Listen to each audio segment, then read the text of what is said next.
Mm-hmm.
Bonum sperare in Domino, bonum est confidere in Domino, bonum sperare in Domino. Bonum est confidere in Domino, bonum sperare in Domino.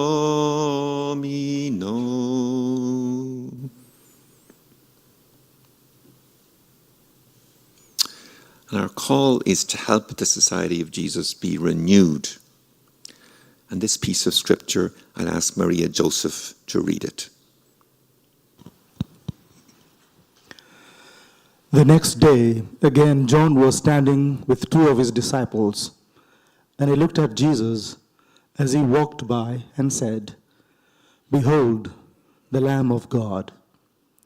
The two disciples heard him say this, and they followed Jesus. Jesus turned and saw them following and said to them, "What are you seeking?" And they said to him, "Rabbi," which means teacher, "where are you staying?" He said to them, "Come and you will see." So they came and saw where he was staying, and they stayed with him that day, for it was about the 10th hour.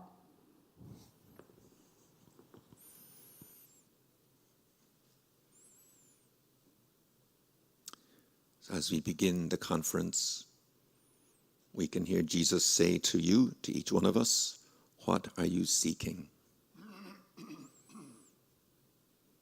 What are you seeking from this meeting?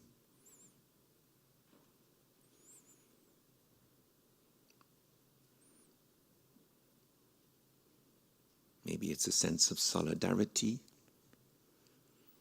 Maybe it's some knowledge, extra skills, a sense of being together on the sometimes lonely task of planning.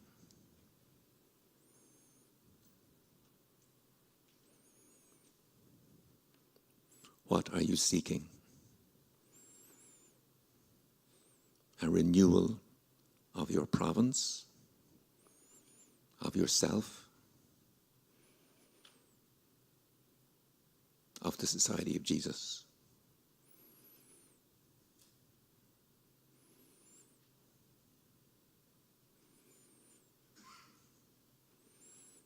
Where are you staying? We say to Jesus. Where will I find you?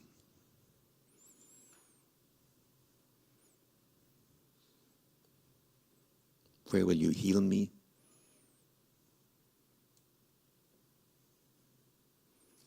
Where will you liberate me?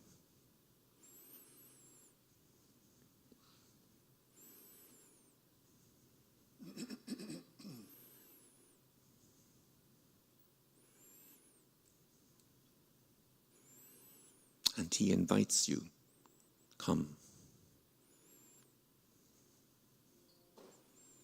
Come connect to the deepest part of yourself. Come connect to all of those people here. Come.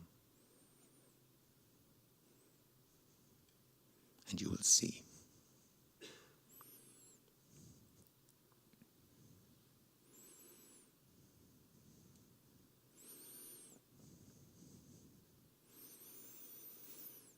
Now, David, if you'd pick up and read the first cluster of lines and then pass it on along the row.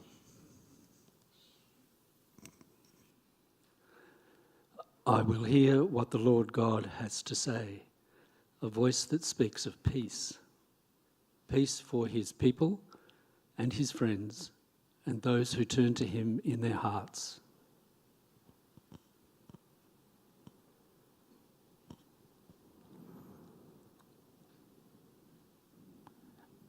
His help is near for those who fear him, and his glory will dwell in our land.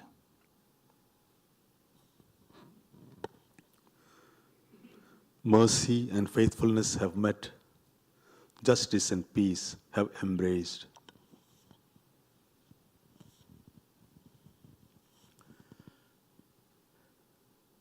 Faithfulness shall spring forth from the earth, and justice look down from heaven.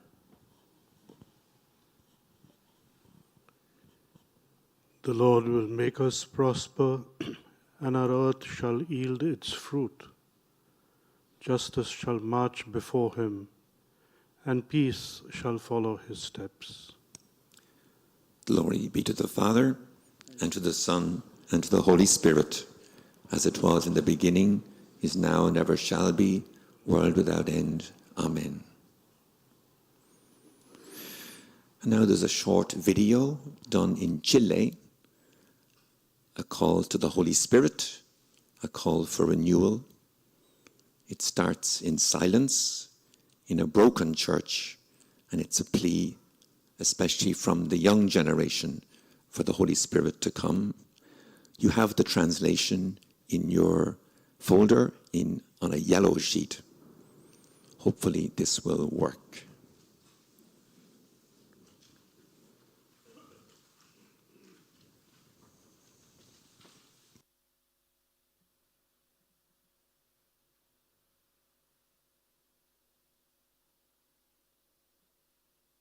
We could dim the lights, perhaps.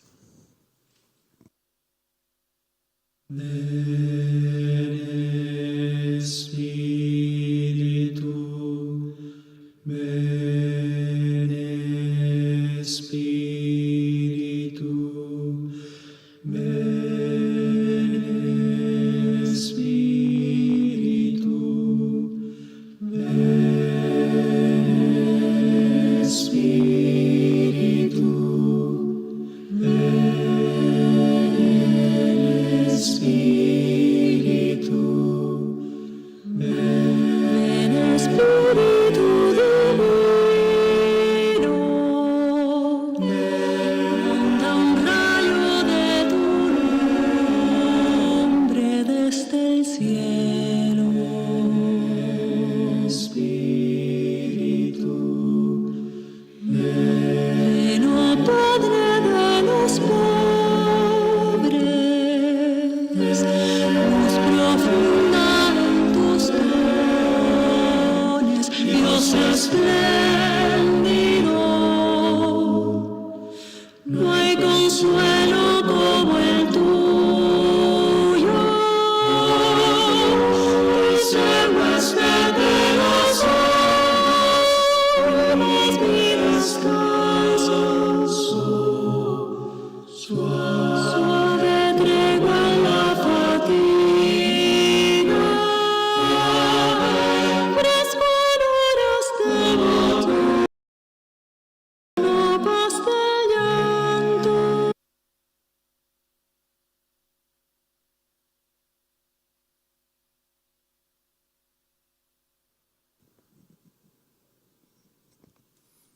Repetition is the big Jesuit gift.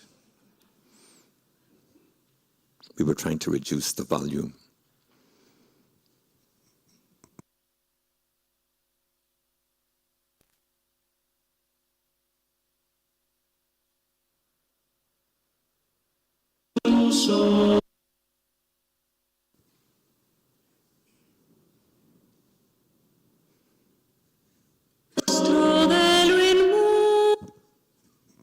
Just play from there, please, Kenneth.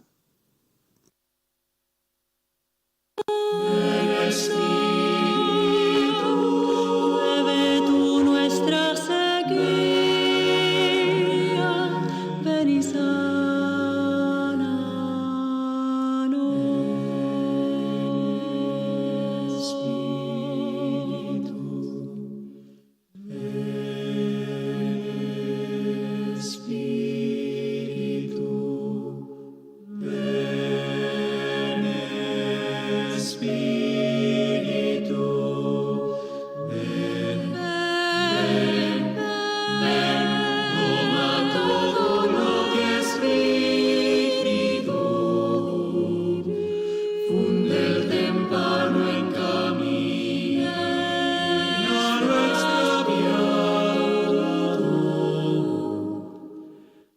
Los fieles que en ti esperan, tus sagrados 7 dones y carismas, a su mérito el esfuerzo, oración inacabable, alegría. Amén,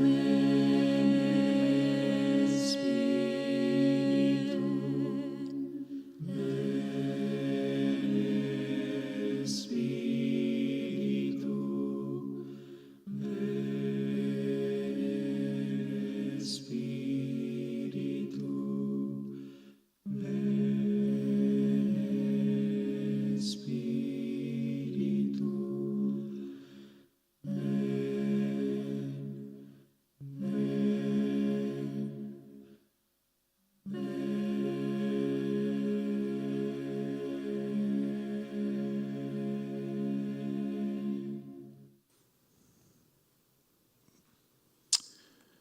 So at the start of our conference, we admit our total reliance on the Holy Spirit.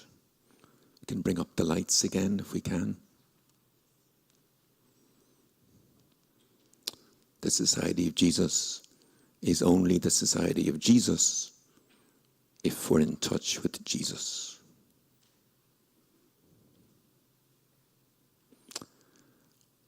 We'll read the next piece.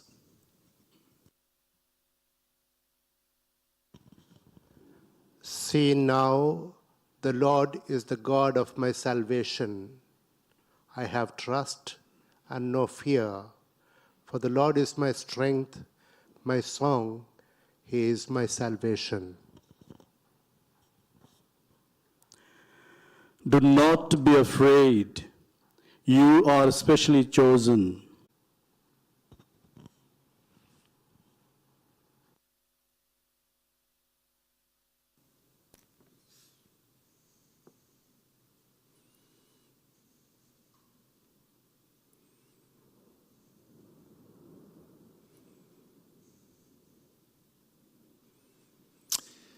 And as the thunder and the storm rages outside us here in Rome, it's a good symbol of how our world is struggling and suffering. Israel, Palestine, Afghanistan, Congo, Venezuela, a litany of places crying out for healing.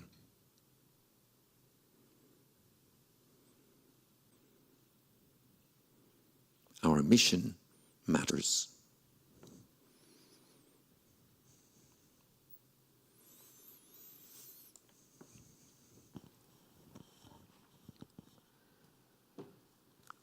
Lord, you have called us to follow you, to serve you, and to witness for you.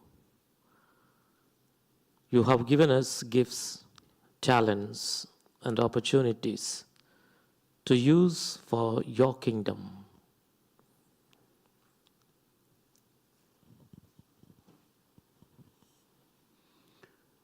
You have opened doors and made ways for us. Help us to live lives of service and love and to help the society find its way hand in hand with your Son, Jesus. Lord, hear our prayer.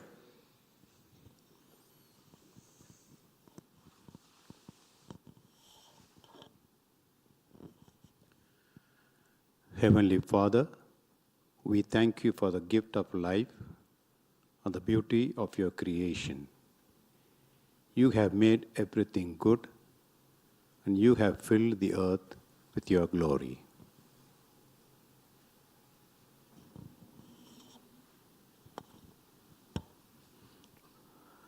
You have made us in your image and likeness. You have given us a purpose and a destiny. Help us to live in trust and with the humility to discern. Help us to let go of our ways so as to find your way. Lord, hear our prayer.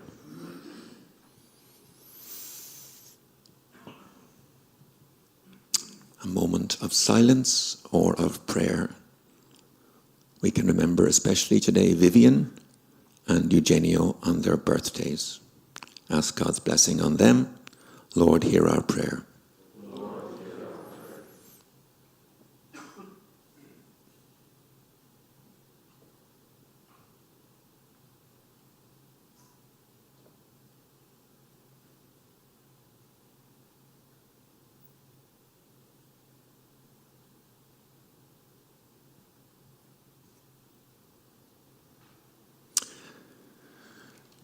We continue.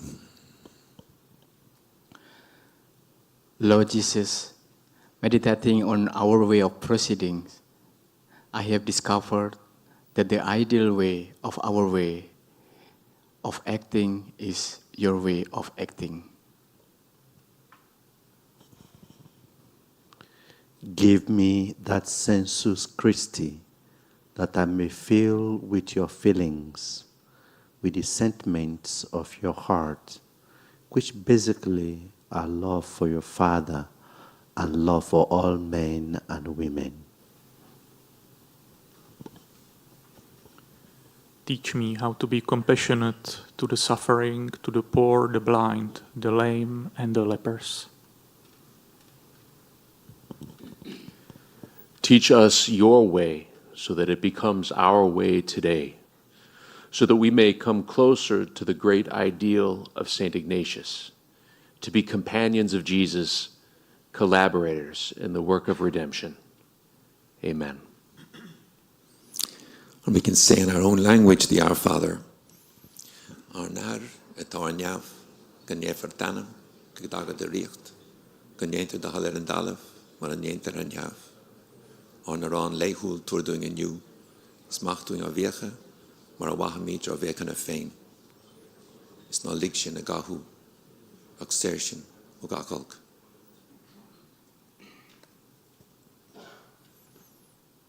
In the name of the Father, and of the Son, and of the Holy Spirit. Amen. I'll hand you to Stanley to introduce Patrick. Very good morning again. Gives me great pleasure to introduce Patrick Goujon, who introduced himself to me by saying that he's a Frenchman working and teaching in England. Patrick is a senior research fellow in theology and the history of spirituality in the University of Oxford. He's in Campion Hall. I'm going to, if I may, I'm going to avoid pronouncing anything in French out of fear of making a fool of myself, which I probably already am. So Patrick graduated in French literature and has doctorates in theology, history, and habilitation in French literature. He's also a professor of theology and history of spirituality at Centre-Sèvres and an associate member of the EHESSA Center for Social Science and Religion, and is on the editorial board of Research in Religious Sciences. Today, this morning, Patrick will be talking to us about what does Saint Ignatius say about planning. So without further ado, let us welcome Patrick. Good morning to all of you. Can you hear me? Yeah. Okay. So thank you very much for the invitation, or I'm not sure I'm really thankful because it has been quite a lot of work to prepare, to work on. When I told to the members of my community that I was giving a talk on Ignatius planning, or how Ignatius Loyola does say, what does he say about planning, one of the members of Campion Hall, the Benedictine monk, told me, do you know the joke? How do you make God laugh? Tell him your plans. So, one thing is sure, that Ignatius made what we call plans. And if by a plan we mean a method for achieving an end. This is definition from the Merriam-Webster dictionary. And it is even true if we understand by plan a detailed formulation of a program of actions. And this last meaning would apply to some of Ignatius' letters very clearly. But can we really say that Ignatius has provided a method for achieving a goal or a program of action? He rather encouraged a way rather than a plan, an attitude rather than a detailed program of action. And it isn't just to play on words, and I will try to better understand this difference between a plan and a way, or a way of planning. However, it would seem evident, obvious, that in a congregation shaped by obedience, plans, programs would be necessary, not to mention the planning required for any form of organization. And Jesuits apply, implement what the government of the society has decided. And as we know, obedience is linked to the mission. So would planning for the society mean that our actions come only from the head, from the Pope, from the general, from our superiors? In this case, the Jesuits and their collaborators would be nothing but executors. So as you can imagine, I'm not sure it's the right way to understanding it. So there are here a lot of questions. We read, for instance, in the Constitution that obedience should never be exterior execution. So we don't carry out orders or simply implement a program. Ignatius rather wanted the willing and the understanding to carry out holy obedience. So I underline this word, holy. I will suggest this morning in my talk that for Ignatius, planning is a way of participating in God's sanctity, or to benefit from his providence and being transformed in an apostolic agent. So more or less, the main idea I will develop is when we make plan, when we think of planning, and especially of renewal plannings, it's because we are really part of God's providence being apostolic agents. So now you can sleep. I will wake up later. So what do I mean? That from an Ignatian perspective, to plan is to enable human action because it is what God wants us to be. Agents, free agents, holy agents. So today I will give you some historical and spiritual elements as an introduction to the 3 days conference. I won't give you insights on how we should work on planning nowadays. You will talk of it later. And I rather provide some views on Ignatius practices and main ideas. And as I usually say, reading Ignatius' text is not the same as digging up, the past, like an archaeologist would do. And as if, because we read Ignatius, we would know what to do nowadays. We still have to think, to pray, to make up our new way of proceeding in the same line of Ignatius. So I would argue today that apostolic planning, I may have a slide on that. Yeah. Apostolic planning implies our hope in God because He is the one who enables us to act today, looking forward to tomorrow. So my first point would be, how did Ignatius act and plan? How did he act and plan? Planning, and to plan is a verb, as you know. And we usually think, when we speak of planning in terms of the what do we plan? Because this is what we have to do. But very interestingly, the constitutions are working on the who and the how. And I think that's very, very important. So in this first part, I will talk about the who and the how, and then we will see what I'm going to do. I can't really remember at the moment. So, who and how to develop the society of Jesus?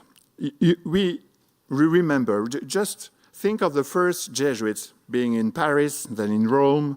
There are a small group of companions, and they wanted and they want the society to grow, to develop by accepting new members and by receiving mission from the Pope.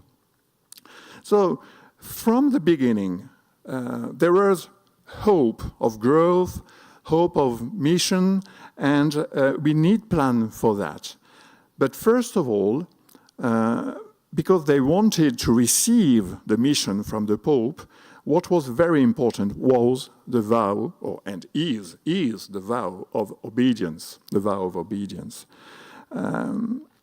So the Pope sent the Jesuits wherever he needs them. And as we know, the history of the Jesuits is a paragon of seized opportunities, obedience to the Pope, and self-made decision. We are making decision. We have been making decision. We are making decision. We will make decision, new decision. But we also seize opportunities, and our history is full of that. And we are linked to obedience to the Pope, which has developed our society, the society of Jesus. And it has led also to the suppression of it. So we didn't plan it, you see? So things are happening. And how do we deal with that, with what happens? The first paragraph in the Constitution deals with the issue we are addressing when we speak of planning. So in fact, from the beginning of the Constitution, it is about planning in a certain way. You certainly all remember the text, but just in case. Although God, our Creator and Lord, is the one who is in this supreme wisdom and goodness must preserve, direct and carry forward in His divine service these least society of Jesus, just as He deigned to begin it. And although on our own part, what helps most toward this end must be more than any exterior constitution. The interior law of charity and love, with the Holy Spirit, writes and imprints upon hearts. Nevertheless, since the gentle disposition of divine providence requires cooperation from his creators, and since, too, the Vicar of Christ our Lord has ordered this, and since the examples given by the saints and reason itself teach us so in our Lord, we think it necessary that constitution should be written to aid us to proceed better in conformity with our institute along the path of divine service on which we have entered. So, if you look to the who in this paragraph, it's clear that God is the first agent of the society of Jesus, the one who began it, and the one who will sustain it by preserving it, directing it, and carrying it forward in his service. So I think we don't just have to make plans and then to present God the plans we made, but it is a starting point, and then we can offer him what he gave us. That's very important. You know, that's a movement from the spiritual exercises. We receive everything from God, we made our decision, and then we can offer our decision. And I think it's the same thing for planning. However, as we can read in this very long sentence, God's action leads to that of our part. So you see, God our creator on our part. And that's very, very important too. The link between God and us, we, is the Holy Spirit who brings unity among us through charity and love. I will come back later to that, understanding the place, the role, the very important role of discreta caritas, a discerning love, within the process of planning. So discreta caritas is within the planning, is love. Planning is about love. In short, in the Jesuit Foundation chart, planning is framed between God's action, the guidance of the Holy Spirit, obedience to the Pope, and the necessary observance of the Constitution, and as Ignatius put it in a note, because they will provide for all cases as far as possible. So everything is written in the Constitution, so don't worry. You just have to imply. Am I not right? So I try to just to have a scheme. You know, Jesuit missions is framed by this square, and nothing for Ignatius could happen without being in this frame. I will go back later to that because it can be a bit challenging. Stop making plans. No, that's not what I mean. The very important thing then in the history of the Society of Jesus is changing plans after a very short period. In less than 10 years, from 1539, Ignatius, as you know, decided to open colleges.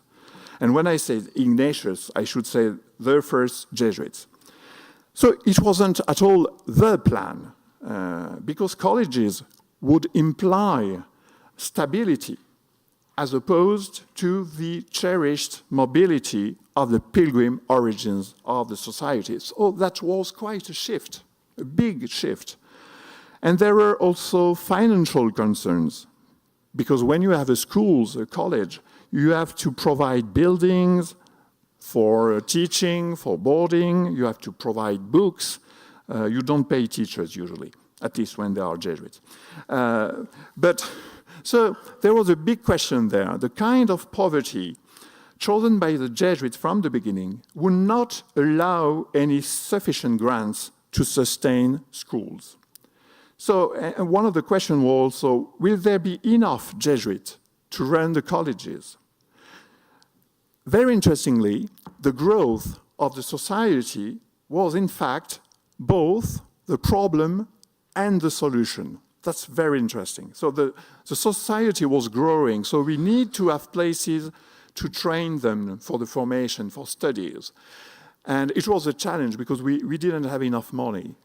That was one of the part of the problem. But because we were an increasing number of Jesuits, so we could open schools. That's very interesting to see that the obstacle was the solution too. But it has been quite a very important step forward. For instance, the new society had to face this increasing number of new candidates and to find places in the European Renaissance colleges, such as Oxford. The first decision was to send Jesuits to universities such as Coimbra, Padova, Paris, Louvain. But despite the interest of contact with other students and renamed professors in these non-Jesuit universities, that's very important. The teaching there didn't meet Ignatius' expectations, so another obstacles. But on the other hand, non-Jesuit students and their parents or the political leaders of these cities and towns were attracted by some Jesuits who were already teaching in these non-Jesuit universities. Considering the number of Jesuits, some of whom had already graduated from other universities, and the subsidies offered by some cities, the first Jesuit decided to finally open colleges and to change the rule of poverty for the society, to implement a new rule. So it is obviously a very brief account of this decision, but it's easy to follow the process of discernment in common, and in particular, what we know as the pros and cons. So, pro and con. What is the situation? That is very, very important. I will come back to that later on, to very look carefully, to analyze the situation. And then the question of sustainability. In a very interesting letter, Ignatius wrote about the Theatians, this other congregation led by Paul Carafa, who would then become a pope. And he was, sometimes Ignatius was ironic. It's not anymore the case in the government or the society nowadays, but at that time, it happens. And he wrote a very strange letter saying, we won't be like the Theatians, they are sticking the rule of poverty in this way that they are lasting all their time begging, but they can't do anything else. So we won't do that. We will fund the colleges. But then, so you have a list of pros and cons, the reasons, as we know, the needs. There were the needs in the society of Renaissance to be the needs for the church, etc. A shortage of workers within the society because we were still few, even if it was increasing. So you enter the complexity of the situation, but you just have to look carefully to it. And then my major criterion, as we all know, is for a more universal good. So greater fruit is expected. So you can list all good reasons to choose or not to choose, the advantages and disadvantages to choose or not to choose. We all know that. But the criterion was, as we know, the more universal good. That's very easy for the moment, or more or less. But very interestingly, the Constitution focus on this idea of a way. So we can, just to better, because we are so used to the jargon, the way of proceeding. So what does it mean? We have a direction. We have a direction. And we are walking on the ground. We are not just making plans. We are not just dreaming of the future. We have our fruit walking on the ground, on the way, and sometimes with some blisters.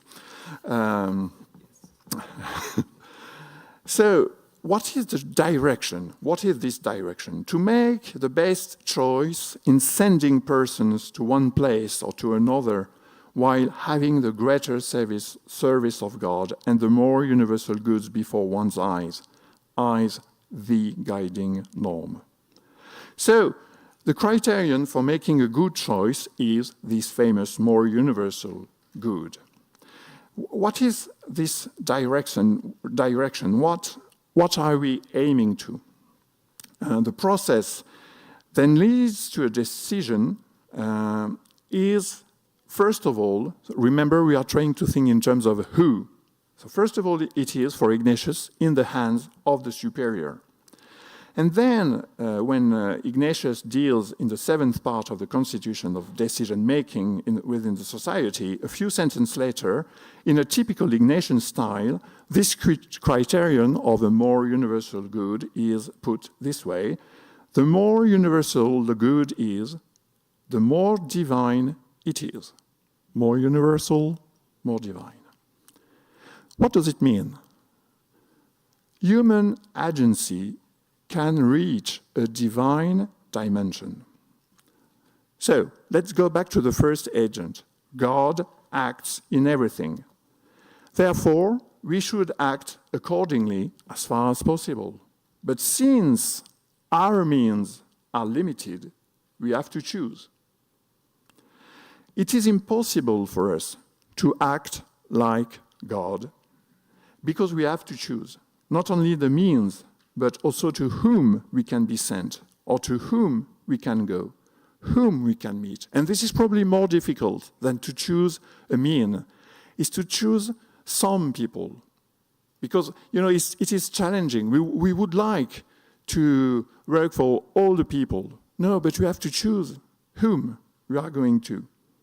So we are all but servants.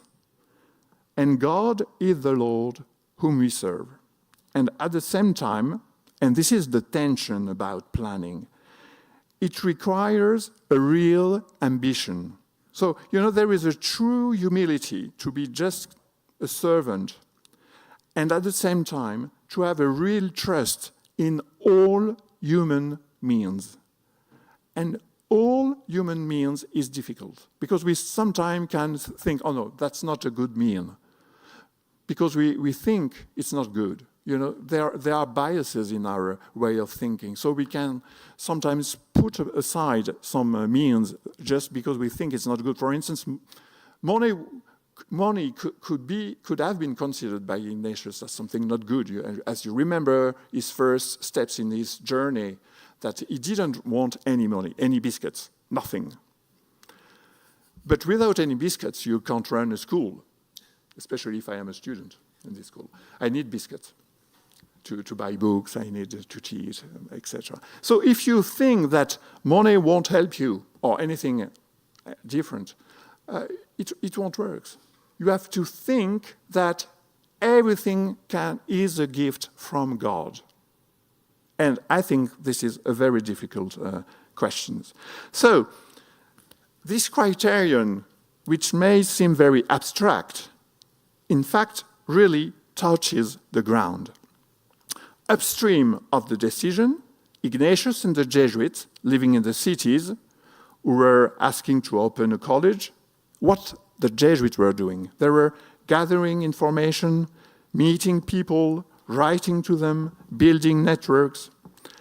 And secondly, so that was before the decision. And then downstream from the decision, the Jesuits were trying to make connection within the alliances in Renaissance cities. The policy and the political social life at that time was really different from today, and everything was more or less ruled by leaders, which is still the case, but by a very, very short group of leaders, and civil and ecclesial.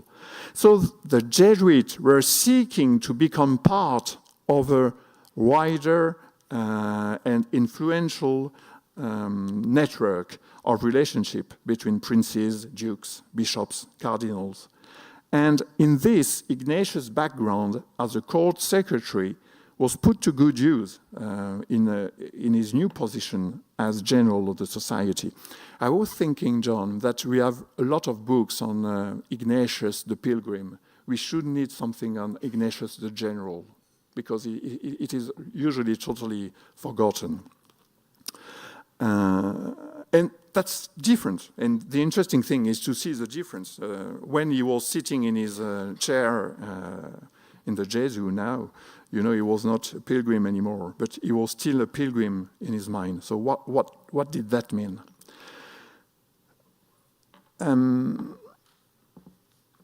Thirdly, so the Jesuits were gathering forces, influence, money to carry out new apostolic projects. And all these operations were made on both sides, on the ground, from the Jesuits in the cities, and from the headquarters in Rome. So is the decision to open colleges a departure from the original idea of the Society of Jesus? You can say yes, but it doesn't help to say just yes or no. I'd rather argue with the French Jesuit scholar Dominique Bertrand that it is the wise application of what will make the future possible. So when you change plans, it's not just because you can't make it anymore. It's just because you want to make the future possible. And this idea of future, I will come back later to it, is very important. But then and it's very interesting to see how Ignatius was navigating. He wasn't, he was trying. For instance, as you remember, when the Jesuits opened this college in the city of the Duke of Borgia, Gandia. The first letter, or some of the first letters from Ignatius to Borgia was asking the family of Borgia to be the rulers of the college. And so Ignatius was more than delegating, he was giving the power to the family, to the Borgia family. And we can imagine for the good reasons. They were influential, they were rich, and at the same time, he had appointed a Jesuit headmaster. But then he realized from another school, not from the one in Gandia, but from other schools, that when you let public families running a school, the Jesuits can't do what they want to do. So then he decided to find a way to receive the money from the great families and to acknowledge their gifts, their grants, the money we receive from them and all the support, but to really split and to have no influence from those families over the colleges. So, Ignatius was learning by experience, and how it ended in the constitutions with this very strong difference between the Jesuits who were ruling the school and those who were funding with money for the school, saying just thank the lay people, saying Mass for them. And you can even offer them a candle. Wonderful. So you give a lot of money and then you receive a candle. And Ignatius said, and if they really gave a lot of money, you can even print their name on the candle. That's very interesting. That means that you have to build networks, to be part of the society, to freely receive money that the people want to give us. But the thing that Ignatius was looking at carefully was the freedom of the society. Not because we are so proud of our freedom, but because we know what we are aiming at and how, and this has to be preserved. That was the main focus. So, what time is it? Okay. It's not yet coffee break. So just a bit of water. 15 minutes. Perfect. So, how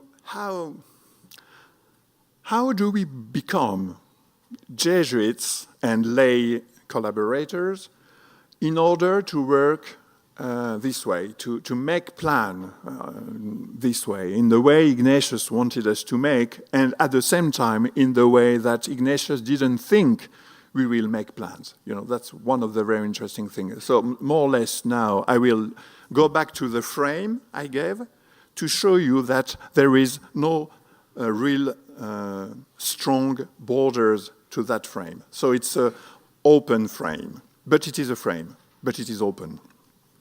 That's a kind of paradox, and I will dig into this paradox. So the question now to be answered is how planning can leave the society of Jesus open to God's providence, to historical opportunities, for instance, nowadays, as ecology and forced migrations are recently turned to be on the Jesuits and the Pope's agenda. It wasn't planned from Ignatius. So opening the frame, my first thing would be that to open the frame is possible because of a loving attention. So it comes from love. As already mentioned, Jesuit agency is framed by those four sides: God the Creator, the Holy Spirit, the Pope, and the constitutions. And this framework might seem very constraining, but it creates, in fact, a vast area of mobility throughout the world. So, in a way, all Jesuit activities would find their place in this space, even if they were not predicted. And I think we have to understand that there is a distinction between planning in Ignatian terms and prediction. So what allows newness in this Jesuit frame? And we can easily answer creativity, opportunities, our freedom, but the question should be put this way, I think. How do we choose between different possibilities? When Jesuits, for instance, are asked to take over a new mission, or when we decide ourselves to open a new outreach. So we have to cross the who and the how. And this is what the seventh part of the Constitution is about, to cross the who and the how, which brings to, wow! I'm trying just to be to wake you up. So sorry for that. After several sketches, the final stage of the seventh part of the Constitution is organized as follows, as you know.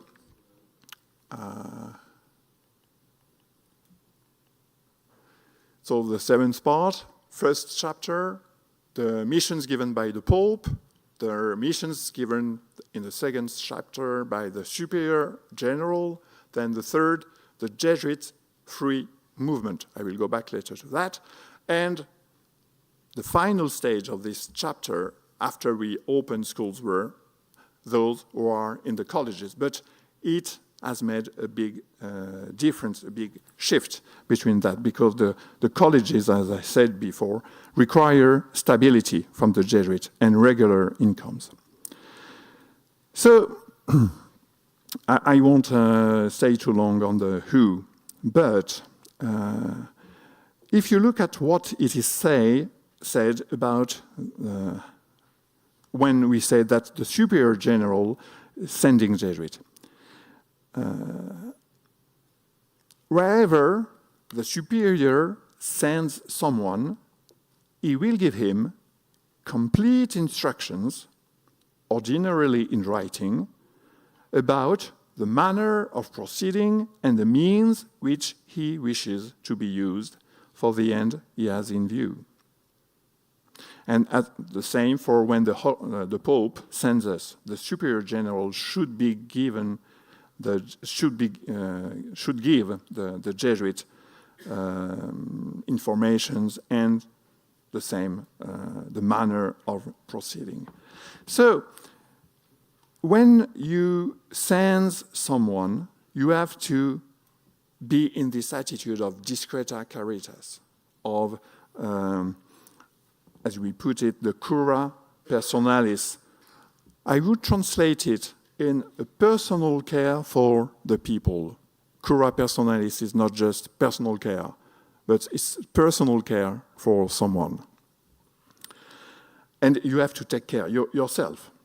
And very interestingly, the instructions you have to give, the one you send, isn't just about the business, but also the persons.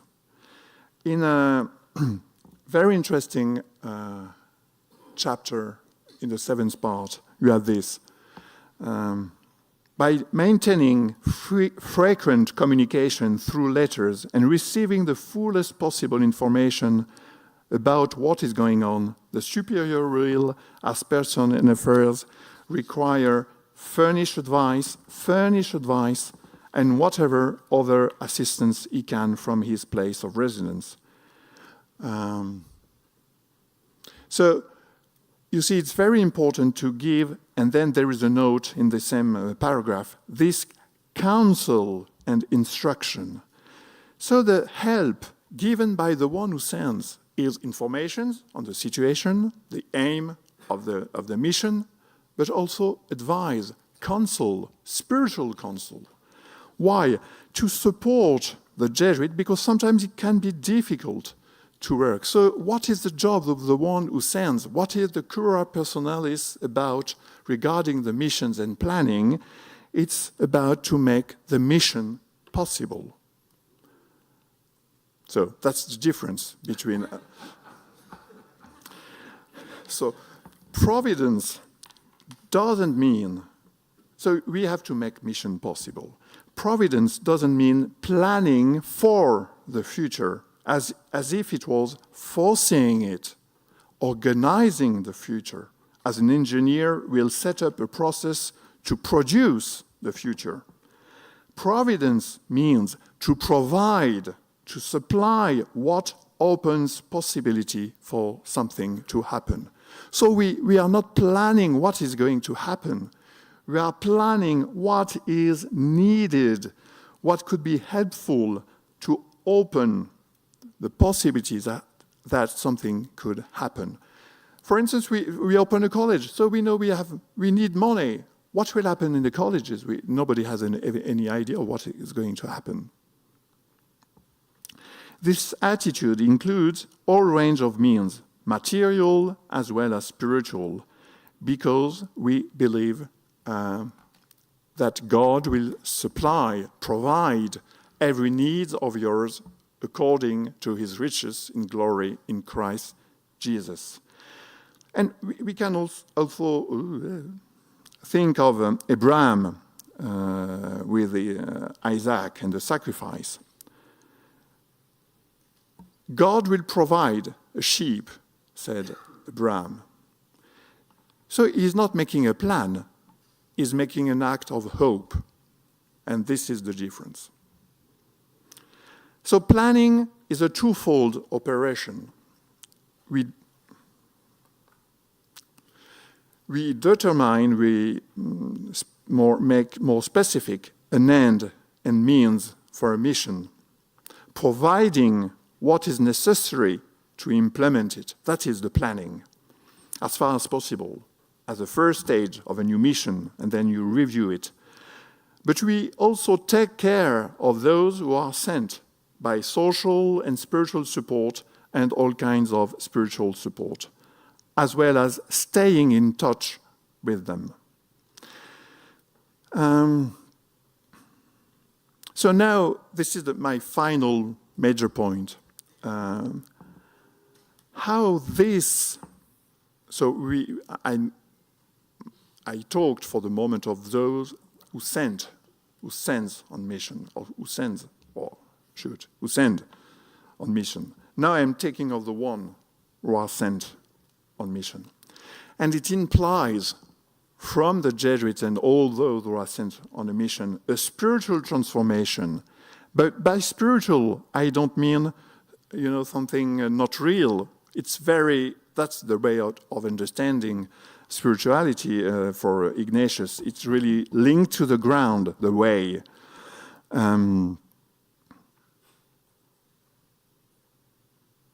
I would like to make a small comment here, because we are used in the Jesuit jargon and in a lot of religious congregations, coming from the gospel, and it can help, but sometimes you can be wrong about that.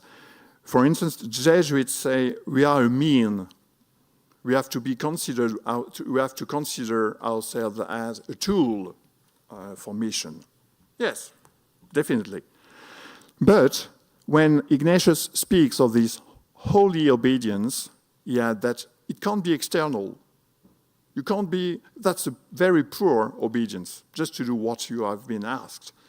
You have to imagine, to will, and to understand.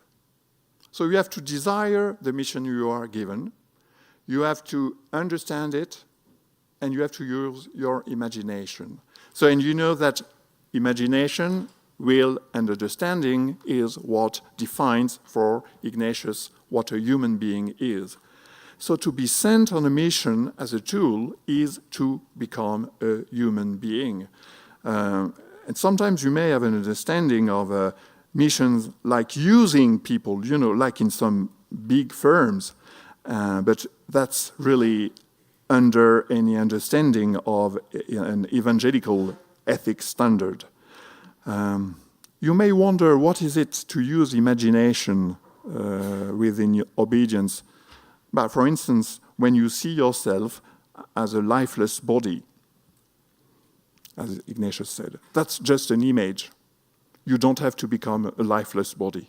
I can imagine in the Courier when you learn that, this Jesuit is so obedient that he doesn't move anymore. So there is a problem there. Yes.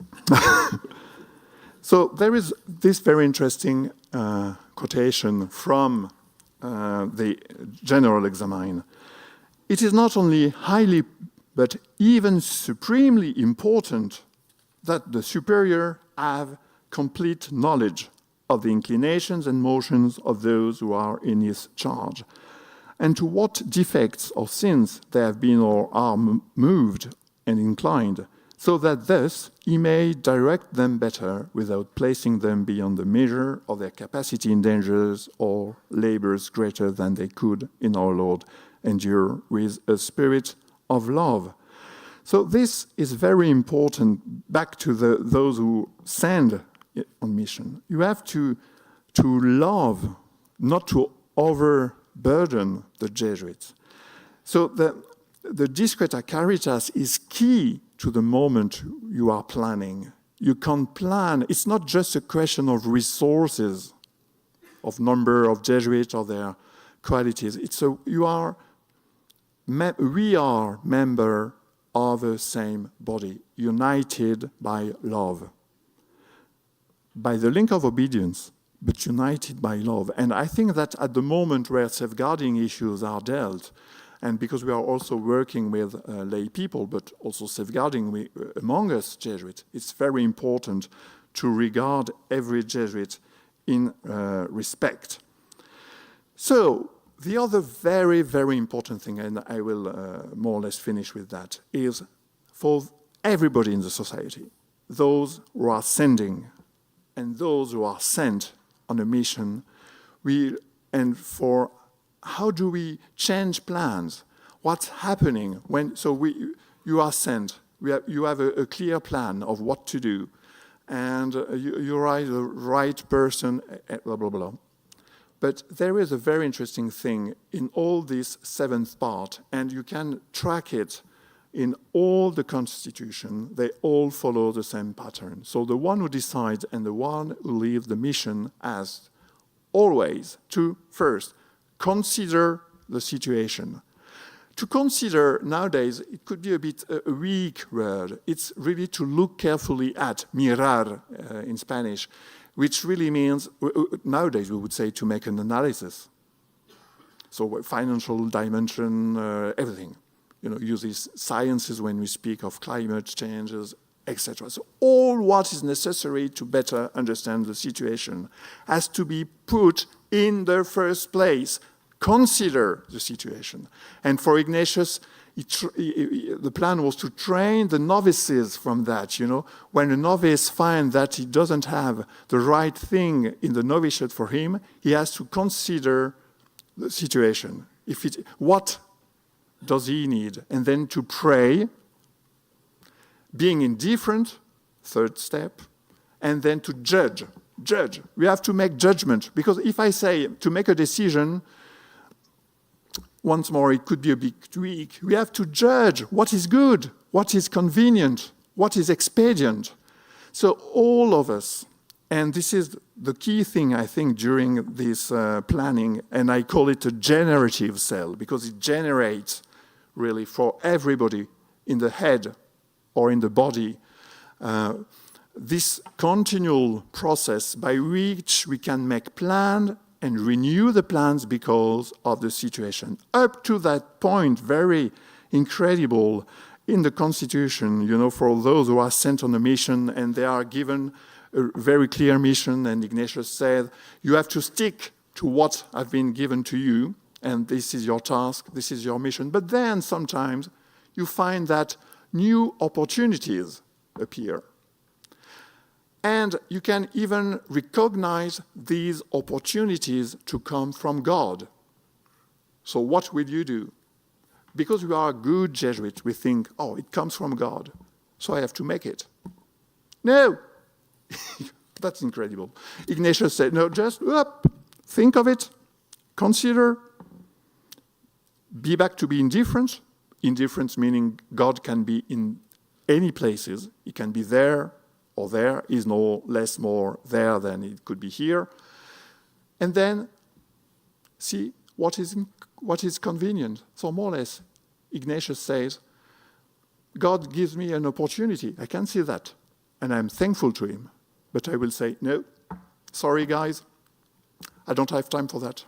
I have to go back to my first mission. I call it the mystical moment in the Constitution, because, it's a real partnership between the Jesuit and God. You are so indifferent, and you know that in the Constitution, when Ignatius speaks of this, to seek God, not gold. I will talk to my shrink.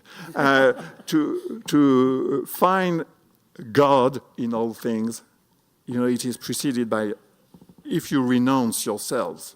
So you have to be indifferent to find God in all things. But it means that you can make anything of that. So, final word, is it okay?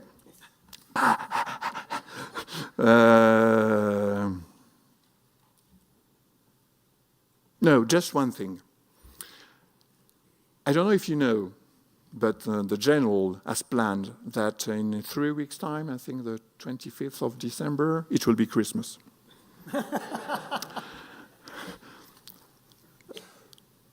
There were shepherds in the fields, keeping watch over their flocks.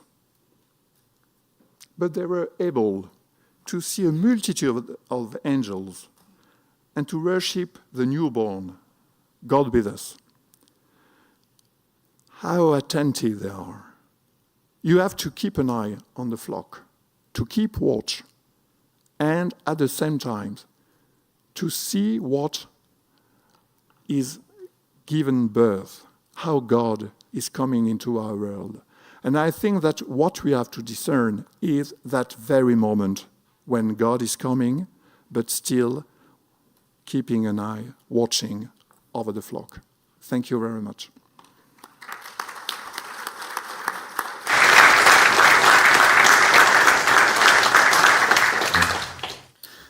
Thank you very much, Patrick.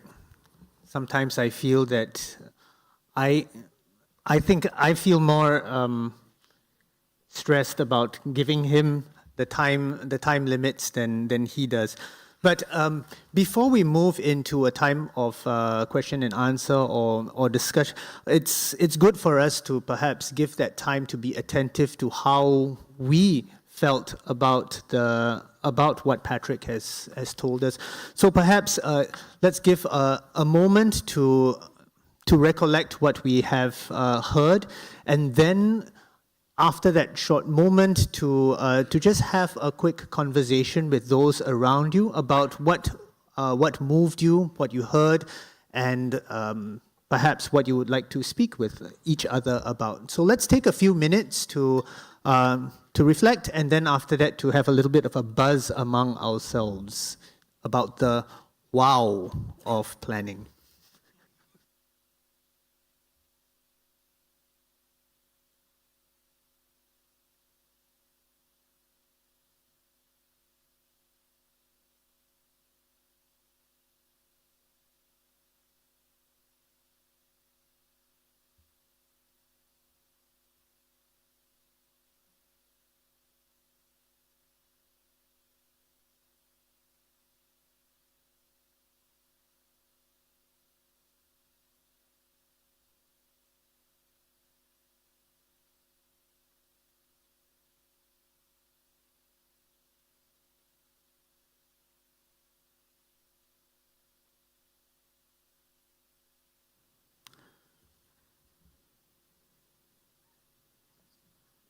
Teachers get a little worried when the class is too quiet. So perhaps it's time to just talk to your neighbor, have a little bit of a buzz about what moved you and what you would something interesting about the session that we just had.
Okay, so I'm currently ringing the invisible bell. So it is the invisible bell that only those who are... Wow, it actually works. John was telling me about the invisible bell yesterday, and I was a little bit doubtful, but it actually does work. So thank you. I hope that short time of that short buzz was useful. So we're going to move into the question and answer. So just a few requests that you keep your questions or comments short and succinct. The second thing is you may ask your questions in English, Spanish, or French. The translation software will help. And we will take 3 questions at a time, and then we'll leave them all to Patrick to sort them out. He says Latin is fine as well, but I told him that he's on his own for that. So can we please have the first questions? Just raise your hand and the mics are there. Microphones. I see Lawrence first. The microphones. Can we get a microphone to Lawrence? Coming up behind you, Lawrence.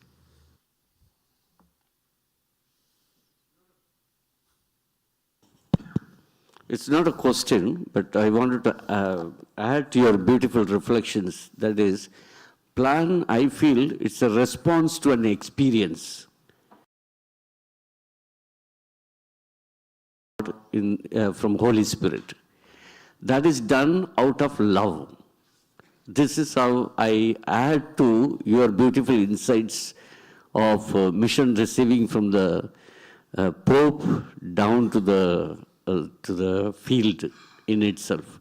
Okay, so thanks for your wonderful insights. And this is how, and also the 2 words that really touched me, or a takeaway, so to say, from this aula for this session, the takeaway, so to say, from this aula for this session would be seized opportunities. That word that you have used. And the next one, in my experience, sharing experience with my company here, opening up to the possibilities. So I would see, in a way, summarize and take away these things and add this insight. Thank you, Patrick. Nice. Thank you, Lawrence. Another question or comment at the back? Stephen, yes.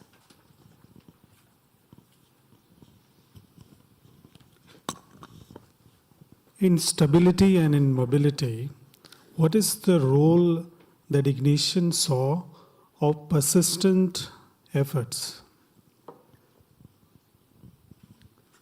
Thank you, Stephen. And one more question or comment? James, yes, James. It's not really a question, something that touched me most. We have an ideal vision, and we have the reality of human beings. In discernment and apostolic planning, how much of those barriers of our own lack of internal freedom as individuals and as community, society. And that bothers me tremendously. Thank you, James. Patrick? So as there were very few questions, I will give answers. No, thank you very much. Thank you for what you said, Lawrence, about response to an experience. I think that it is one of the main things, in fact. We are responding to God opportunities and to the situations opportunities. But at several stages, when we make plans and after we have made plans. Maybe it's a kind of answer to the persistent, I will come back to that later, but there is a way to be persistent, which could be stiffness, which there it has to be. We deal with an idea of stability and mobility at the same time. The fourth part of the Constitution, or the 7th chapter in the Constitution, about the Jesuits being sent in schools, in colleges, which require stability. It's really, really interesting that for Ignatius, you have to be in your school. There is a lot to do there. But then things can happen within the school or around the school, and you have to be open to it. So it's a question, persistence, it can't be without any openness. So without being responsive and responsible. So that's, I think, the way of dealing with it. I don't know if I answer your question. I can go back later to that. Then, yes, sure, and I was talking of an ideal companion, society of Jesus. What strikes me the most is when Ignatius met an obstacle. Where are you? I can't see you anymore. Who wrote the question about... James, sorry. When Ignatius faced an obstacle and the first Jesuit, it wasn't a problem. We often see obstacles as problem, like a wall. We can't go further because here there is a wall. So there are, in fact, several dispositions to deal with the wall. Either you say, okay, that's a wall, we can't go further, and that's fine. We can't just go further. We are not all-powerful. Or there is another situation, thinking, okay, what would be the next step to find a new way? And you see that from the very beginning, when the Jesuits were making the decision for the formula. We had a session last June on the formula, and I think it was very interesting that the Jesuits were dealing with very big questions. We want to be united, but we will be dispersed. What are we going to do? That's almost impossible. That's in contradiction in terms. But we think of it, and we found a solution. So we may sometimes, when we are dealing, with... I heard that sometimes it could happier. You could have a very difficult Jesuit, but I think that's just, a hypothesis. In the past, there were a lot. Nowadays, we get rid of them. And but very interestingly, if you look at people with love, it doesn't mean it solves the problem, but you find a solution. You can find a solution. And even not having a solution can be the solution. That's what I was saying at the beginning when I said, we are not God. So we have to put with difficult situations. That's part of our world. If we are dreaming of a wonderful world, we just go to watch a movie, a Disney movie. But it's okay. We have problems. We have obstacles. We have things we can't do. That's not, planning isn't about making the mountains look like a plain. We are not God. We have to deal with impossibilities. Okay, that's fine. It's not a problem. So you see, there is a very, to go back for persistence, I love the definition that Thomas of Aquinas gives of perseverance. It is to seek for a difficult good.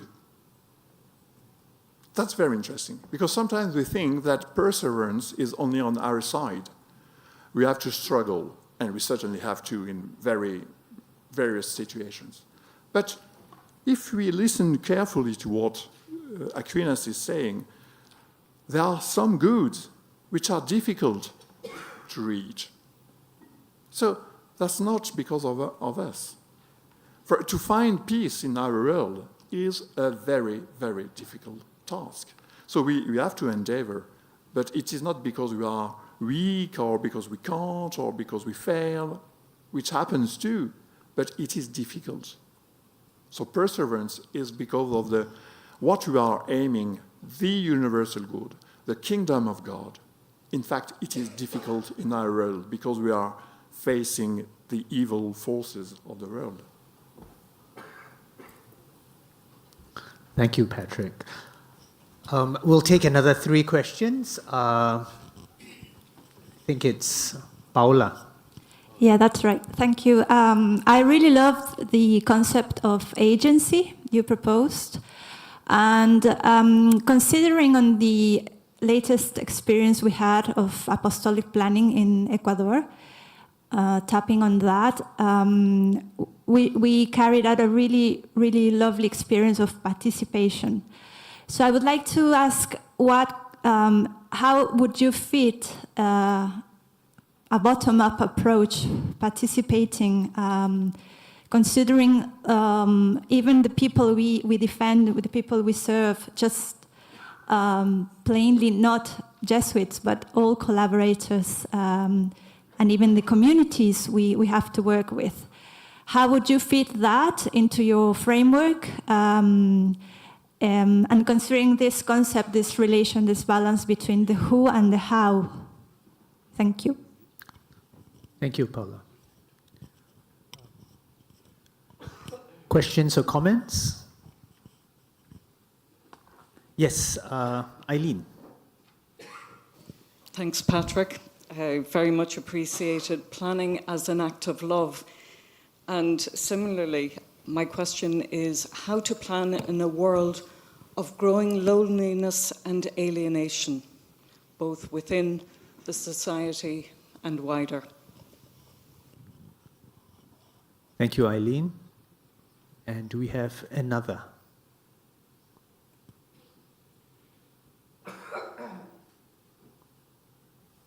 Okay, there's one at the back. Thank you. David Holcroft, JRS. We work in a constantly changing environment, and I really loved your comparison between the foundation of the society and then the stability of the schools. For us, the stability, institutional stability, certainly in bricks and mortar, is a kind of an enemy. So how do we stay open to the possibility, or open the doors to the possibility of the future in such an environment where we'll be speaking on Afghanistan this afternoon and we did not know that would happen 72 hours before it happened? How do we tap into those sort of sources of Ignatian spirituality in that situation? Thank you, David. Patrick. Easy questions. John. No, I'm making joke, but I'm sure that John and Father General, you don't think that making plans in society in each province is to solve the problems in advance. When you make plans, then you have to solve the problems, which occurs. And I don't know if it is just my feeling, because I'm usually anxious and feel guilt, but my feeling within our religious body as Jesuits and collaborators, etc., is when something doesn't go the way we are thinking it should go, we are not comfortable. We think we failed. We did something wrong. That's not the good way of dealing with that. We are working in a difficult world. And I'm not sure that our world is more difficult than the world of Ignatius at his time. It was really struggling. We were just escaping from an attack from the Muslims in Turkey at the time, and there were the huge fear among Europe that Islam would go back, and at that time it meant something different from nowadays. But so there had been always a lot of challenges. But so planning is not. You won't feel relaxed, never. Sorry to say. And plan is not about being relaxed, even after you made it. So Paola, thank you very much for your question. I think it's. Thinking of it when I was preparing my talk about synodality, I know, Natalie, we would talk of that later, and more also about how do we involve the persons, not only the collaborators, but the persons we are serving, which is very, nowadays, something important, which probably wasn't at the time of Ignatius, because there were another understanding of the relationship between those who serve and those who are served. But I think that if the who necessarily deals with love, you know how to deal. You know the how. In fact, the answer to the how is to really, you can't never consider anybody as a tool, as a mean. It's always a human being in which God is working. And so then, yes, you have people you have to work with. There are people in need, but we can learn a lot from them. And I think that we have so many experiences throughout the world in so many fields that we can learn from that. So I think if we understand that the who has to plan with love, and I think that from an Ignatian perspective, there is no problem with that. And it doesn't mean to be kind to love. It's not to be kind. You can be tough sometimes. But I think if you deal with love, you can easily find a way to involve those who you serve in this process. I know a lot of experiences in the provinces in which I'm working, but I'm sure you have a lot too. So for me, it's not a problem, in fact. Really. Then it is difficult to do. That's something else. But I think we can really think in this direction. Plan in a world of loneliness and planning in a world of loneliness and isolation, as you said, Aileen, even within the society. Once more, I was thinking of that on the issue of safeguarding, in fact, thinking of this discreta caritas, etc. Maybe it could sound a step aside from your question, but I don't think so. If within the society we don't look at each other with a respectful consideration, if we think that we are just dealing with human beings as resources, so we have a lot of Jesuits or a shortage of Jesuits, but we need people to be there and there and there. And so if we are just distributing Jesuits in positions, they will suffer. And we will make people suffer. So if we pay attention to one another with care, I think, first of all, we will feel better, us, the Jesuits, less loneliness, etc.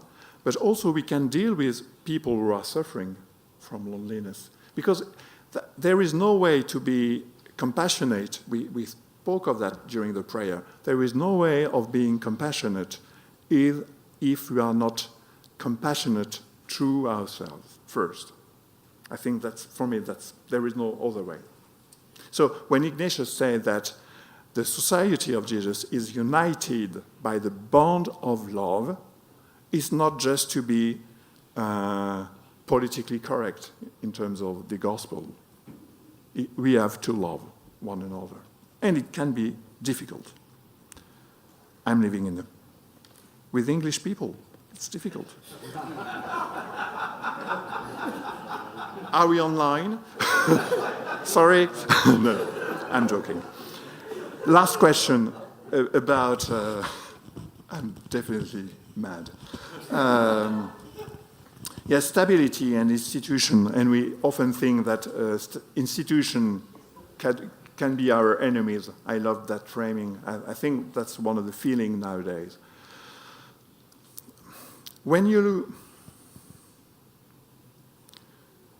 I was thinking that nowadays, after 4 centuries of the society, and because after this first step of the society when we opened schools, but at the time of Ignatius, when he opened schools, there were Jesuits in the schools and the other Jesuits in the mobility. But then, after 1 century, more or less, at least in the European countries, but then it has been extended in the 19th century. even in the missionary countries, the unique model of Jesuit life and decision-making, and my point is on decision-making, was thinking in terms of position, institutional position. So when we are thinking of status when provincial thinks of people, he usually thinks in terms of job description. So we are thinking in the frame of just one part, in fact. We are thinking of Jesuit missions in terms of stability. How many Jesuits receive a 6 years position, and sometimes you tell them you will be part-time there, part-time there, part-time there. So I think we, first of all, have to go back to think in terms of mission and not in terms of job position. That's one thing. And we have to think with various time scale. For instance, when you think of Jesus, of Ignatius dealing with Peter Faber, it is incredible. He sent him to one place, and after 3 months, said, "Oh no, you should better go this way." So Peter Faber walked through Europe, and then he arrived in another place. And Ignatius told him, "Oh no, I need you somewhere else." So when you look at it, it could seem a bit, very strange, weird, and it was challenging for Peter Faber. He probably died of it, in fact. But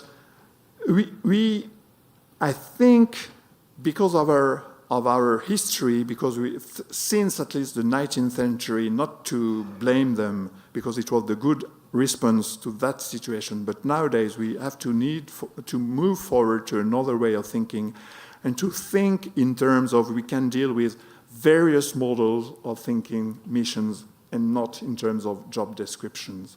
And some mission needs short time mission. And it's fine. It is within our DNA. I don't know if I answered, but... Thank you, Patrick. I think we have time for perhaps one more. There is a question in the chat on live stream, and it's in Spanish. ¿Cómo conciliar la planificación que muchas veces se orienta a metas frente a la misión que se orienta al fin? How to reconcile planning, which is so often goal-oriented, with the mission, which is end-oriented? We haven't got too much time, maybe in 2 minutos. Hola. Yes, probably one of the difficulties is to think in terms of goal, end, and means. Because I know it is the language of Ignatius, but it is also a language of his time. And probably nowadays, the meaning of this difference between goal and means are different, because we are a post-industrial society. And so we think in terms of means, what you provide, like materials, etc., and as a product. But we are not producing anything. So it's difficult to think that a mean of mission is different from the end. I don't know if I'm clear. For instance, what can I say as an example? In a school, you certainly have means. We have books, etc. But we know that at the end of the day, having books or not is not the point. Because when you are full of books, you can still not help students to grow. So you see, it's not a question of we have an end and then we have to find the goal to reach the end. But when we are looking at the means, what we are thinking of the how can we do the what, we really have to think, but why? And if it is to grow the people into their agency, and for that reason, as Paula was saying, we can work with those we are aiming to serve, then the most important question is the why. So if we focus on the why, we can find a lot of solutions regarding the what, the meaning, because we can be focusing on the meaning. We need, I don't know, we need that to do that. Are you sure? What do we want to do? And sometimes we don't need anything, and sometimes just because we can't have it. But sometimes you just, okay, let's do it. We don't have a lot of means. I know some Jesuits working in Syria, opening schools. I know Jesuits working in Iraq at the moment, opening schools. You really wonder where he can do what he is doing, but just because the people know very well why they are acting. So when you know why, you find the thing. So, but at that moment, you don't think in terms of institution running. You think in terms of giving agency to the people, and it will come from the people you serve, I think, more or less. Thanks very much, Patrick. This is all the time that we have for at the moment, but I'm going to stick my neck out and say that if you have any other questions, you can just grab hold of Patrick over the course of today to speak with him, as we will speak with each other. So I hope you'll join me in thanking Patrick for his wonderful presentation.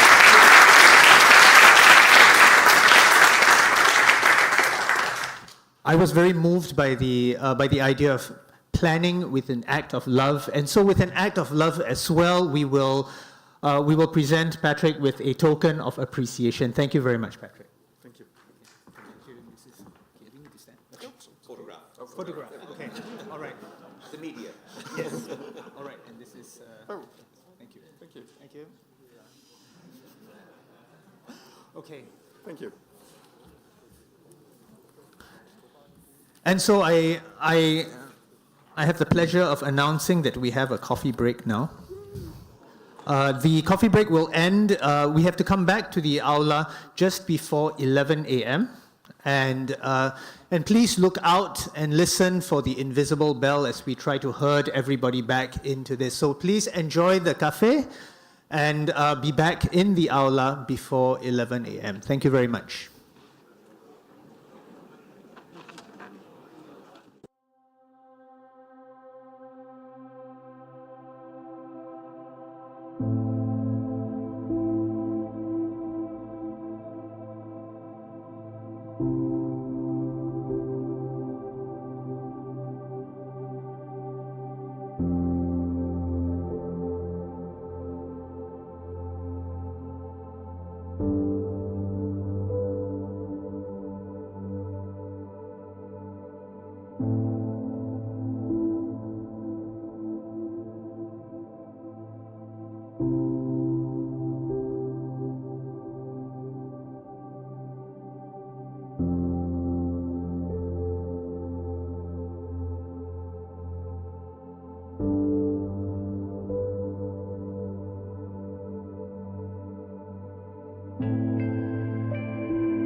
you.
I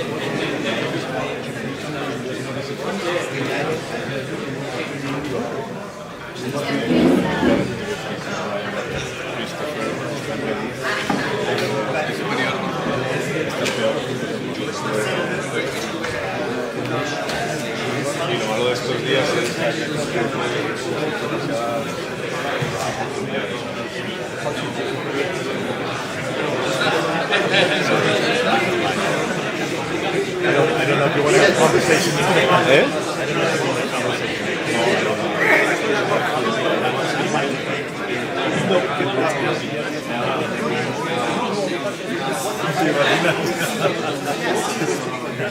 No, everything has been nice. I just put it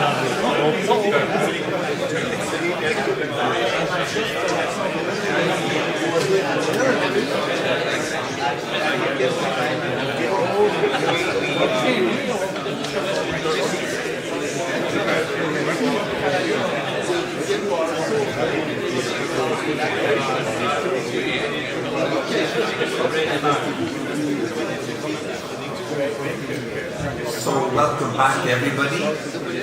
Thank you for being on time. You're a very obedient group. A reminder from me of if you have a plan that's printed or a summary of a plan, just bring them up here after the session.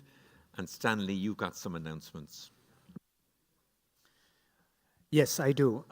Just a few quick announcements. The first one is that all the workshops, some of us may have signed up for a workshop, but we may not remember which workshop we signed up for. For those who are like me and can't remember, please go to the Apostolic Planning website.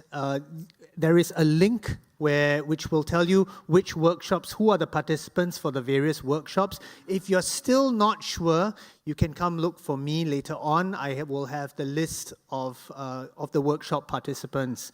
That's the first one. The second one is an announcement for those who live in the Colegio del Jesús to look for Herman after this session, just before lunch. Herman will be waiting for you over there at the entrance of the aula for your lunch details. And the final announcement is for those of you who have generously brought snacks for the afternoon sessions to please bring them to the registration counter anytime you're ready, just downstairs where we had our coffee.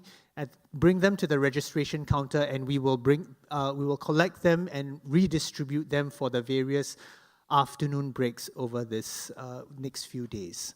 Over to you, John. Thanks, Stanley. Hands up, anybody having trouble with the translation?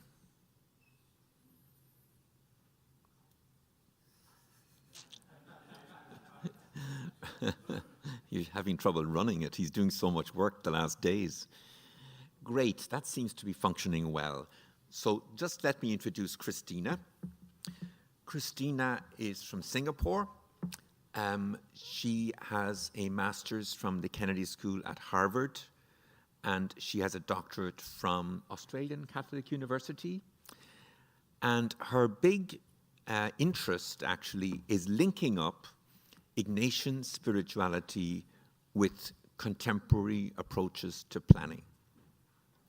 Her research showed that in religious congregations and orders, when they planned, they often made a mistake of kind of feeling they had to abandon their charism in order to make, in inverted commas, a good professional plan. And her doctorate and her work subsequently has been to bring together, especially the Ignatian charism, with good modern methodologies of planning, and in fact to discover in Ignatius many insights about planning and discernment that we had forgotten. The title of her talk is Essential Attitudes and Dispositions for Apostolic Planning and How to Nurture Them. Christina played a key role in the discernment of the apostolic preferences. She facilitated the meeting that Father General had with his extended council when we were discerning with him about how to go forward. And that resulted in the 4 apostolic preferences. And she's been advising me ever since, and also advising especially the JCAP, the Conference of Asia Pacific. So Christina, without further ado, let's welcome Christina and ask her to speak.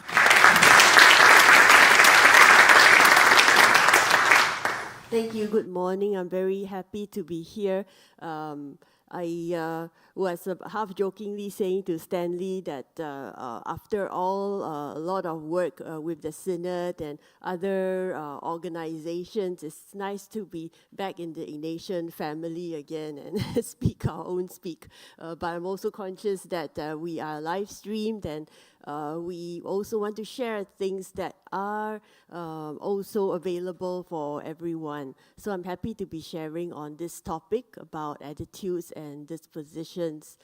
It's good to also start with such a topic early in the morning, because we want to proceed from a place interiorly, from within, from the heart.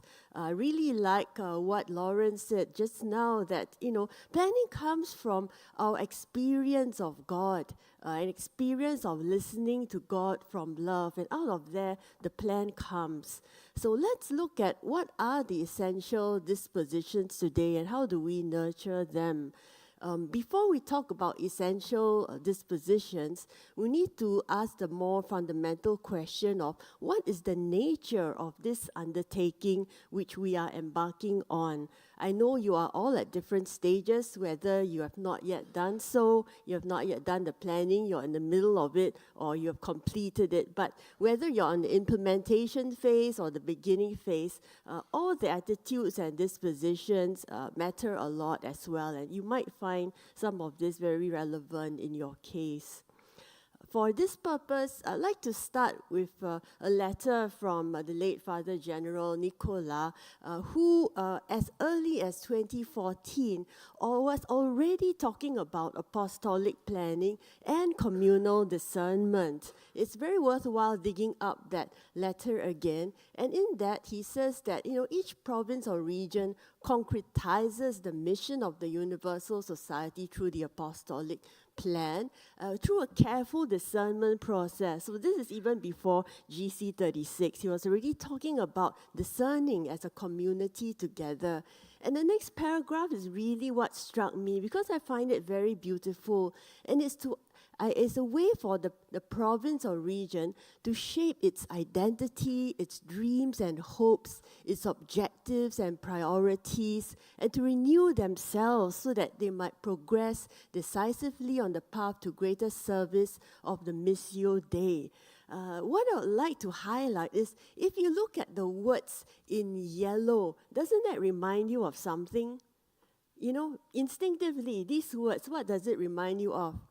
The spiritual exercises, right? Because there's so much, the spiritual exercises is really so much about helping a person find his or her identity, dreams and hopes, objectives and priorities, so that he or she can progress decisively in the path towards greater mission, greater service of the Missio Dei, the dream of God for this person, and to do that through a method of careful discernment. So in a way, we can say that there's a lot of parallel between apostolic planning as a corporate body and the spiritual exercises.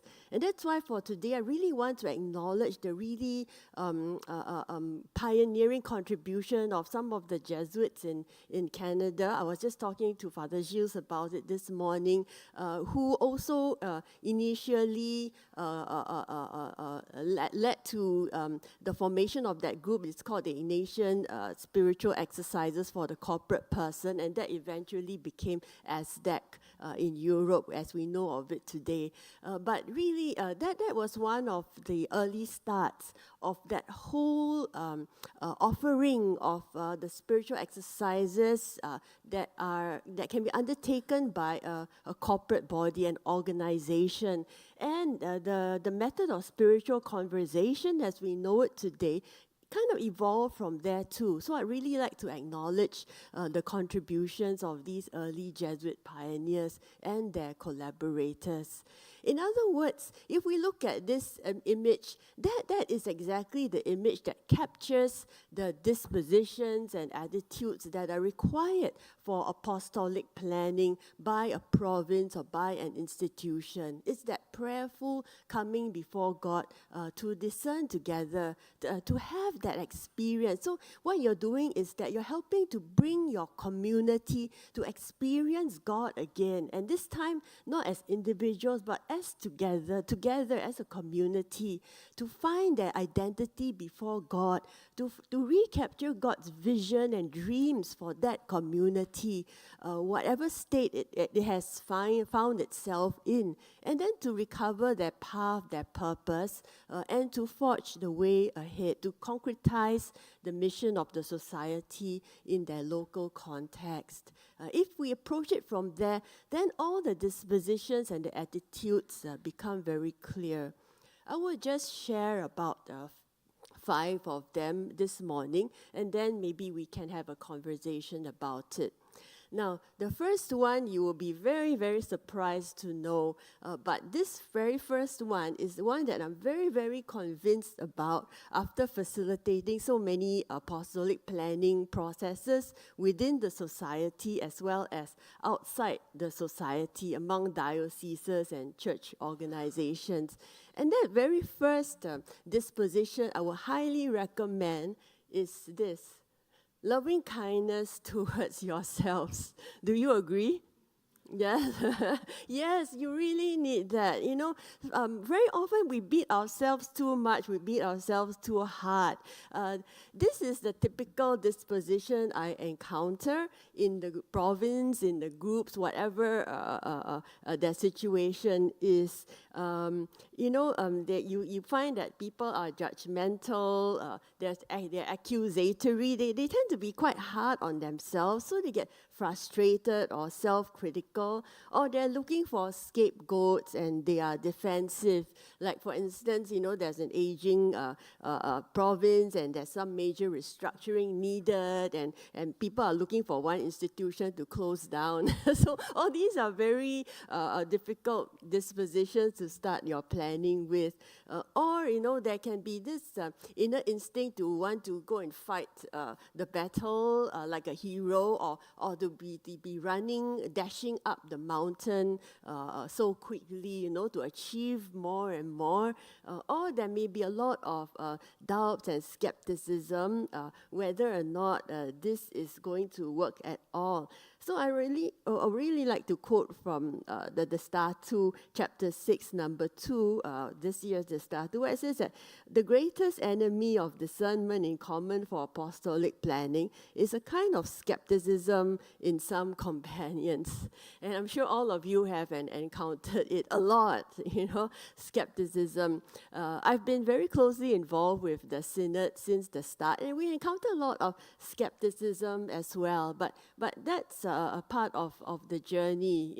That's Moses encountered skepticism. A lot of Jesus and everyone, every prophet has encountered skepticism. So we just journey together with each other, and we talk about our skepticism, and that's very important. And there's always a very good concrete basis for that skepticism that also comes from experience. Okay, so why do I say loving kindness is the very first starting point? That's because in many of the province or institutional situation, the planning is going to help, it's going to require them to maybe cross the river in a difficult way, to make a very difficult transition, or it's because people are tired and burnt out, or they are incapacitated. Maybe the province has been incapacitated in several ways. You are no longer as strong as you used to be. Maybe people are aging. Maybe other institutions in the secular society has overtaken some kinds of works. Maybe the diocese is not really cooperating with you. So there's always a situation of weakness or or limitation, or the province could be in a cannonball position where, something has happened, either a war or a major natural disaster or some kind of internal problem, and people are in that situation, or it may be at the crossroads where it's not clear where you need to go. So in most situations, it's really a context where you do need loving kindness towards one another, towards yourself, towards your leaders. Don't be too hard on the provincials. I think the provincials agree, right? Those who are here. Yeah. I think they bear the brunt of most of the skepticism. So we do have to bear this in mind. I like to quote again from the Statu because it really reminds us what loving kindness is all about. It says that the tension inherent in the care of the life mission of those who participate in the society, it becomes inspiring when it finds its source in the experience of God's care for each one of us, how God feeds us, how the resurrected Christ comes to his disciples to show care and kindness despite their skepticism and despite their betrayal of him. And God looks lovingly upon our weakness and our sin, forgives us and gives us the grace of humility, for which he fulfills us with joyful gratitude. So this reminds us also to be patient with one another, even when there are disagreements and conflicts and tensions within the province. And it's this foundational experience of God's mercy that's always been the source of the apostolic daring which the society has as a mark and which is its duty to preserve. So it goes back to God's infinite loving mercy towards all of us. And if we do have that stance of loving kindness towards ourselves, it brings us to God's mercy for us as the starting point. So planning starts from God's mercy, doesn't start from God's judgment that, you have gone wrong in so many ways and you must change this, you must change that, you must undergo conversion. Yes, all that is necessary, but God starts with love. The prodigious father who runs out to the prodigal son because he's so tattered and hungry, and so God runs out to greet and to love and to embrace this person. Then it reminds us of God's yes to us, no matter how incapacitated our province has been. In this one, I really have had a hard time convincing a lot of, let's say, women, religious congregations, especially some of the female ones that I've been talking to in recent months. They tend to, there is a temptation to lose hope in things because people are aging, they can't keep up with their institutions, they're not getting vocations, and so it's hard to find God's yes. Does God still say yes to our religious congregation? So that's a question. You have to find that in God's face of compassion towards yourselves. Right? It promotes patience and understanding towards ourselves as well as towards one another. And most importantly, for planning, for discernment, it frees us to see things honestly and hopefully, to take that, our proverbial long-loving look at the real, to see the good and the bad. Otherwise, when we start off with that judgmental and negative or defensive attitude, we don't want to admit some of the negative things about ourselves. We become too defensive rather than honest, and that always blocks discernment. It helps us to rediscover our identity in God's eyes, and it empowers people to be more creative and imaginative. When you're harsh on yourself, you will not want to take risks. But when you're kind, when you're patient, when you're merciful towards yourself, it suddenly unblocks and frees up all that creativity within you, within your members. So that's very important. And it leads us again in a very Ignatian way to a space of consolation, and that's where we make our decisions. Okay, so this first one is very important. Now, how do we nurture it? Okay, first, as we know by now, enter the planning with a time of prayer and retreat. At the Synod, it was really wonderful that, at the Synod Assembly, it was really wonderful that we started with a 3-day retreat. And a lot of the participants said that makes a big difference. And during that retreat, we try to see ourselves as God sees us. And there are so many scripture passages that you can use, such as this one, where despite the state that Israel was in, God reminds them, I have redeemed you, I've called you by name, I'm still calling you, and you are still mine, and that's very important. And I will lead you, so do not be afraid, I'm with you. And also, we can incorporate into the examine, like throughout the planning, you have times for internal, communal examine, to become more aware of our default stances, to help people be aware of what are the interior scripts, what are the instinctive ways that they tend to think about themselves, where do they come from, and how does that influence their feelings and actions. And we need to promote positive role models.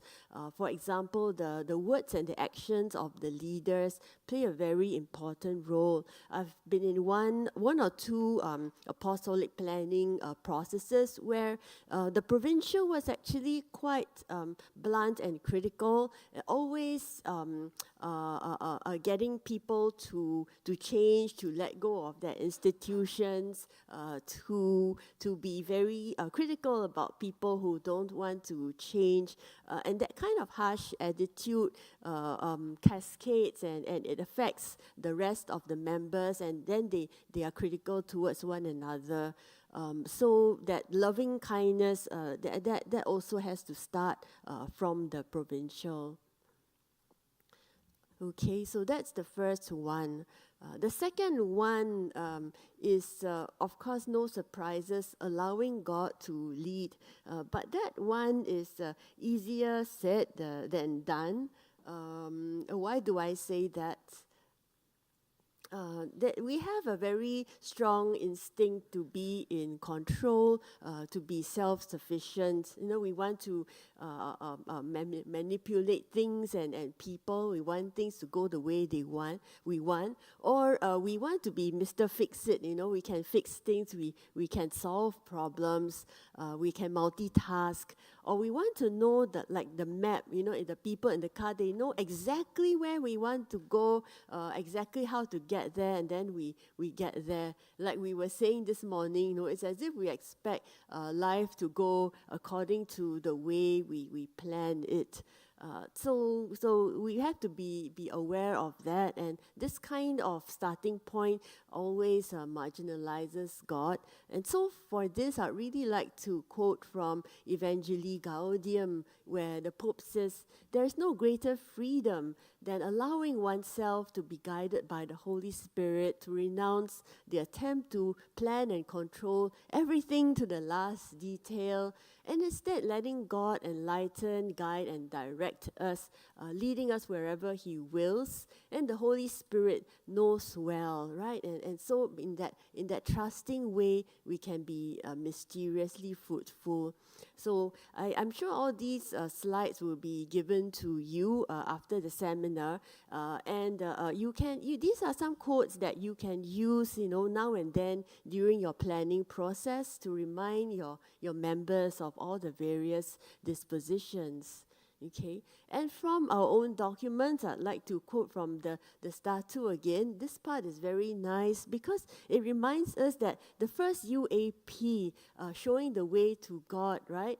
It's really all about giving greater space to the action of God in our life mission, and to follow the path that God indicates. To let God be first, to listen to God first. And that's why the Pope made this the very first one. And because he says this is the foundational character of the society, because the basic condition is the Jesuits' loving relationship with God, right, in personal and communal life of prayer and discernment. And that's the foundation of our being and the source of our life and our activities. So I would say for planning, the third paragraph is very important as well. It's not just to come up with a plan on a piece of paper, but it's really an invitation to the whole apostolic body to renew the foundation of its being, the source of its life and activities. So in other words, in planning, you are bringing your whole province or institutions to undergo the spiritual exercises, so to speak, in a different way, to go through that process of the principle and foundation, going back to have an experience of God together, experiencing God as the foundation, finding God as the source of life, and to drink from that source again, and so that they can find their mission in the new and changing context. Okay, following God's lead, how do we foster that as the people who are in charge of the planning process? First, how you design the whole planning process, whether it's 10 months or 1.5 years, design it as an ongoing process of contemplation, prayer, and spiritual discernment. It's as if you are designing a 12-month-long spiritual exercise for your whole province. And that's a very helpful way to think about it. And very important, to start the planning with questions and not with answers. Too many groups facilitated in the past started the planning with answers. There were some things that either the provincial or some members already wanted as a conclusion. And in that way, the conclusions are already formalized. So what's the point of going through planning? So we have to start with questions and not answers. So that's why I said, I've been saying for the Synod Assembly, if you see the Instrumentum Laboris, it starts with questions and not answers, right? And that's the way to go, and that's what we want to discern about. And the church is not used to that, and your members will not be used to that as well.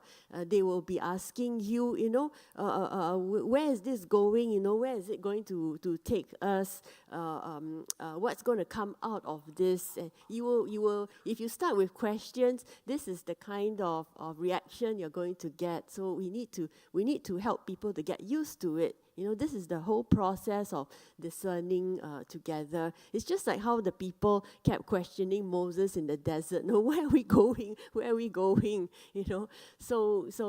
But that's how we are as pilgrim people who are always trying to follow the lead of the Holy Spirit and to discern together. And then, to go back to the Bible, to Scripture, to your documents, where you will find your identity and charism and mission, to rediscover God's unique word there. Recall history, the history line activity. Some of you know it already. It's a very good way to recall God's action in your organizational history. And in many planning processes, this activity, usually it takes either half a day or 1 day, is the one that, is really very touching for many people and very formative.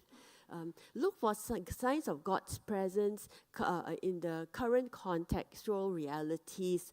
So even if you invite like sociologists to come and talk to you about your country's context, do it in a contemplative, discerning way so that you find how is God present here in this country, what is God doing, and how can we cooperate along with that. And of course, in your prayers, the grace we seek is really a greater love of God and desire for God's will.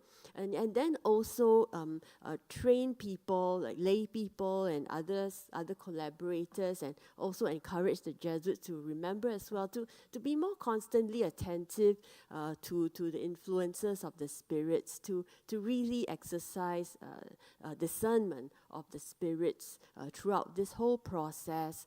You can be very sure that when things are going well, the other spirits will try to push against it as well. So we have to be attentive. I'd like to highlight, as part of allowing God to lead, listening. It's so important. Actually, attentive listening is a sign that we are allowing God to lead. It's the fruit of it. When we're not allowing God to lead, we're not really listening. So attentive listening is very, very intimately associated with allowing God to lead. And that's when someone is listening attentively, you know that that person is willing to allow God to show the way. And so when you are genuinely listening, you're speechless. You know, where genuine listening makes us speechless. It makes us lost for words in the presence of sacred mystery. When you're not really listening, you're already formulating what you want to say, and so you're full of speech. You're always talking even inside your head, right? But when you're truly listening, you'll be at a loss for words because you'll be so struck. You really don't know what to say. Something has already changed inside you. Okay, and what about non-believers? I think Father Joe will be talking to that in his workshop. But there are many different kinds of questions you can ask them, sort of as an alternative to allowing God to lead, especially if you have staff in your institution who don't profess any religion. There are other ways, of helping them to think about the bigger issues, the bigger questions, of something larger than themselves. All right. Okay, so far, maybe I pause for a minute to let you just recollect what struck you so far. And maybe there are some experiences that you have, that you resonate with.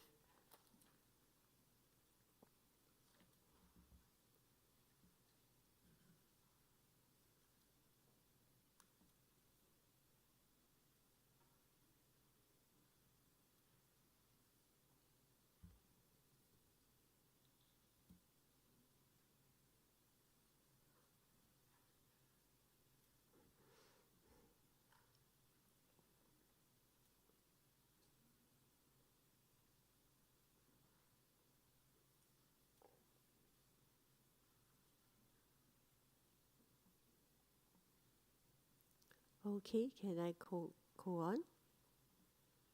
Okay. The third one is my take on desire for the Magis. I think all of us interpret the Magis quite differently. So I just share with you what's my take after facilitating quite a number of apostolic planning processes. What it is and what maybe it isn't quite so. So what do I mean by desire for the Magis? As we all know, very often status quo can become accepted as the way things should be, right? Maybe because it's been there for a long time, either our institutions, right, or maybe in your province, everyone is just running in his own direction with the ministry, and your planning is a matter of getting people to come one by one to report what they are doing this year and what they are going to do next year. and then that's it. Okay, there's no discernment together. Everyone is very busy, or it can be assumed to be normal to be running on the wheel all the time. Then you become so burnt out to be so busy and engaged in so many things, and to be charging forward all the time. We also see people who are very comfortable in their own little island. They don't want to be moved. They don't want things to change. Or it could be a province or Japan. You're laughing so much. Japan is an island, but I wasn't referring to Japan. Sorry. And also, some institutions or provinces, they are like a rabbit in the hole, don't dare to come out, to remain safe because the present situation remains safe. They want to preserve the status quo. Sometimes in the wider church, we see all these things happening as well. Certain things were not always how they should be. In fact, a lot of things in our institutional church started in the post-Reformation period. In the early church, it certainly wasn't the way things were. But when it's become the experience for a long time already, people assume that that's normal, and to change it is to go against what Christ teaches. So there's some kind of confusion between what were the original charisms of the founder, what were the original inspirations of the founder, and what has come to be the status quo for so many years. And we have to kind of really recount and go back through history and really rediscover, was that really so? Is that the way things should be? Could it be different now? Okay. Again, from the start too, we talk about our disordered attachments, where some works are even considered indispensable, and like the long-standing institutions have become untouchable, and so consequently we carry too much work, no time for rest, for prayer, for formation, for community life. Certainly, the second part of that sentence is not so. It's not the original inspiration of Ignatius. It's not what he wanted, right? It's a consequence of other things, right? So we have to re-examine. Is this really the Magus? And what does the Magus call us to do? And how do we respond in such a situation? So to me, Magus is not simply a matter of more pain, give me more pain, more work, more responsibility, more achievement. That's not what it's all about. So I go back again to this other paragraph in the start too, which was already mentioned this morning. What defines a Jesuit is their identity, not their activity. This simple line is so beautiful. What defines the Jesuit is their identity, not their activity. And so it's a life mission that is centered on Christ, a mission of reconciliation. And it's there that what we are and what we do finds its meaning. Okay, so we go back to that original inspiration, companions of Jesus, right? That is who the Jesuit is. How do we translate that? So the Magus to me is becoming more truly who we are meant to be. How can we be more truly who we are meant to be? I was really happy that this whole idea of who, what, how was mentioned this morning. Again, I think it might even have its origins in that original group, who started, Frank is smiling there because he knows the answer. Because it does trace back to the group that started SDAC and all the different perspectives and tools that they provide. I find the who, what, how to be very, very powerful. To me, Magus, especially in apostolic planning, is about being more of who we are meant to be. Even if it's for an individual, a young person whose retreat you are guiding, this exercises is meant for this person to be more of who he or she is meant to be, God's biggest yes to that person. And so how can we better live our identity and charism in the present context and needs? You have to bring your whole province to go back to the who. Who are we all about? Who are we meant to be in God's eyes? And how have we departed? In what ways have we departed from that? Okay. And so we have to take time in the planning to drink again from the sources of our identity and charism.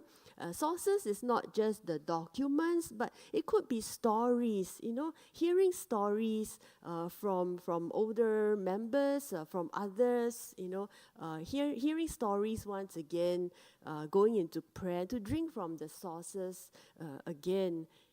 Also, it requires us to open the eyes of our heart to the signs of the times, because our idea of reality has to be updated. We need to open our eyes real big to what's happening in the world today. So in a society where there's so much conflict, how can we be more of who we are truly meant to be? And that we, in that way, we are bred for that society. Another way is the example that Jesus demonstrated. Just take time to pause, reflect, retreat, pause to ponder what we are doing. And that's what our annual retreat is for as well. Hopefully the province retreat can be like this, to pause to ponder what we are doing. And so in this passage, which I always use in all the planning sessions I facilitate, this is where Jesus gets very busy in ministry, but he does pause to step aside and to really realize, hey, I need to change direction. I need to move on. People are looking for me in that busy ministry, but who I am is someone that God sent to be preaching throughout the world. That is why it's for this purpose that I came. And so in that moment of reflection, it gives clarity about mission and which direction we need to go. Okay, and that, to me, that's the Magus. And having this attitude of keeping one foot raised, not to be too stuck all the time, to be creative even if we have institutions. For this, I like what Pope Francis says, that we cannot do something good and evangelical if we are afraid of the squilibrio. Squilibrio meaning disequilibrium. Right, when you rock the boat a little bit, there's some disequilibrium, like these three people trying to cross the plank. We must take it into our hands, right? If we go into a new place, a new kind of ministry, there's always disequilibrium. We don't know what to do. It's just like right now when the whole church is embarking on this effort to become more synodal, there's a lot of disequilibrium, and people get quite tense about that.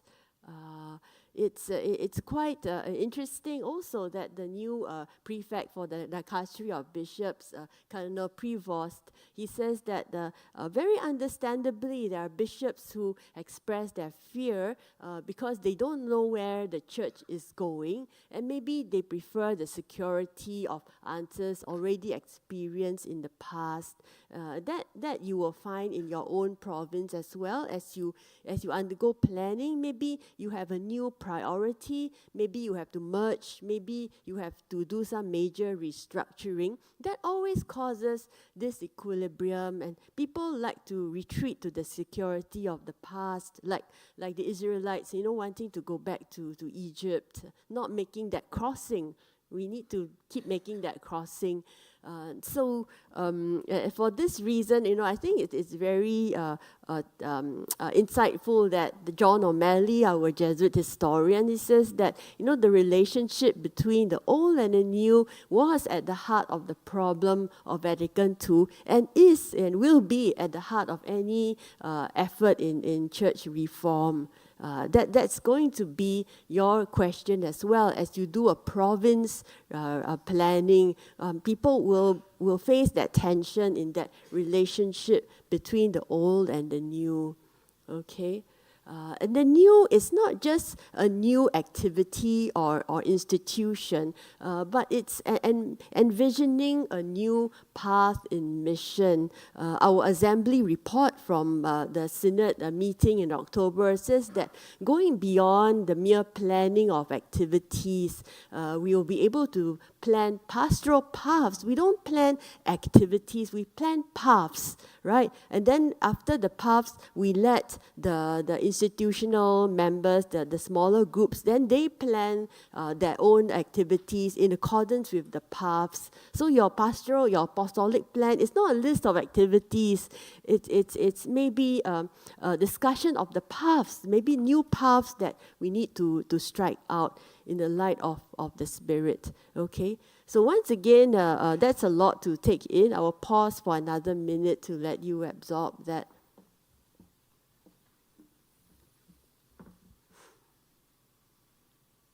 The others are quite. I won't have time to cover.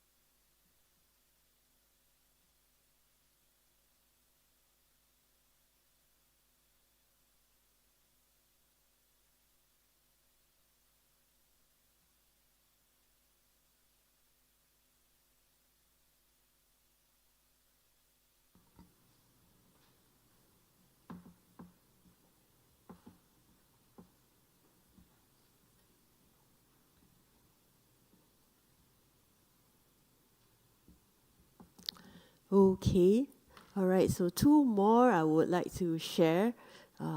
The next one, again, you're all familiar with it, the community as the primary reality, not I, but we. This requires quite a big paradigm shift among some members because they are very used to that model of ministry or mission as a very individual model where someone is assigned to take charge of an institution or assigned to a place. They are pretty much in charge. They're working alone, maybe with a lot of staff and collaborators, maybe with one or two other Jesuits reporting to him, but pretty much up there alone or in a new mission territory. So everyone is going their own way. So it will take many years, a few years to undergo this paradigm shift of being in ministry together, of undertaking communal discernment. People will get very afraid when they say that we want to do a communal discernment about your institution. They're not used to leading and working in that way. Okay, so again, recently in the Statu, when we do an examine of the Universal Society, we are able to to name these tendencies, right? To be of being individualistic in our approach, difficulties in teamwork, difficulties in all these things hinder apostolic planning through communal discernment, and also the social polarizations, political issues. It does affect the union of minds and hearts to which we aspire. So this is the reality that we are living in today. For our sources, going back to the sources, it's really good to remember. This is from GC 36. For the first companions, life and mission were rooted in the discerning community, were profoundly related.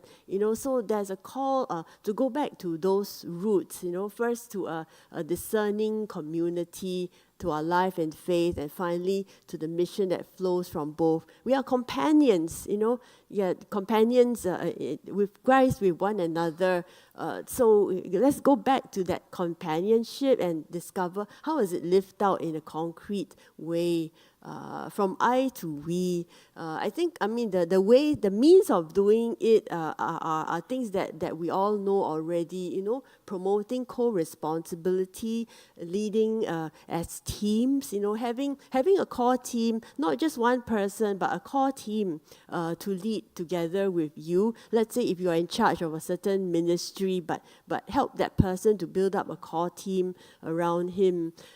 seeking to work cross-sectorally, collaborating with others outside the society, and then bringing people together for regular communal dialogue. I find that this also addresses the question of loneliness. Even if they are assigned to a work all alone, have platforms where people can come together to share, because it can be quite lonely in certain assignments, right? So have a regular communal dialogue to talk about their work and ministry. And in apostolic planning, welcome the participation of others, of their partners in mission, right? So involve them in the planning, help them to be part of the planning. And increasingly, we have to be part of the bigger picture. The diocese, the regional conference, as well as the universal society.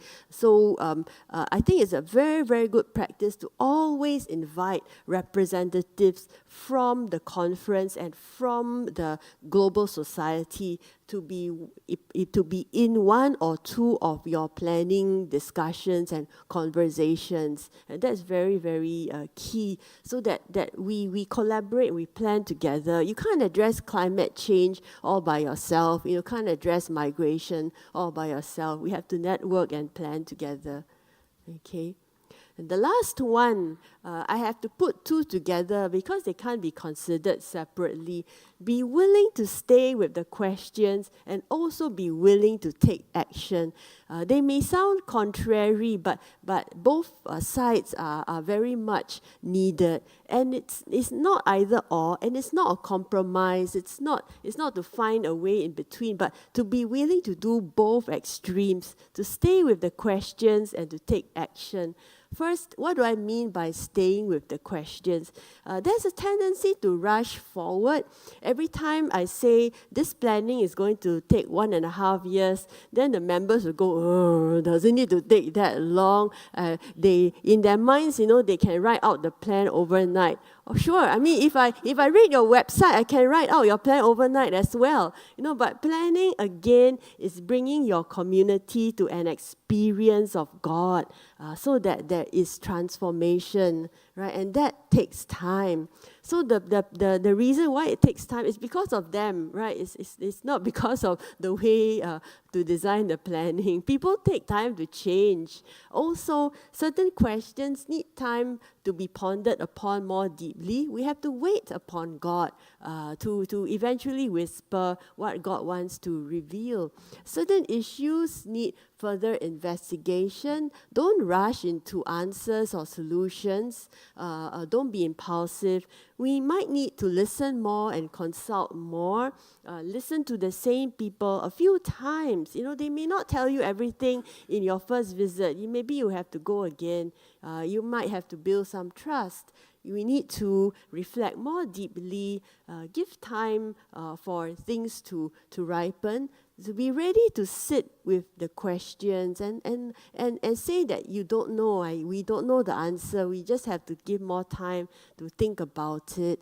In certain situations, you have to respect people's current feelings because they're not ready to move on. Maybe they're not ready to face certain questions or certain issues. So you need to give time.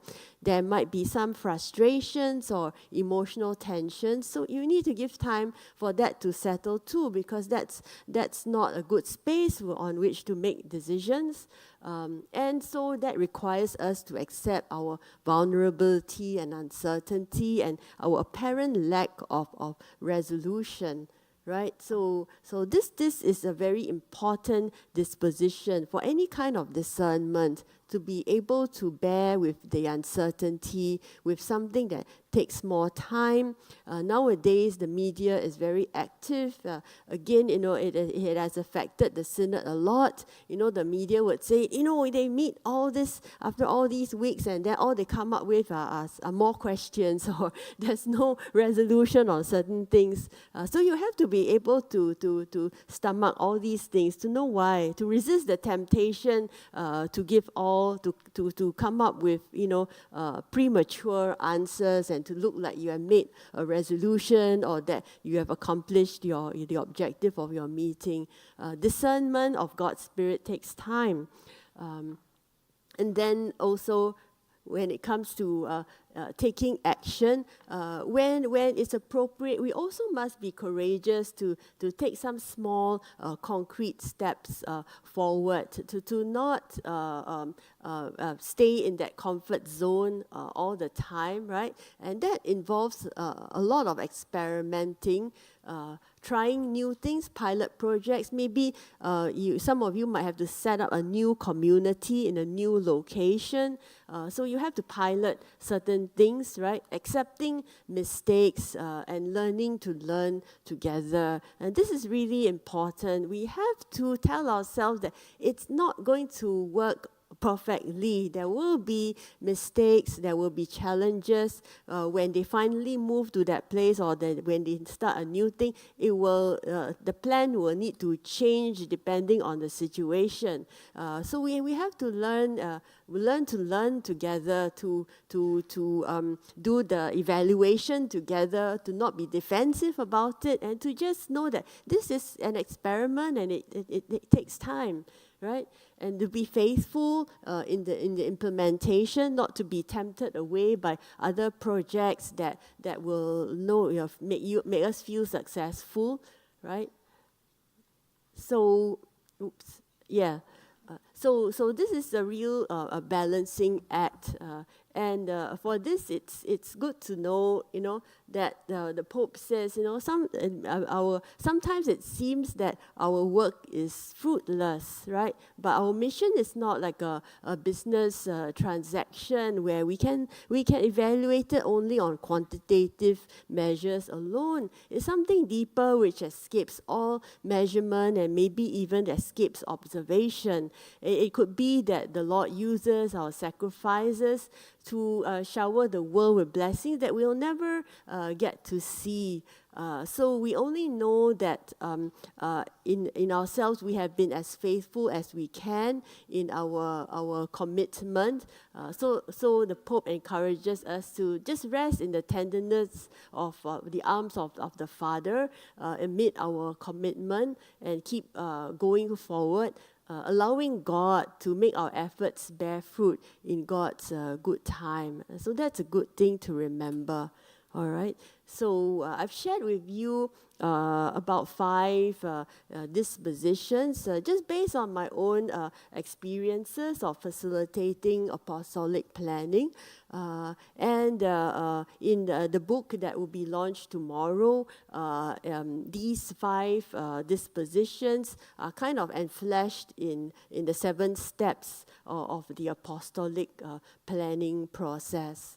Okay, so that's what I will share this morning, and perhaps we can spend a moment of silence to reflect on what struck you and what spoke to you. Thanks, Christina. So take a minute, and she's apologizing for taking away my role. Take a minute just to write down in your notebook. You've been given little journals. What moved you? What struck you? Maybe a question that's coming up. And then we'll buzz. But before we buzz, before somebody diverts you, connect with what you think and where you are.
Okay, so chat with the couple of people beside you to talk about, to kind of wonder together or to complain together or wherever you are.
We come back together.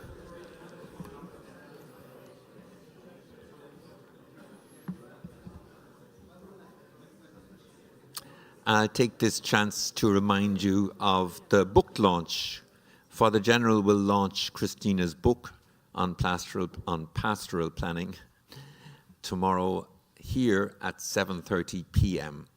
So the book launch of Christina's new book. Okay, questions. We'll take 3 at a time. Robert, you've got a question or a complaint. We have a question from Paul Maragola from Jesuits, Brazil. He asks, how can we work so that apostolic activism does not remove the essence of evangelical work from the mission life? Thank you, Paul. Let's take 2 more.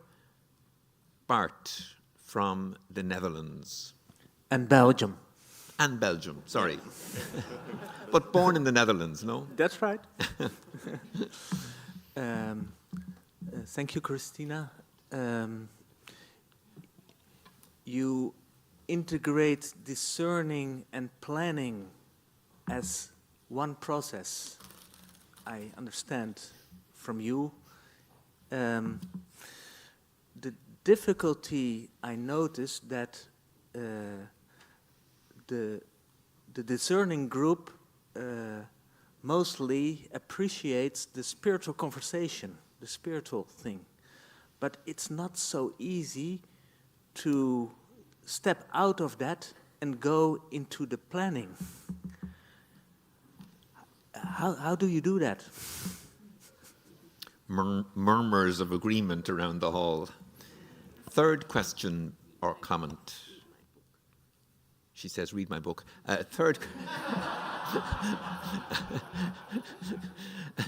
Third comment or question. Yes, Joe Arun from the Chennai province.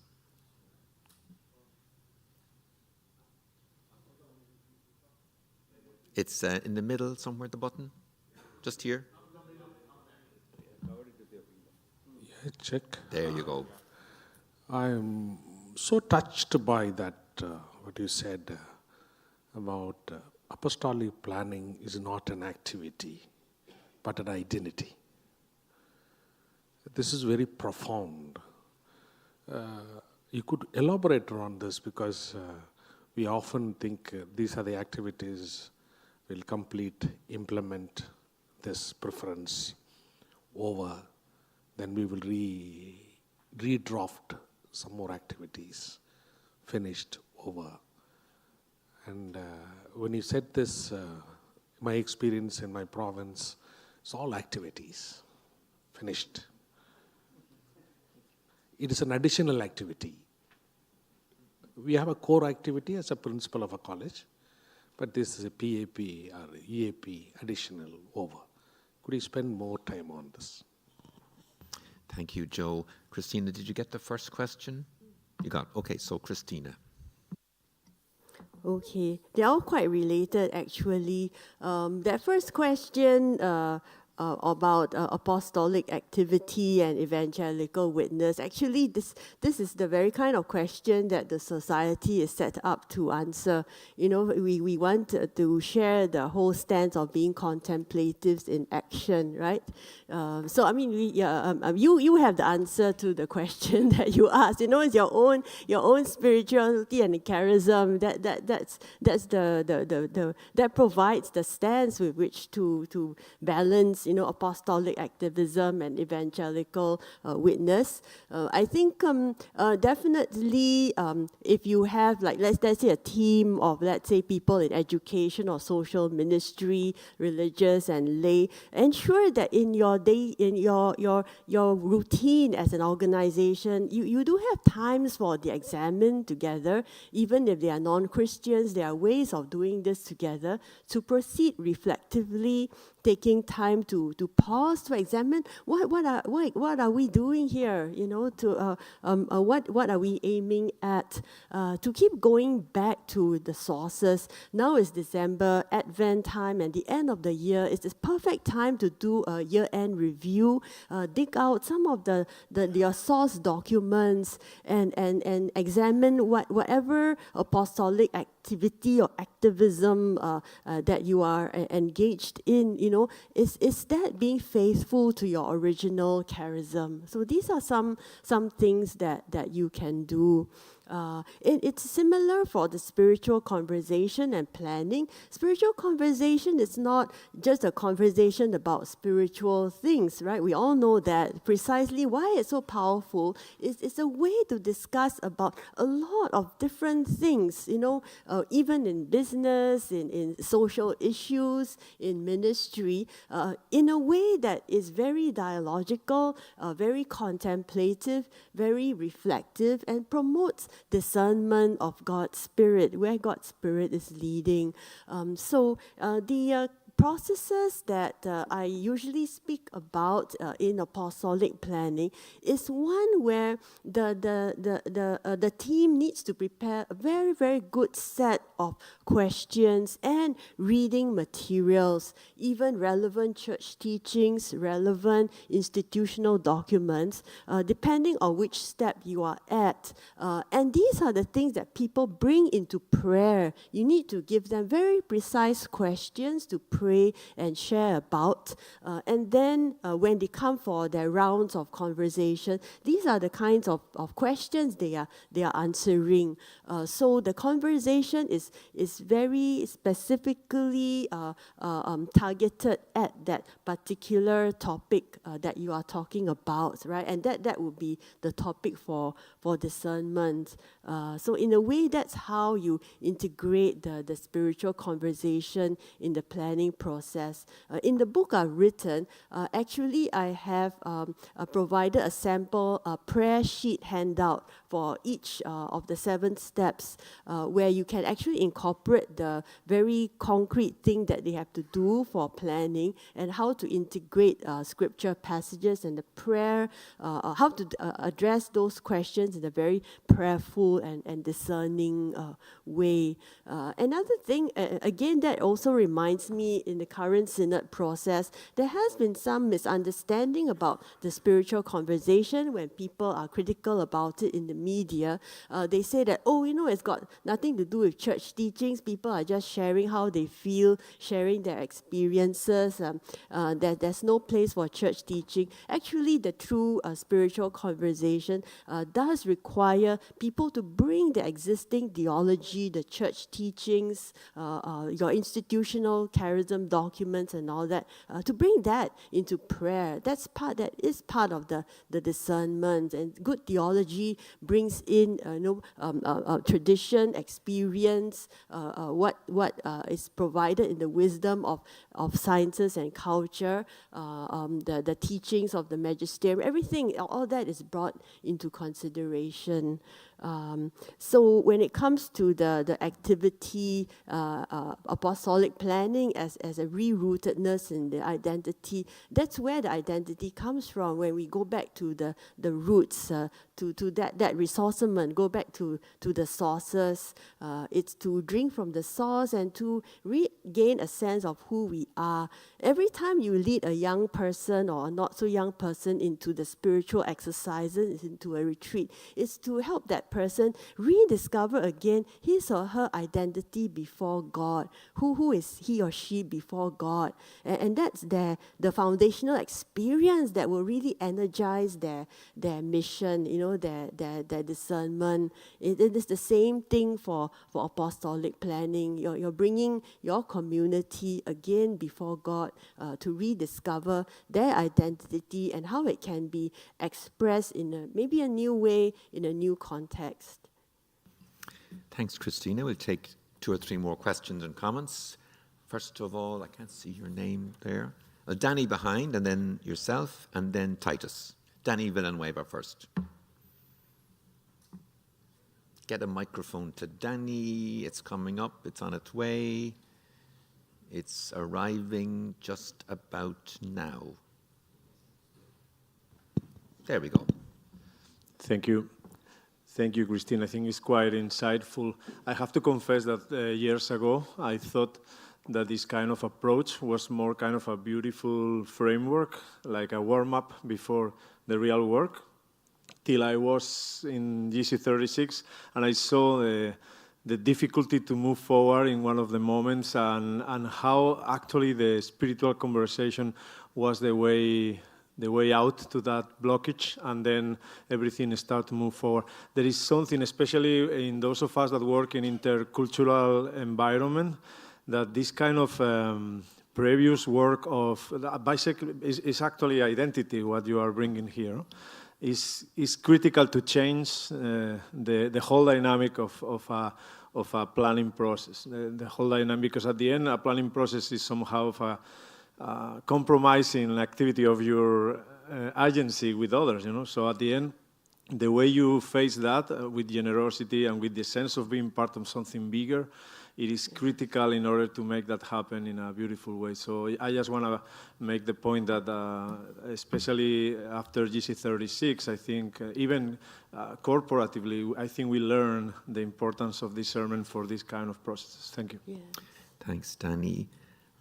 I've just blanked on your name. That's I'm sorry. Okay. That's okay. Brian. My name is Brian. Yes. Christina, thank you for your presentation. Several years ago in our community, we are a multi-apostolic community. We used your 7 steps, and it worked beautifully, I thought. And it was the Jesuits, and it was also a good number of our lay partners that participated. We had a beautiful encounter with how the Spirit was speaking to us, and everything you said about identity, how identity is fundamental, it's prior to any talk of action. That was our experience. But in the 2 years since, we keep getting new Jesuits coming in, which is good, not complaining about that. However, what do you do? We talk about communion as the primary reality, but that community changes. The we keeps changing. And so we get people who did not experience, they didn't have the same experience. It's like when you go on a retreat. And so how do we keep negotiating that without throwing away the work that we did and starting from scratch? Thanks, Brian. Sorry I didn't get your name. Okay. I blanked on it. Titus, you're next. Titus from the Pune province. Thank you, Christina, for this insightful presentation. And I like the parallelism you brought of planning and spiritual exercises. I'm sharing our experience of a province. 4 years ago, we made the plan. The convener sent out a mail asking for each sector coordinator to make the plan and send it to him. In 8 days, we had a perfect plan, and printed it nicely, sent it to to Father General. It came back with the same speed, with one note saying that you can't make the election before doing the first 2 weeks. So I'm putting the words in his mouth, but it must have been in his mind because it lacked definitely, there was no depth and there was no participation. And then it struck us hard. And afterwards we sat together for about 1 year. We took some long time, went through a multi-layers of a spiritual conversation through the dispositions that you shared here. And now we have a good plan. In one reading, it may look like a number of activities, but each member knows what he's supposed to do, what the plan is. It is not flawless. There are mistakes. There are times that we sat together and found, okay, though it is approved by the general, there are things that we need to change on the way. So it has been a very fruitful experience. Just wanted to share this experience being, experience gives us a base for the plan. Thank you. Thank you, Danny, Brian, and Titus. Christina. Yeah, in fact, the process of planning itself is the thing that makes the change, that creates the change that you want to see, and not the end of the planning. Many people want to rush to get to the end where they have a nice planning document, but it's the very process of undergoing the planning that the transformation already happens, the change and the conversion that you want to see. And that's why as people who are in the planning team, you need to ensure that the process is done very well. Every month of the process has to focus on how it fosters that change in each other. My happiest moments are when the members in one of the sessions, they are face to face with each other and they're saying, I'm listening to my brother for the first time very genuinely, even though we live together in the same house or the same region. But now I know this is how he's really feeling in his ministry. And that, to me, that is really the goal achieved. I not so much the end product of the plan, but when they are becoming a community in mission together, that's the kingdom of God. That's the goal being achieved already. So as we are talking about ends and means this morning, when it comes to planning, it's very much fused. The means become the end itself. The means of conversing together to understand each other. I just saw Avatar, the movie, on my way here on the flight. But they have a phrase. I don't know if it actually comes from one of the. I don't know if it really comes from one of the indigenous communities. But in that movie, they have this phrase that they tell each other: "I see you." I see you. That means because of this experience, I see you. I know who you are. I see you in a new way for the first time. I acknowledge you. I see you as you are. And I see that being said in different ways in different communities when they do have a good experience, a good process. That's very important. And regarding the new members coming in, it's good to have like a regular process of like a community reflection time or evaluation time where you take out the plan, you reflect on some of the key things that were talked about, reflect on how things have changed, and have that new person be part of the conversation. So that even the understanding of the existing members are widened and expanded because of the perspective that this new person brings. But have either 6 month, half yearly or yearly times where you converse and reflect again together as a community. That's one way that I can think of. Thanks, Christina. We have time for 2 more comments or questions.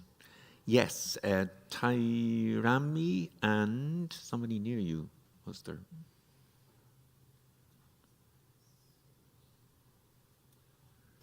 So, Christina, thank you so much for your presentation. It was very inspiring, and I felt it was a spiritual experience listening to you. It was obviously that. And also, we all as a province and the universal body is going through the recollections on DSS, and it was like a continuation of listening to the Spirit while being here. My question is that, of course, we all have one identity, the Jesuit identity. However, very often, even in the eyes of the outside world and also within the society, we are carried away by our own activity. What I am doing matters more than who I am, you know. So that identity crisis is very much there. And we also have lots of different works that we do. So we are carried away by the works that we are doing. So there comes a conflicting situation of our own identity, and we seem to be carried away by conflicting multiple identities. So how, of course, the dispositions that you have presented really help us a lot. However, would you present some more practical aspects to get rid of these conflicting and multiple identities that are always with us, even though we do so much of spiritual conversations and stuff? That would be my question, if possible. Thank you. Thank you very much. One other comment or question? Yes, Paula. Get the microphone to Paula. It's coming up. Thank you. Thank you. I was going to refer to the issue about identities, and thank you for the comment raised.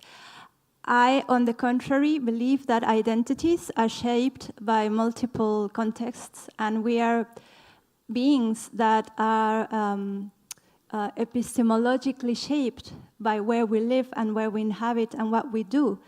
So if we are not touched on our multiple identities by what we do, then we are like abstract beings somewhere not touching reality. So I think rather than attention, I think it's a dialogical process between what we are and who we become, because it's a process. We ourselves are beings in process. So if we don't shift, I mean, we do have like a paradigm of who we are and who we tend to be, obviously, but if we are not touched by who we meet and what we do in this process, if we are not shifting from these various multiple identities, then we are not human beings. So I think there's something that we should always see as a balance. I mean, I myself, I am a woman, and I am a mother, and I am an activist, and those are multiple identities. So that I am not in conflict with them. So I don't think there's such an issue of conflict there. So it's just a comment. Muchas gracias. Thank you. When I hear words like epistemologically, I know I need an expert. Christina. Yes. Sorry about that. I'm a sociologist, so that's my... just teasing you. Yes. In a way, I think she has answered your question. I was struck when you say, how do we get rid of all that? I really agree with her that you don't get rid of all that. You know, it's part of your identity. The three concentric circles of who, what, how, it's not just one direction, but it flows both ways. Because I agree, we also get a sense of who we are by the things that we do, by the various contexts that we operate in, and that's how we find ourselves also. But it's a problem. The problem is when each individual takes his or her activity as like the full sense of his whole identity as a Jesuit, and even worse, to derive a sense of accomplishment and self-worth from whether or not they succeed in those ministries, and that becomes a problem. And that's where I find that the community here is so essential, and the role of the community superior. We really have to re-look into that and see how we can strengthen that role, because I also feel that it's very hard for us to find identity alone as a person, because that's not how God made us to be. We derive our identity from the community as a communion, you know, with the earth even, you know, as a whole, as the whole of creation.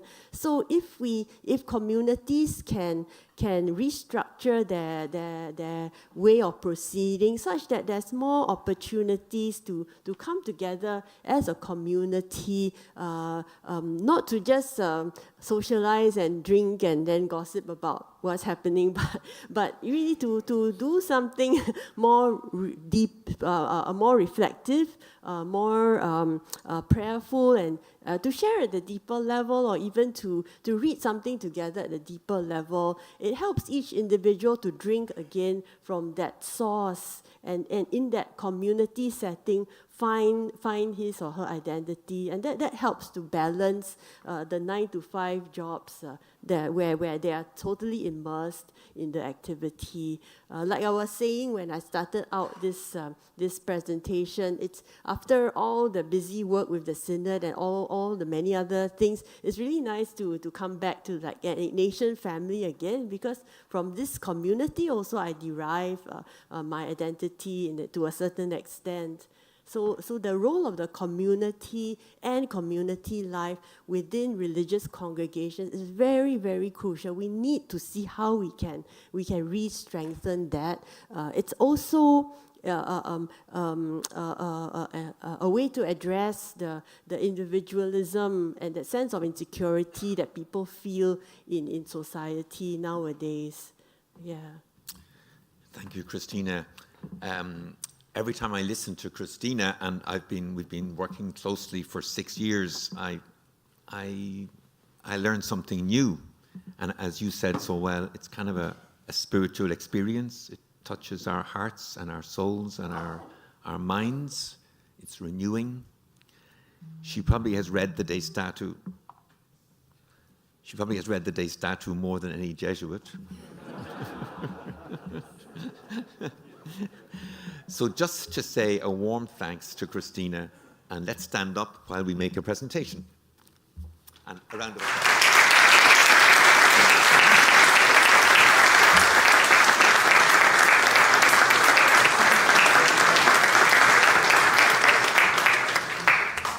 So bear with us for a couple of practical announcements. First of all, we'll try and be brief. Try and be on time for lunch. To get to the Curia, there's a shortcut. Just go up 4 steps here. You'll find yourself on the 3rd floor of the Curia, and then go down 1 floor. So Curia people, straight up those 4 steps, and you'll find yourself on the 3rd floor. And if you get lost, ask somebody. Secondly, where am I now? Yes, Joseph Bartkowiak, one of our people, had a COVID positive test, so he's watching, I think, from live stream. Keep him in your prayers. I don't think he has any serious symptoms, but we're with him. The workshops this afternoon, if you look at your program, the first workshop is Planning at the Frontiers of Turmoil and War, with some people from JRS. That is in room 272 of the Curia. How do you get there? Well, meet at the reception of the Curia at 2:45, and your shepherd will be there to lead you through the maze. So room 272, those people for the JRS symposium meet at the porter's office of the Curia. The next workshop is Planning in a Context of Secularism by James Hanvey. That is at the room 231, also known as Sala Chinima. You also will meet your shepherd, the different one, at the porters at the main entrance of the Curia. Number 3, Planning for a Newly Created Province with Matthew. Matthew, hands up there. Stand up and show yourself there. There we go. He's your shepherd. You meet in Sala Nadal where you had the coffee, and he will bring you to the room. And do you know where the room is, Matthew? We'll show you. Shepherding the shepherds. And the final one is Communicating Your Plan, Do's and Don'ts. That's pretty simple. That's by John Swope. That's pretty simple. You meet here in the aula. So this may be the only group that doesn't get lost, maybe. John Swope you can leap to your feet there, and he's leading the workshop on communicating your plan, do's and don'ts. And the workshop in the aula will be live streamed, so it's not for shy people. Speakers, we are doing little 3-minute nuggets of recordings with speakers. So if you're a speaker or a workshop giver, please contact Mikowai. Where is Mikowai? Disappeared. Just my luck. If you're a speaker, please find him this afternoon and book your recording. And Stanley, you have more notices. Just a reminder, those who are meeting at the Courier reception, please meet at 2:45 p.m., not at... The workshops begin at 3 sharp, so please meet at 2:45 p.m. so that we can have time to walk to the venue. Please don't be late, or else we might have to leave without you. Okay, that's it. If there are any suggestions from you about how to organize things or requests, come up to us or talk to Herman, who's up there, or to Alison. This is your workshop, your meeting, your conference, so we want to respond to any concerns or complaints or suggestions. John, just get a microphone there. What can you leave? I will lock the aula door, so leave whatever you want here. I will lock the door so it's safe. But I will not open it until 2:45. Okay, thank you very much. We've had a good start, and thank you. Oh, Stanley. 2 more things. One is the apostolic plans. Please hand them over to John. And those who are staying at the Colegio del Gesù, please meet Herman at the entrance. Right at the entrance, he will speak with you about your lunch. Thank you very much.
you.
Welcome, everyone. I'd like to do a little brief introduction for those who join us via teleconferencing, because they've been basically dropped into this breakout session without knowing what it is. So welcome, everybody who's joining us via teleconference.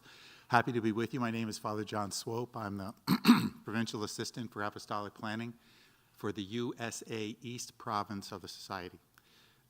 We're very happy you could join us today, and I hope you find our presentation today and our conversation with our colleagues instructive for you.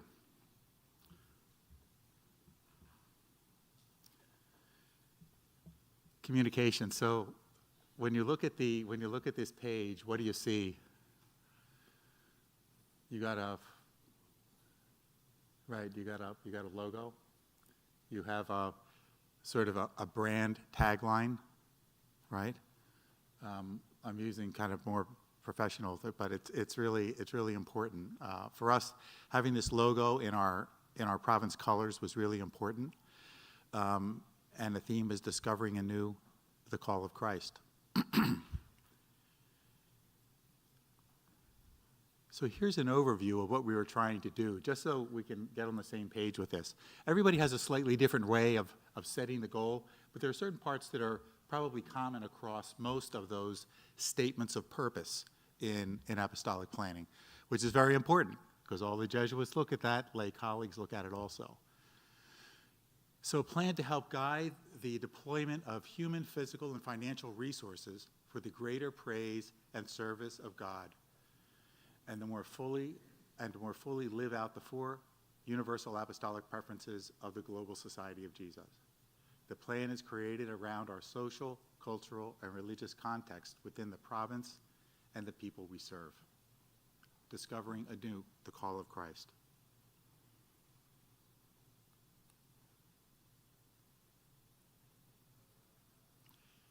Some of the things we're going to do are going to be pitched toward those of us who are from provinces who might not even have started their apostolic plan yet.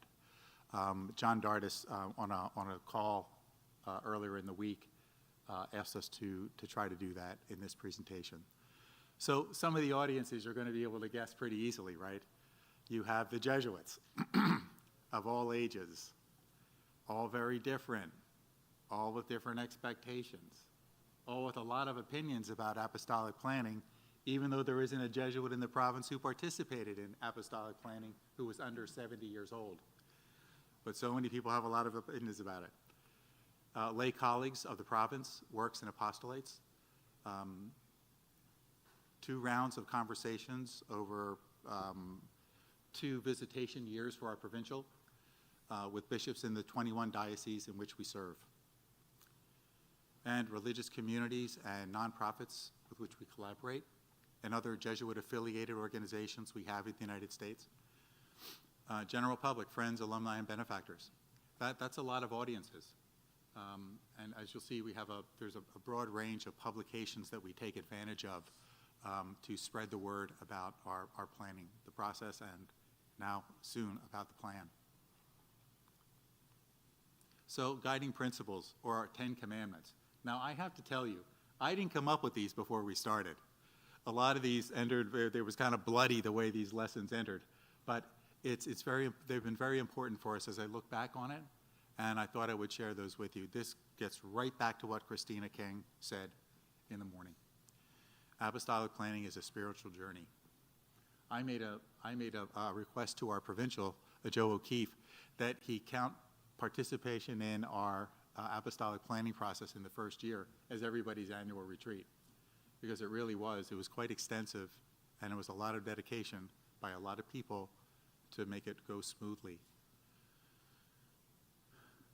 And that has been the language of spiritual journey, beginning with Father Sosa's image of Abraham, the figure of Abraham. I will show you where you need to go, even though you don't know where you're going now. That is very, very important to Father General, and I think it's sort of an image. The figure of Abraham can be used in many, many different ways with different audiences. It appealed very much to our senior Jesuits, those who are in our healthcare facilities, our healthcare communities, rather. It was a way for them to engage in our apostolic planning process. As they said to me, John, this is not my plan, but it's our plan. And they prayed with us along our journey over 2 years using this prayer guide that we developed for them, which is developed by senior Jesuits, all based on the figure of Abraham. And they found that very compelling and beautiful. And it was a way to include them, because otherwise it would be very hard for them to participate in doing a spiritual conversations approach over several months.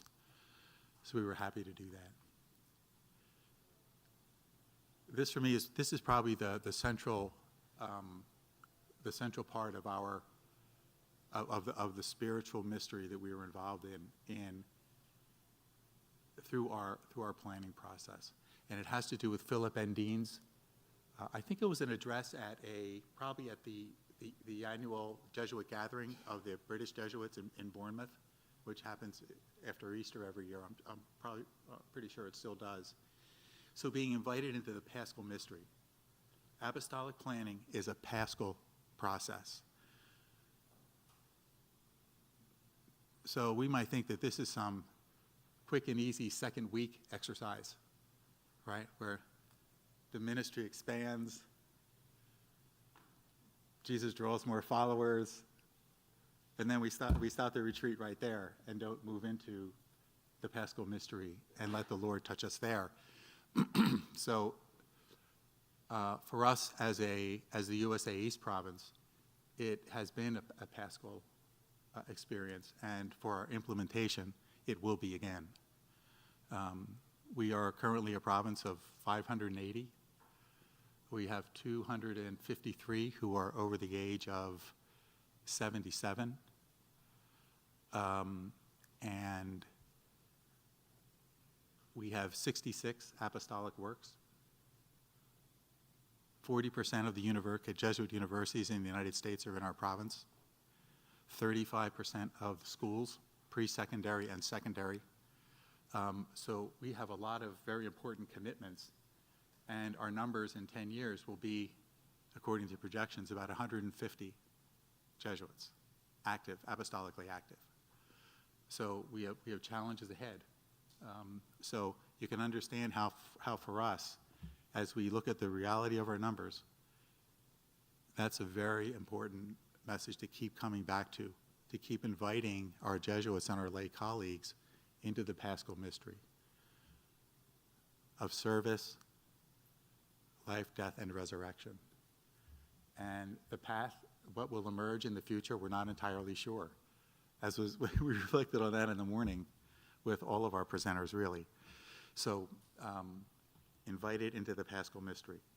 It's something that I think would definitely resonate with Jesuits. Probably the deepest part of the spiritual exercises is right there.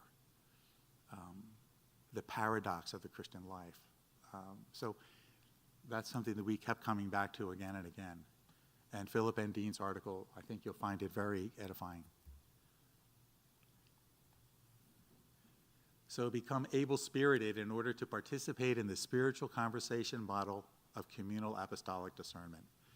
So this took a little while to get this straight, because you can understand how one could be also spiritually disabled, right? And not really be able to participate in this kind of exercise.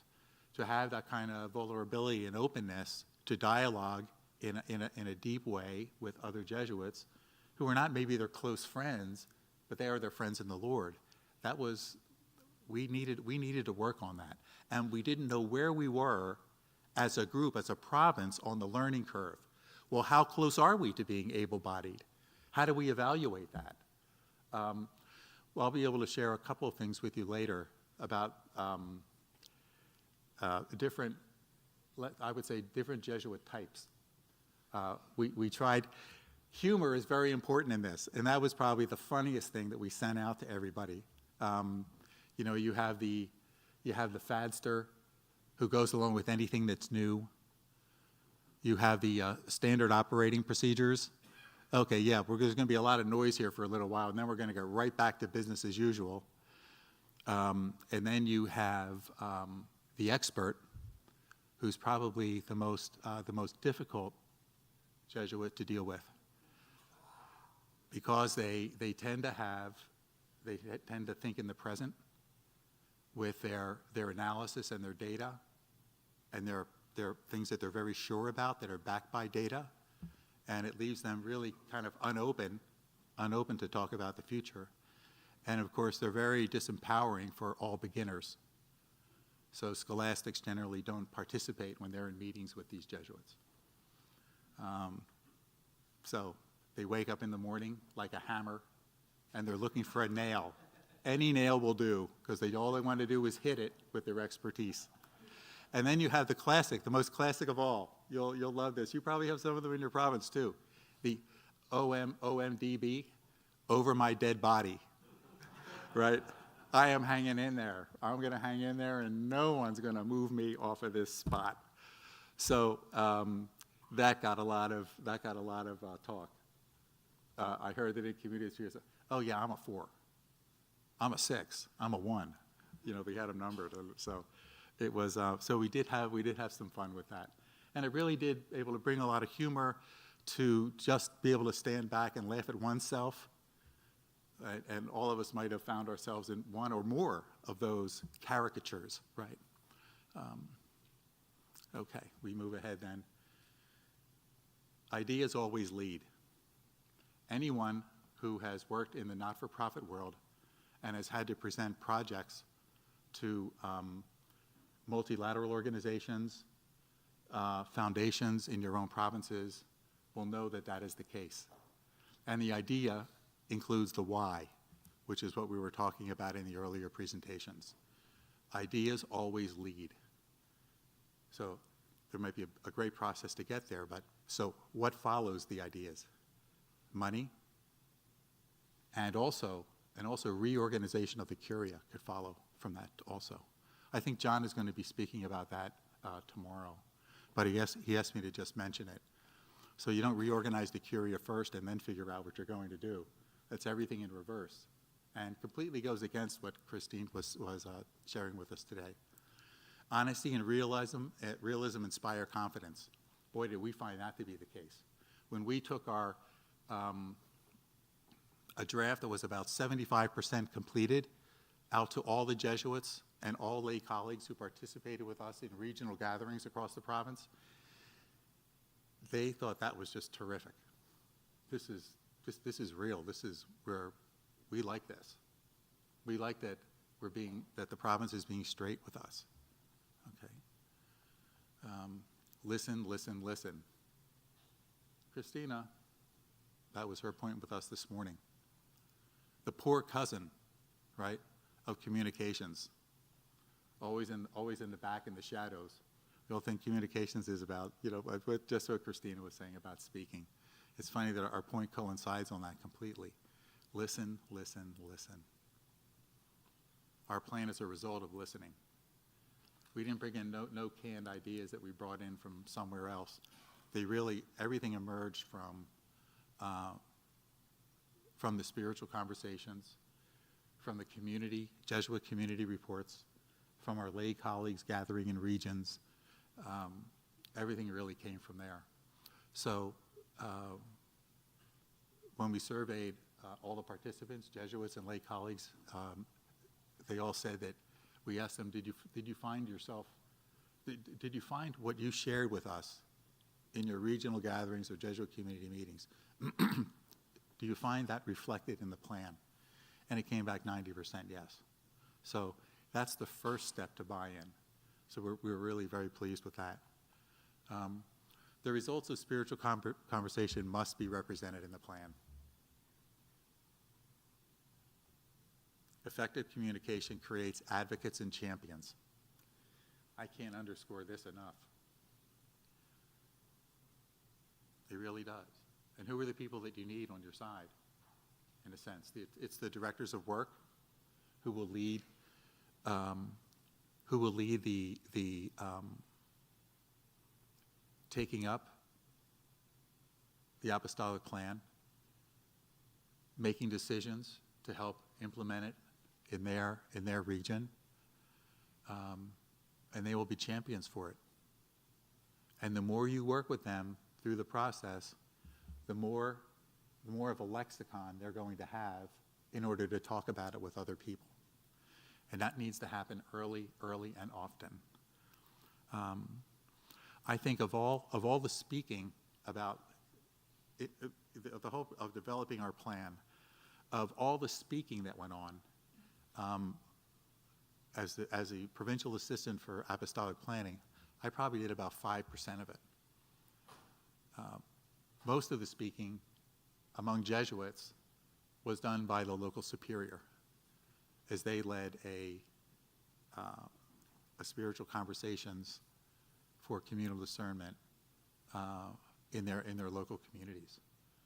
So it's not a central top-down thing. The only thing that provincial has said, he will see the video in a moment. He spoke on a video for about 5 minutes, and after that, he gets off center, because we don't want any of the criticism of what we're doing. We don't want that sticking with Joe. He's going to come in and he will make his major address later in the spring after our plan is approved, hopefully. So it's very important to save that voice, that authoritative voice, for at the end after the plan is approved and before starting the implementation, right? Just the way the provincial speaks at the beginning of the process. He kicks it off, and then the lieutenants do the work. Does that make sense? Okay. And also, here's a small challenge. We're founding a new province. Oh, great. Let's try that too. The province was founded in 2020 and COVID hit. Great. Provincial does all his annual visitations for a year and a half via Zoom, 32 communities. He has to speak with about 400 Jesuits. Can you imagine that? And that's really going to build a lot of esprit de corps among all the Jesuits in these 3 former provinces, which are basically a little bit suspicious of each other, and what are they doing down there in the Maryland province, in the New York province, in the New England province? How are we ever going to be the USA East? So again, another layer of messaging going through this is using the word we, all the possessives, just to try and build a sense of unity among this very, very diverse crowd with tremendous independent streaks. I didn't say, don't tell anybody I said that.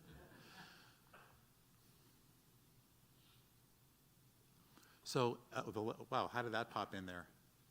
So the 4th bullet from the top, the 4th commandment is strong preparation signals respect for lay colleagues and Jesuits. Wow, they're doing their homework. They're really taking this seriously. You know, they respect us. And they want this to be easy for us, right? Look at their on time. Look at this language. They're deferring to us, right? They're not running this. We're in this together. So constantly with that kind of messaging. And I think that really rested very well with the Jesuits across the province, and with our lay colleagues too. They felt very supported.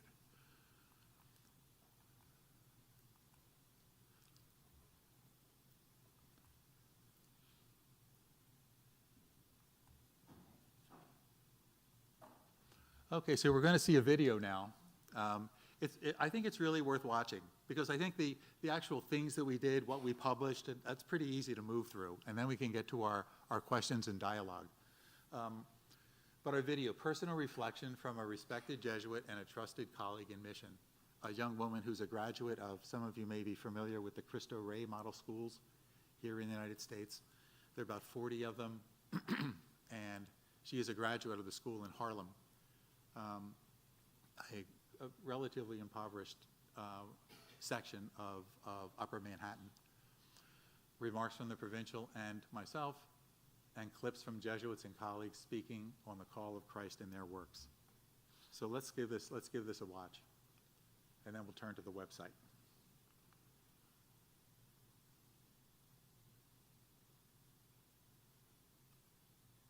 I think you go to, next page.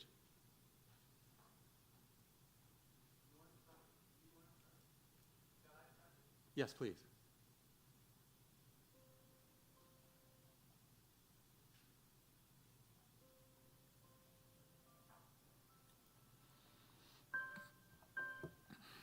Well, the first thing that comes to mind is when I went to teach high school at Cheverus High School in Portland, Maine. I had grown up in, for better or worse, an Irish Catholic ghetto in Boston. I mean, everyone was Catholic, everyone was Irish. You know, that's just the world in which I was steeped. Now, Cheverus was a Catholic high school in Maine. Not as many Catholics in Maine as you would have in Massachusetts or southern New England. But I quickly came to realize the world in which I grew up was not their world. You know, so the strong parishes weren't necessarily what they came from. That sense of real identity as Catholics growing up, serving as altar servers or singing in the choir, all of that stuff. It was a changed world. So how we connect, how we tell the story to people, I think needs to change, and how we engage young people. But as I look around the world today, I see, you know, working in prisons for the first number of years after I entered the society, you know, it's a huge population of people. 2 million people in this country are incarcerated. That's something that changed my worldview and said, you know, we really don't have much of an impact. We have some people who work in chaplains, but that's a huge area of interest. The population of folks who are addicted to drugs. There's a street corner in Boston, it's called Massachusetts Avenue on Malia Cass Boulevard, and they call it Mass and Cass. And at this intersection, right up until recently, there were hundreds of people addicted to opioids living on the streets in tents. So again, I look at that, I would drive by and I'd be horrified. You know, it's just overwhelming, and say, what can we do? What can I do? What is God asking me to do? What is God asking the society to do at this time? So I think we have adapted. Ignatius adapted. He wanted to, you know, to serve the poor, and all of a sudden he's in education and we became the educators of Europe. So I think adaptation is part of our history, and I hope it continues to be going forward. Just 2 weeks ago, I received an email from who works over at Regis, and he was a teacher at Cristo Rey my first year there. And his emails was essentially, look at this, look at this circle of life, and what a joy it is to be working here. And I could have never imagined working for the society. While I was at Cristo Rey, that was way out of my mind, right? I was in school and I was working a corporate job. So the plan for me was to go work at a corporation, which I did the first 2 years out of college. So to be here, it's kind of, God works in mysterious ways, right? And to see it come full circle, that's why to me, it's such part of the mission. I feel that I was being called to be here and to use the talents that God has given me to be able to share that with others is a true blessing. So it is no question that, you know, this is the largest province. We have the most schools out of all the provinces in the US and Canada. And to me, that is a blessing, because when you consider 30 schools and how different they all are and the different demographics that they serve, you have nativity schools that are middle schools and that have been around since the 1970s. You have Cristo Rey schools, which started in Chicago, and inner city schools, right? And then you have the traditional Jesuit schools, which have been around for centuries and decades. So when you consider all of that and our ever-changing environment and how quickly the world is changing, I think that is precisely why we should have a planning process. And I don't like to call it a planning process per se, because if it is a Jesuit process, it's a time of discernment, it's a time of reflection, it's a time to be in community. So it goes much deeper than a strategic plan where we have to identify the issues and then solve the problems. And so I think of it as a journey, right? An apostolic planning journey than a process, because it is about having those conversations. It is about prayer, and it is about discerning and hearing God. Yeah, I am really very excited about the apostolic planning process. One of the reasons I am so excited is there's an incredible group of young Jesuits. You know, they're not in the same numbers that they used to be, but the guys who have entered just since I've been ordained, the last 10, 12 years, incredibly talented group of young men. And the colleagues that we work with, you know, who are leading the institutions that were Jesuit institutions, whether secondary ed or universities, retreat houses, an extraordinary talented and excited group of people looking to make an impact in the future. So that is what fills me with most hope as we undertake this apostolic process, a planning process.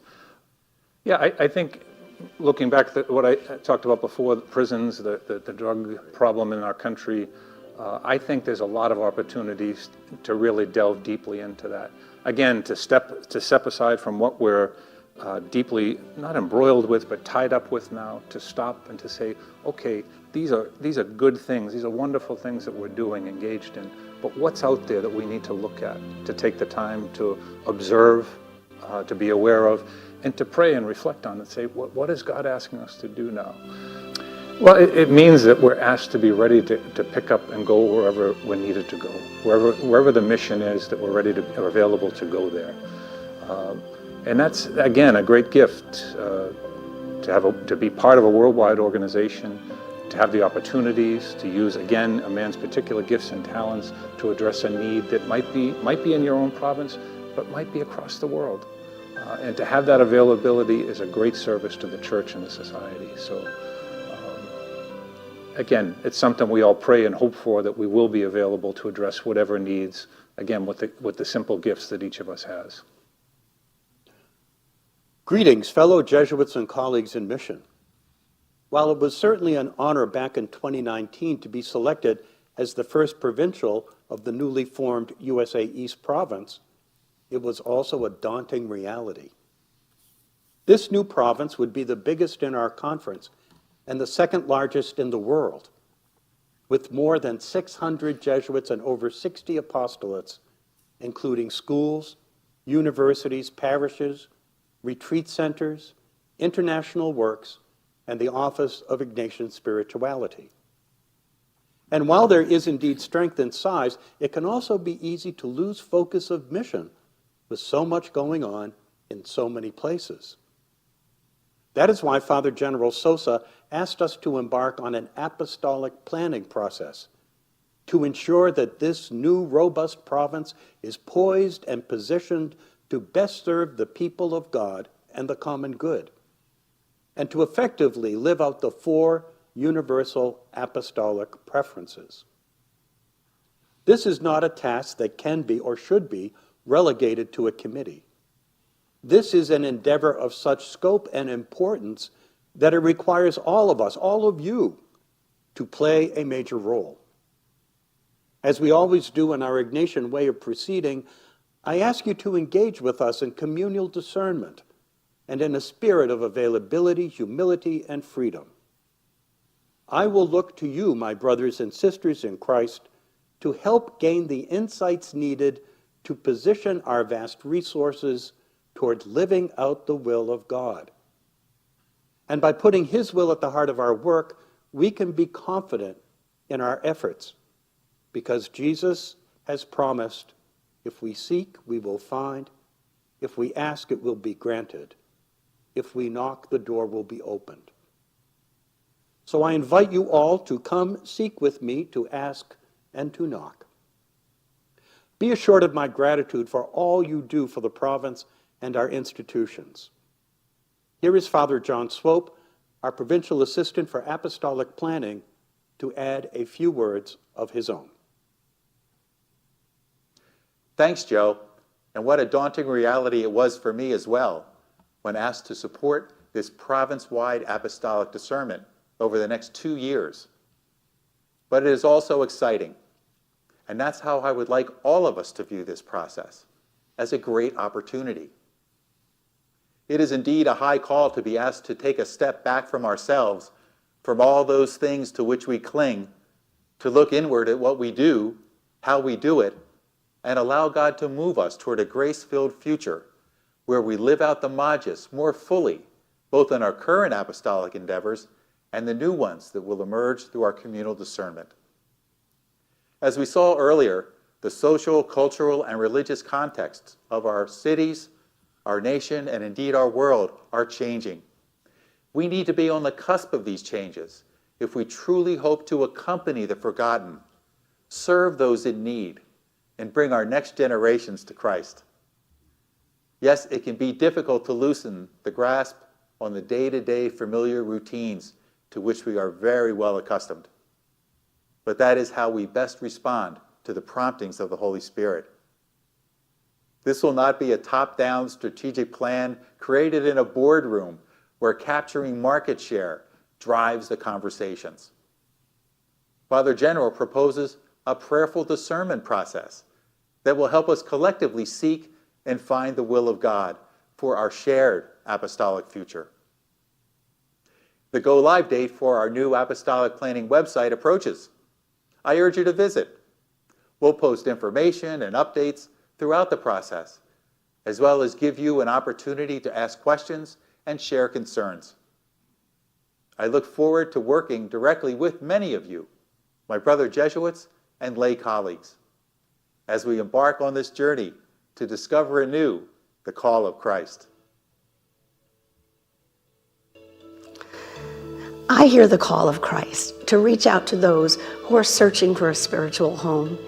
Ignatius House welcomes young and old alike, spiritual seekers who are looking for an authentic experience of God. A third of all those who come here are not Catholic.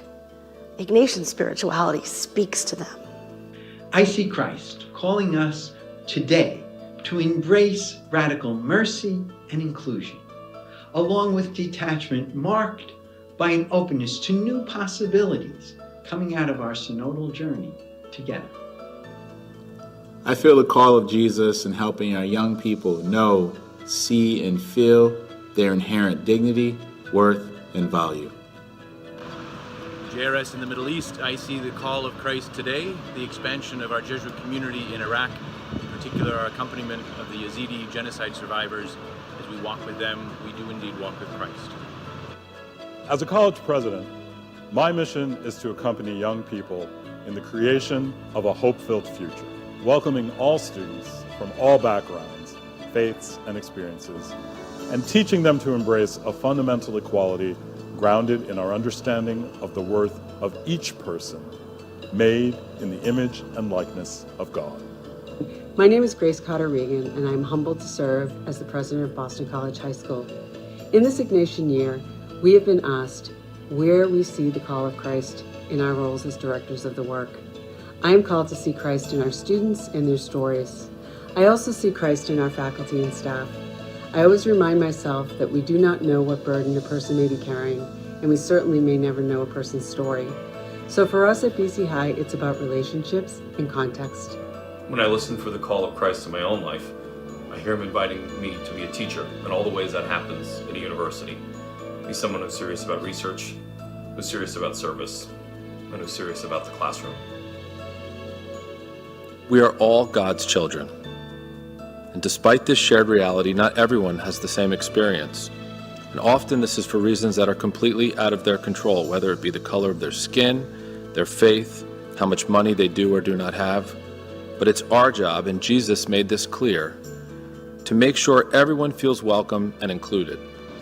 I sense the call of Christ anew in my vocation, honestly. Anytime I walk around the neighborhood, anytime I see folks in the neighborhood, in a bodega, anything like that, that's how I really sense the call of Christ.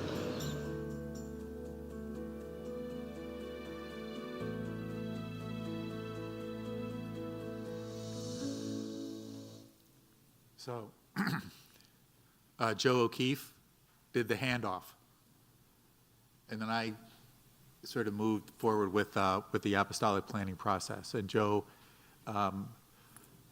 talked about this extensively in his community meetings during each community visitation. He spoke about it with the directors of work over the last 2 years, probably their main topic. So he was doing his thing, but in a lower key, more smaller groups. And Joe will come back with his voice as our leader in the province over the next couple of months. Again, with a video like this, you're trying to set the lexicon. What is the language we're going to use collectively to talk about what we're doing, so that we can kind of break out of some traditional categories that we have. I'd like to show you now the website, just real quickly. Okay, so the next screen, please.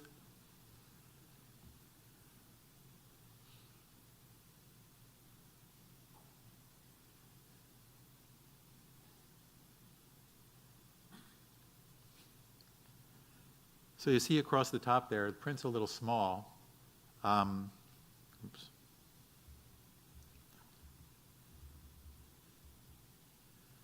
You have the goals, we already spoke about those. The timeline, that's something there's very little left on, and now there are only like 2 more steps left before the plan comes over here to Father General. We have a series of updates. All of those had been previously published in one or another Jesuit publication, either in print or online. And then we have our resource page, and if we could click on resources, please. So here you can see we have three basic areas. Understanding our context. Again, the way we spoke about the nation, the kind of spiritual exercise that is not used that frequently. It's called la consideración, right? Consider this, consider that. It means sit back and really think about it. And that was communicated really clearly in the morning. So we want to understand our context. And then there's practicing spiritual discernment and creating our apostolic plan. So if we could just scroll down, it's all of those things are on the same page, so we can just scroll down. Again, you have a lot of things here. Okay, so you can stop there. Yeah, just back up to the top of that section. So the Universal Apostolic Preferences. Philip N. Dean's article is in his presentation at their province meeting, and the Brit Prov is in here. Profile of the USA East Province, and then past apostolic plans. So that required a lot of study. So we were 6 months developing the analysis of this part of our documentation, our resources. We can scroll down. Past apostolic plans for Maryland, New England, keep going down please, and New York. So we can move ahead now to the next section, large section, please. Okay, go stop there. So we had apostolic preferences or apostolic priorities, Father Arupes from 70 and Father Kolvenbach's from 2003. So we went back and talked to people who were involved in implementing those, just to get their take on how did it all work out, and then drop that up there. Again, so we went back and found out what a lot of Jesuits were involved in at that time, those 2 times, that were not quite full-blown apostolic planning, but close to it. And then relevant documents of the Society of Jesus. We can scroll down now. Keep scrolling down, please. This will probably take us to the next section. Okay, then we have the Pew Research Foundation. I don't know if any of you are familiar with that. Very important here for their research, quantitative research in religion in the United States. So we were able to develop completely, without permission, little summaries of a lot of their articles from 2014 to the present over the last 10 years, and then some documents from Pope Francis. And the 10 reflections on the Ignatian year from Father Sosa. We can scroll down now and keep on moving down. There we go. So, practicing spiritual discernment. We can keep rolling down. We had a prayer that we use this in many different contexts over the course of the last 2 years. Okay, moving right ahead, good. Okay, right there, please. So spiritual conversation, there's a lot in here that would probably be helpful to those of you who are at the beginning of your process. And personal dispositions for communal discernment. So that, the third one is the one that I was referring to. It really is kind of funny. And then communal apostolic discernment. So distinguishing between individual and communal. I think for a lot of colleagues who are not familiar with the different ways of doing discernment, they would be most familiar with individual discernment on a life choice, for example, in the context of a 30-day retreat especially, but not the communal apostolic discernment. So those two articles just help to explain that in a pretty straightforward way. Okay, we can move right down then, please. Well, resources. Okay, so let's just click on resources for Jesuit communities. Okay, if you can scroll down, please. So hold it there, please. So everything that we did with Jesuit communities in the fall of 2022, which included about 8 hours of community meetings, a prayer service, is all included in here. Orientations for, so they're in kind of reverse order. We had the three sessions. One had to do with one's individual experience. One had to do with an individual's experience of the province in the past. And the third one looked forward. So they were the three community sessions that we had. We have we'll get a look at this 7 days of Jesuit. Oh, the prayer. Could you just click on the prayer guide, please? Yes. For Jesuits and lay colleagues, we developed a prayer guide. These were used in the Jesuit communities. This was used during the 3 weeks immediately prior to their first community meeting. And for lay colleagues, it was 10 days for lay colleagues. Again, to be used in the 3 weeks prior to their regional gathering, which was a full day, probably 9. They seemed to be like 9 to 3:30. Again, in 17 different regions around the province. So we can click back from that, please.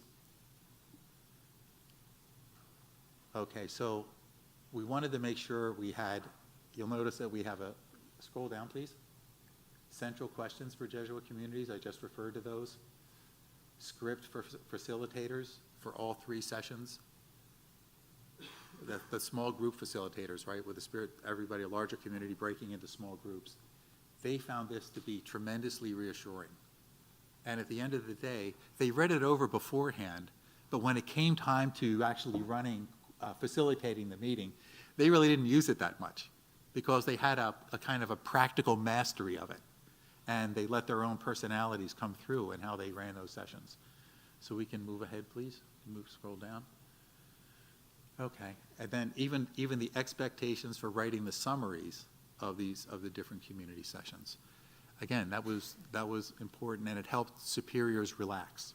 All of these things help superiors relax. And I will say here that with the community superiors, we had about 12 hours of training for them. Again, communicating with them this new lexicon, this new way of being, getting them ready so that they could lead conversations with their communities, which at the end of the day wound up being way, way more than the provincial did or I did in this process. Does that make sense? So there was a lot of communicating going on, but we weren't doing it. And there was a lot of personal uptake doing this reading. You know, they sat and prepared very carefully for the sessions. All this happened in the fall of 2022.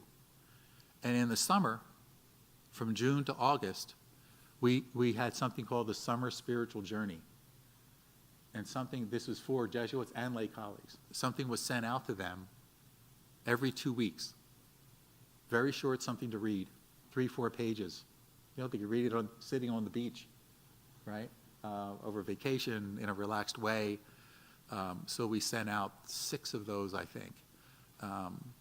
Again, developing predisposition, light grip on our apostolic institutions,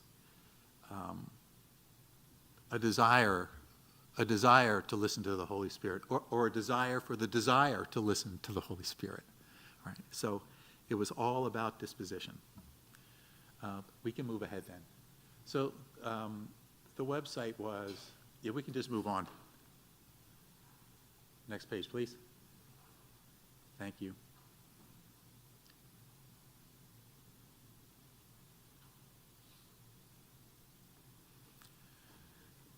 Okay, everything was focused on our prayer together. We heard this from Christina. I don't need to repeat that.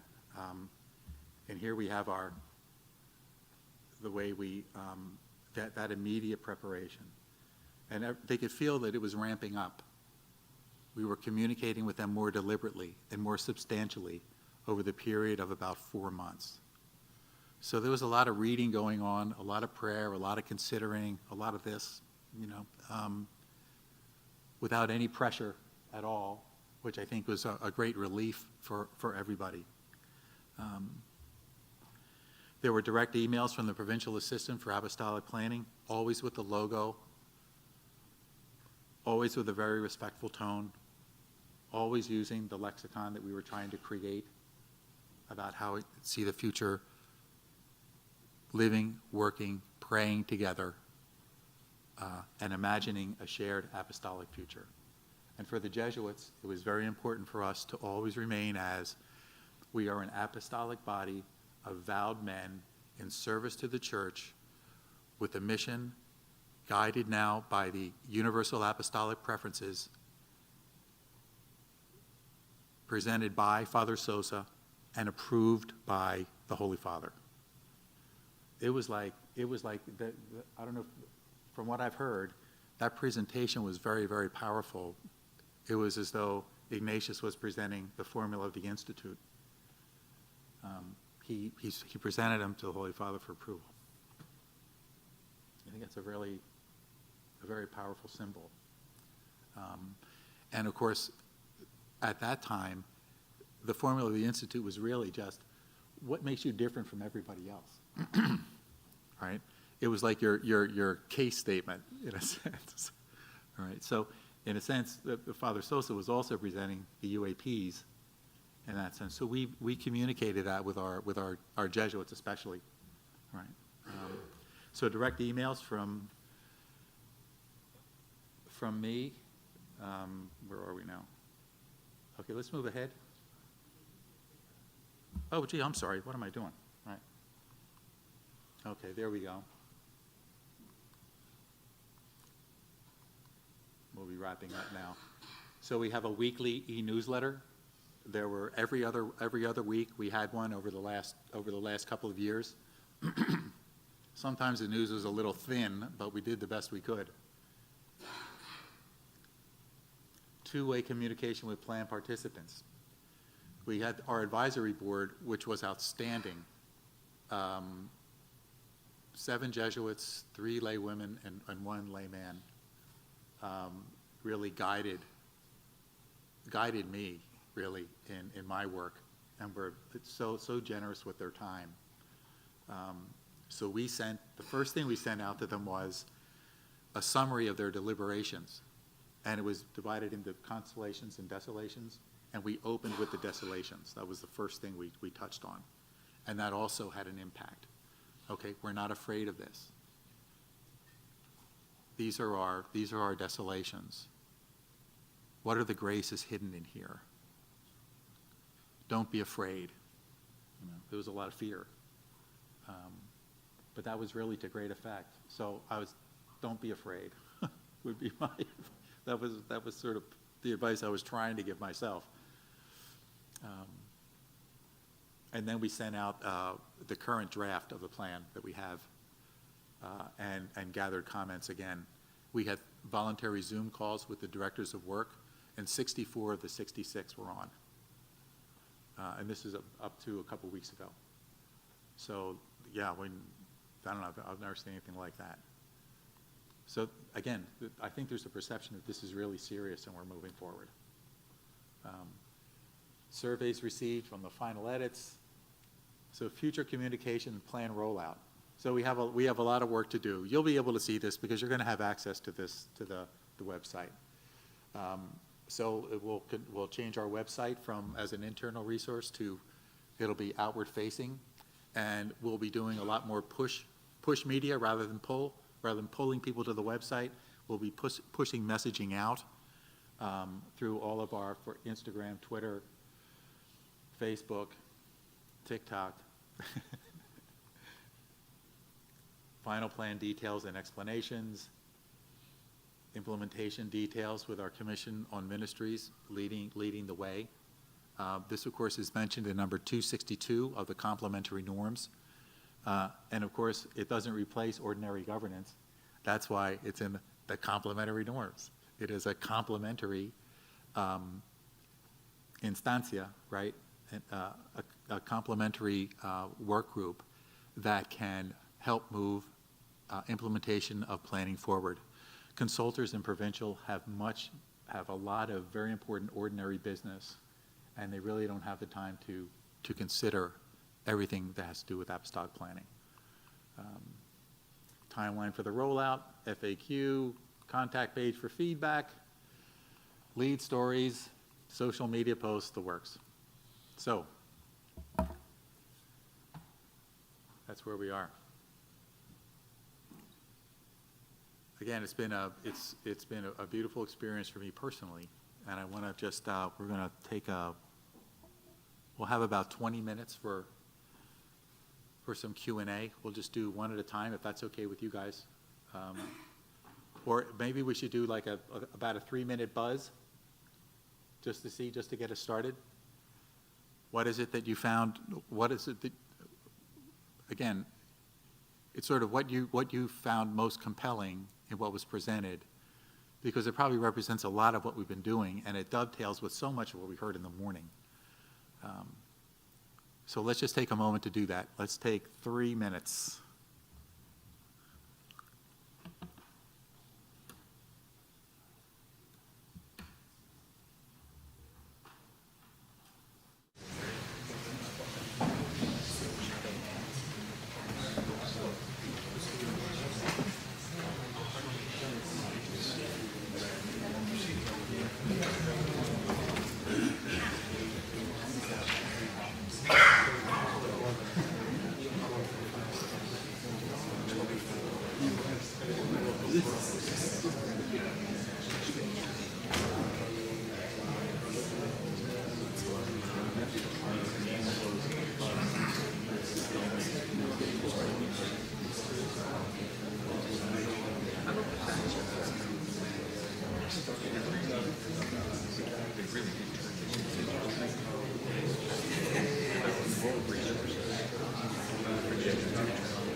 Okay, let's begin to gather back in, and I think the final screen is not really accurate. It's really sharing commentaries and maybe just talking. Others should feel welcome to respond or to offer, or when someone speaks, someone can raise a hand and also respond directly.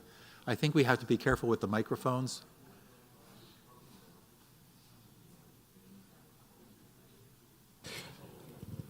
We have a question and a comment from Paulo Moriolaga. I'm going to kill his last name. From the Jesuits of Brazil.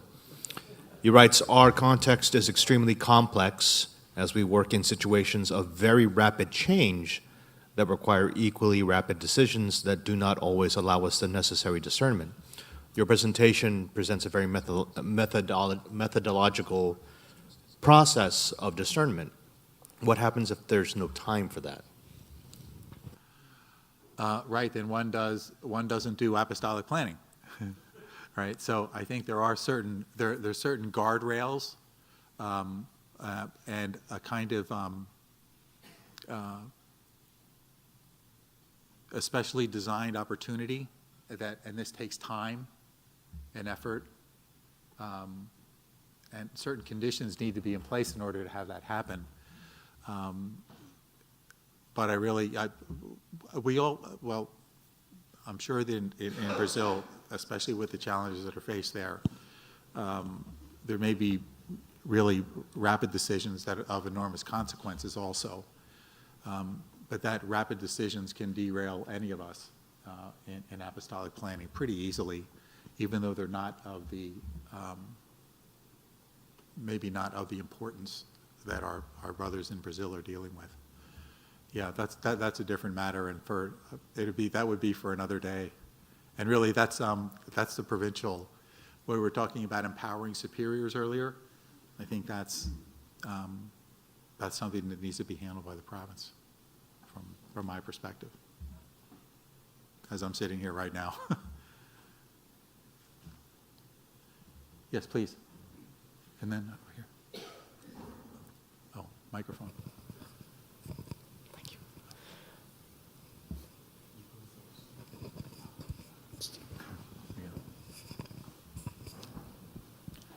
It was great listening to you, sir.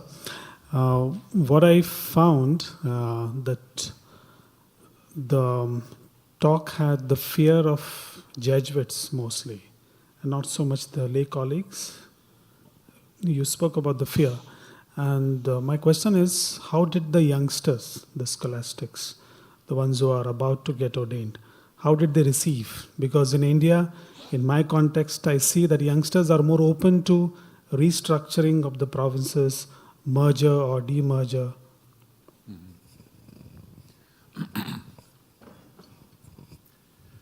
All Jesuits under 50 have been part of a joint novitiate. It was Maryland and New York New England province was independent. So what we experienced from my generation, everyone under 50 has a different experience. So the province boundaries are much more porous, and those identities to heritage provinces are not as strong. They're together in the course in First Studies. They're in their home provinces for Regency, but then back together again in theology. The theologates are national, First Studies programs are national. We had two Zooms on the week of the 13th of November with scholastics, and we had, of the 60, there were probably 50 on the calls, including all the novices. Of course, they were all there, one big group in the community room, and the comments that struck me the most were this plan. This is something that I want to be a part of. So, and I asked them specifically, do you feel, because I really wasn't sure, do you feel represented by what you read here? And there was a lot of nodding. So, it wasn't a scientific survey or anything like that, but it was reassuring. So, but they need to be taken into account in a special way. I do agree. We were very, very intentional about that, to the point where they felt pressure. Hey, don't drop this on us. You older Jesuits have to take care of some of this. We're not in charge of implementing this plan. So, but now they feel much more comfortable in talking about it and seeing their responsibilities in its implementation, I would say. Yes, and we had one. Yes. And then we'll go right up here.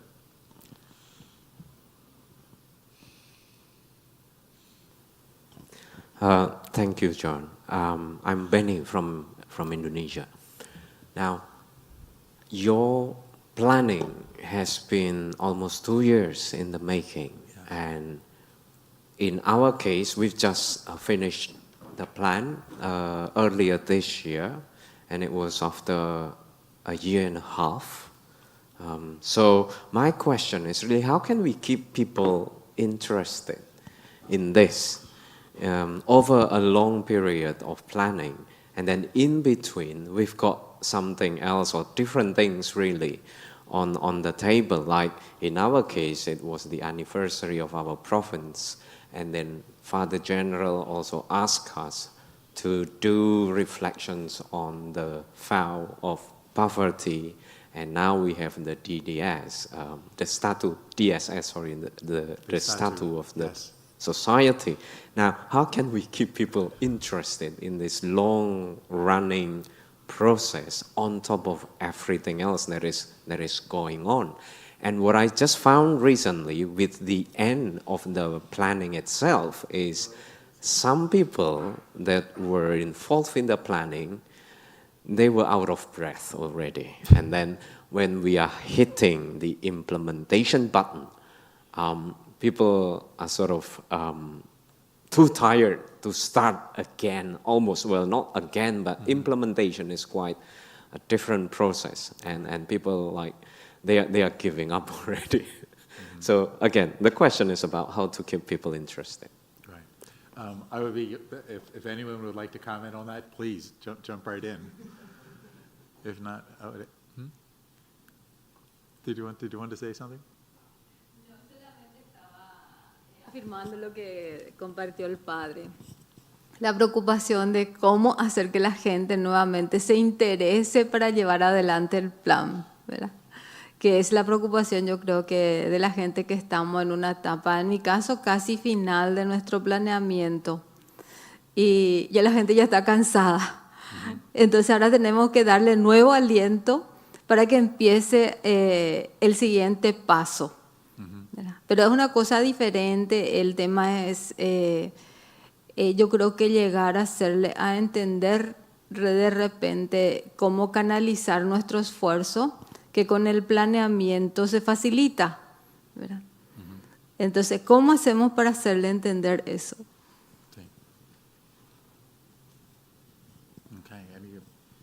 my understanding is that also there are different channels and different groups in the provinces, and participation doesn't mean everybody in all the stages of all the processes. So I think that more and more we need people at the courier level, somehow traffic agents, organizing well what is important for each group in each moment. Otherwise, it looks like the province plan is the same level of importance that the UAPs or now, and I mean, we have in the Courier lately a lot of ideas coming from above, and then you have the conference level and then the province. I think we need to have a clear sense, and that's a communication issue probably, how our work links to the strategic framework. And I think also differentiate what is just communicating or what is a real plan that demands engagement, etc. And this is mainly a communication issue to clarify. I'm just telling you this. I'm not asking you to engage, or this group is going to participate that represents you, but you are not. You are going to participate in this other process. But it demands some intentionality. Otherwise, it looks like there is a lot of noise. And I agree with you, it's very hard to keep the tension or the attention to all these processes. Mm-hmm. Yes, just in front. Yes, yeah. My question was about, I was answering to Benny, but my question was about just the fact that you have a logo for Apostolic Planning is amazing to me, that you have a logo and a motto.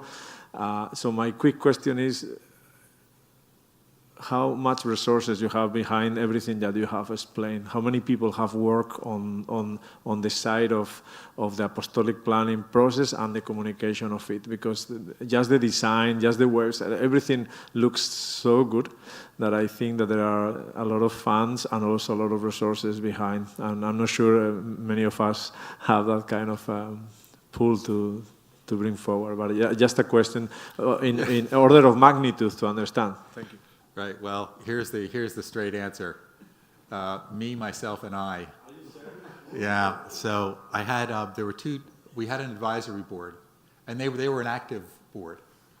So they met 9 times for 2 days each, over 2 years, and just wrapped up in November. We had our final meeting, But I had to do a lot of it. I'm doing this full time too, plus a couple of other small projects here and there.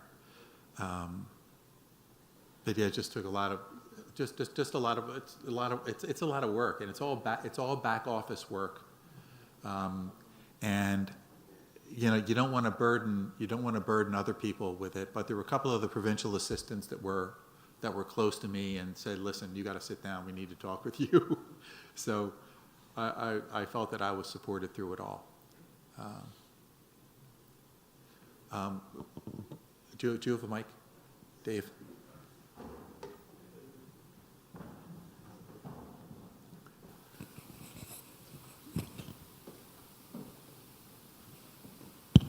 Yeah, David? Just a quick question, John. Fascinating, and thanks very much for going through it all in such detail. Is there anything when you look back in the process, when you're looking back, that you would avoid or would like to change as that process rolled out over the couple of years?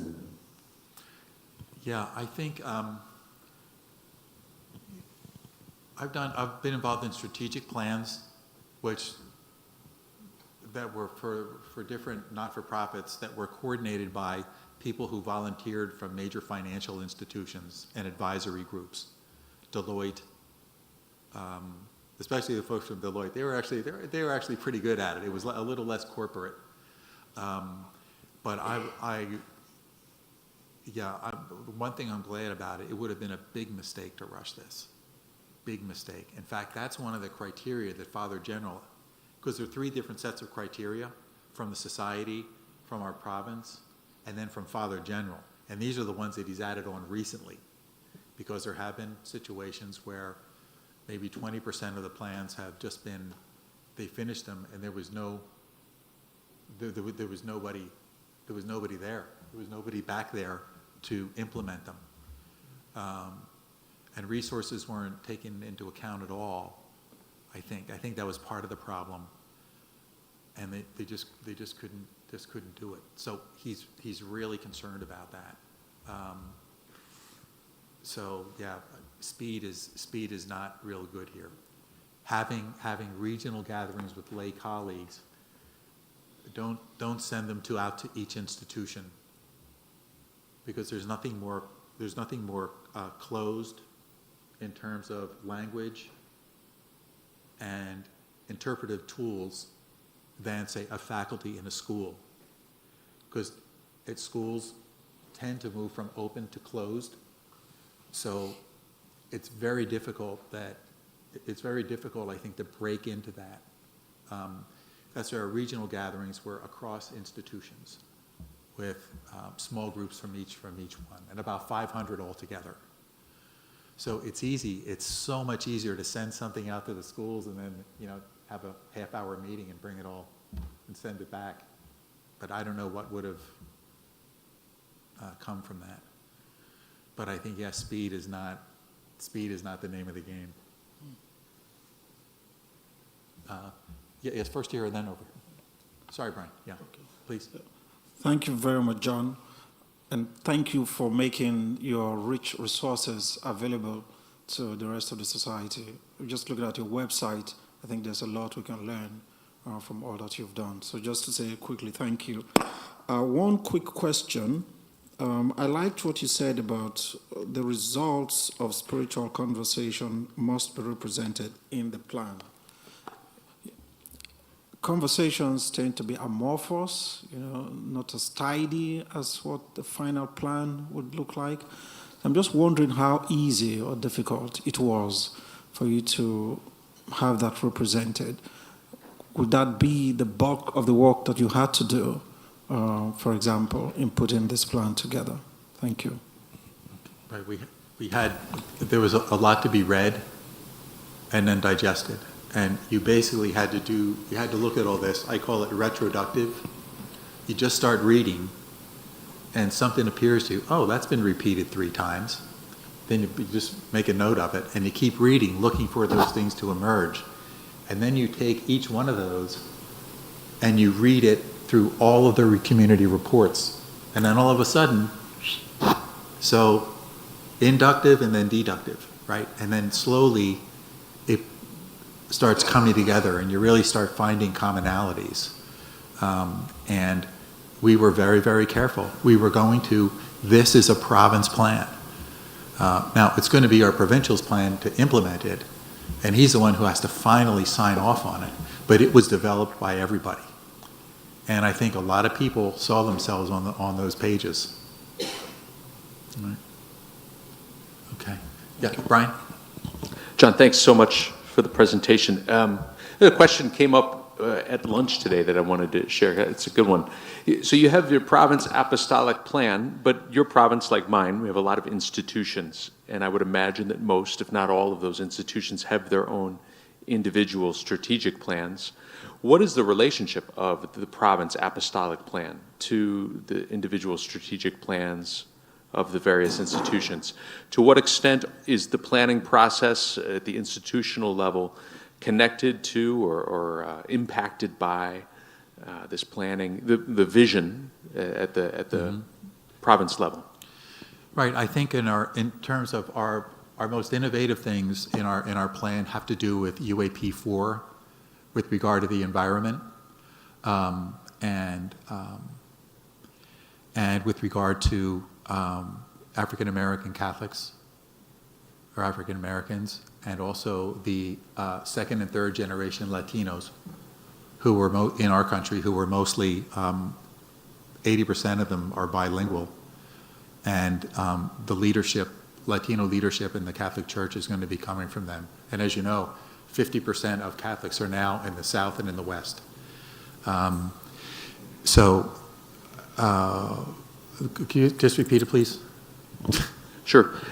What is the relationship between the province plan and then the individual institutions and their plans? Right. I think we have things cascade a little bit for us, Brian.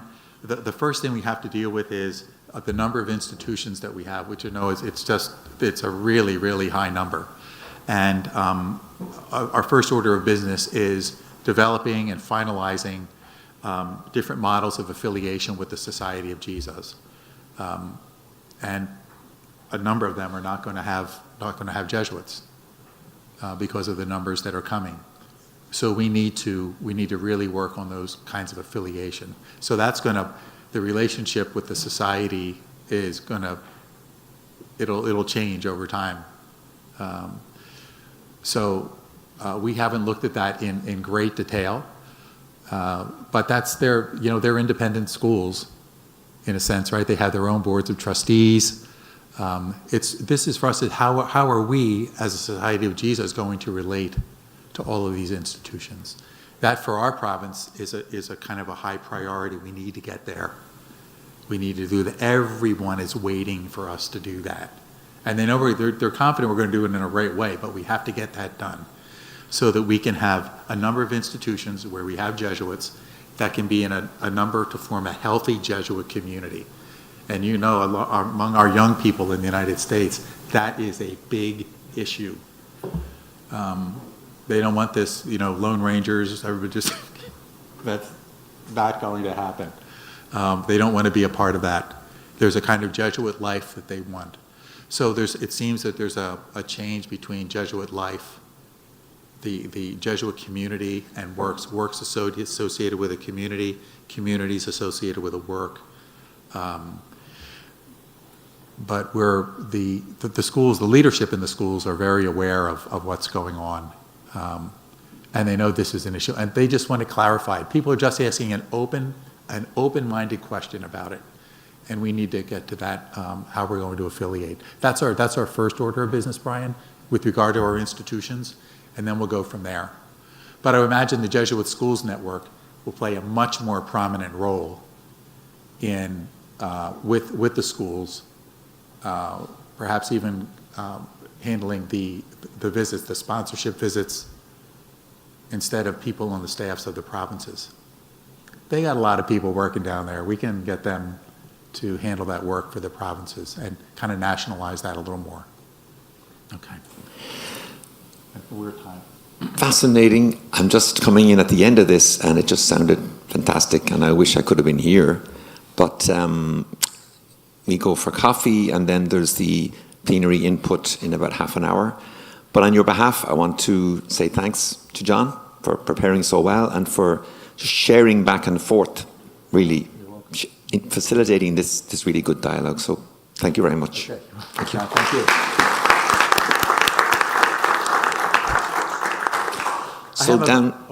I have about 30 copies of this up here. This is the one that we shared with the Jesuits in our healthcare community, so they could participate in the process too. Okay. Sala Nadal for a coffee break, and then the aula after that.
1, 2, 1, 2, testing, 1, 2. Okay.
This is a test of the room system. I am making sure that the captions will fit into the window.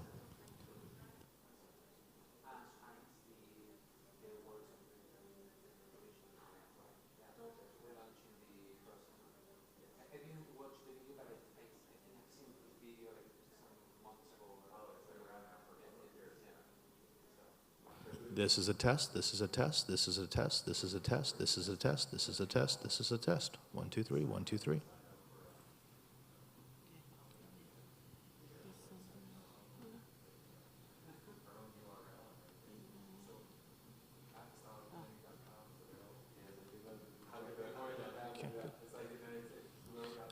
Testing, 1, 2, 3. This is Rome. Welcome to the Jesuit Korea in Rome. This is the home of Father General and his staff.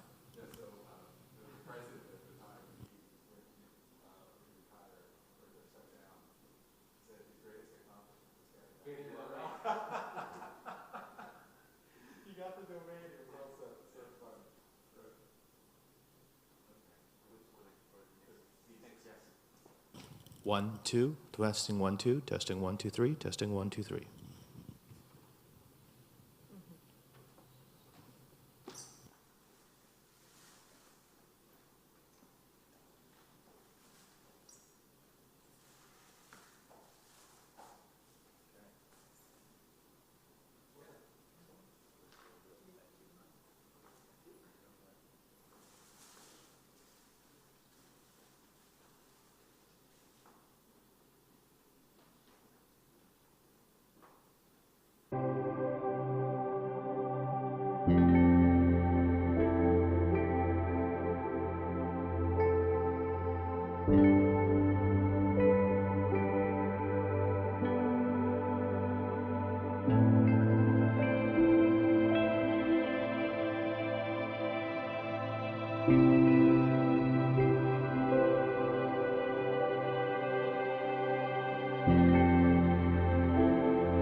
We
also looking at a card like online to say you are in good standing with your society.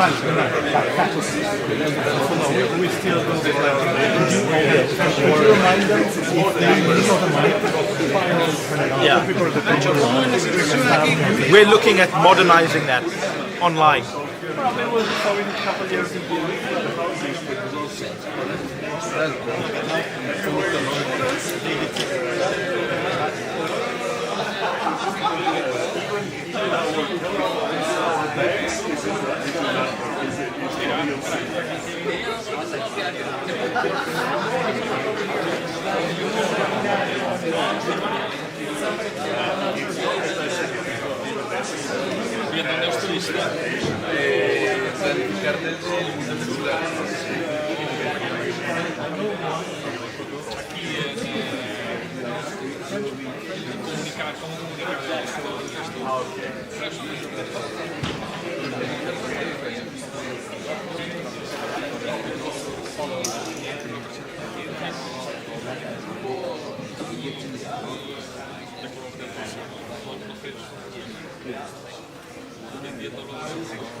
So welcome back, everybody, from your workshops and from the coffee break.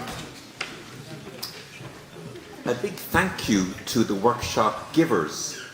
Where is John Swope? John Swope is outside the door. Where is James Hanfey? Let's thank John Swope, James Hanfey, Martina and David, and Matthew Charlesworth, helped, I believe, by Gilles Mongeau. A round of applause for the workshop givers. So, Patchy, you're online. Can you hear me? He can. Perfectly, John. Thank you. So, Patchy is in El Salvador. Have you been a year there yet? Not yet. Just 3 months, something like that. 3 months. Okay. So let me read out what's on the web about you, just to embarrass you. He's a Jesuit, a doctorate in sociology and telecommunications engineering. He lived here in the Jesuit Curia as the Secretary of Father General for Social Justice and Ecology. and he has been at 2 general congregations, GC35 and GC36. He worked for quite a few years in the Jesuit NGO called Alboan, which is the NGO in the Basque Country, the former Loyola province. And he was also responsible in the Spanish province for discernment and apostolic planning. And Pachi, I think you've decided to speak in English. Yes, because even if it is a little bit broken English, I think most of you will understand me better. Your English sounds pretty good to an Irishman like me up here. So, without further, let's welcome Pachi with a round of applause, and then I'll give you the word.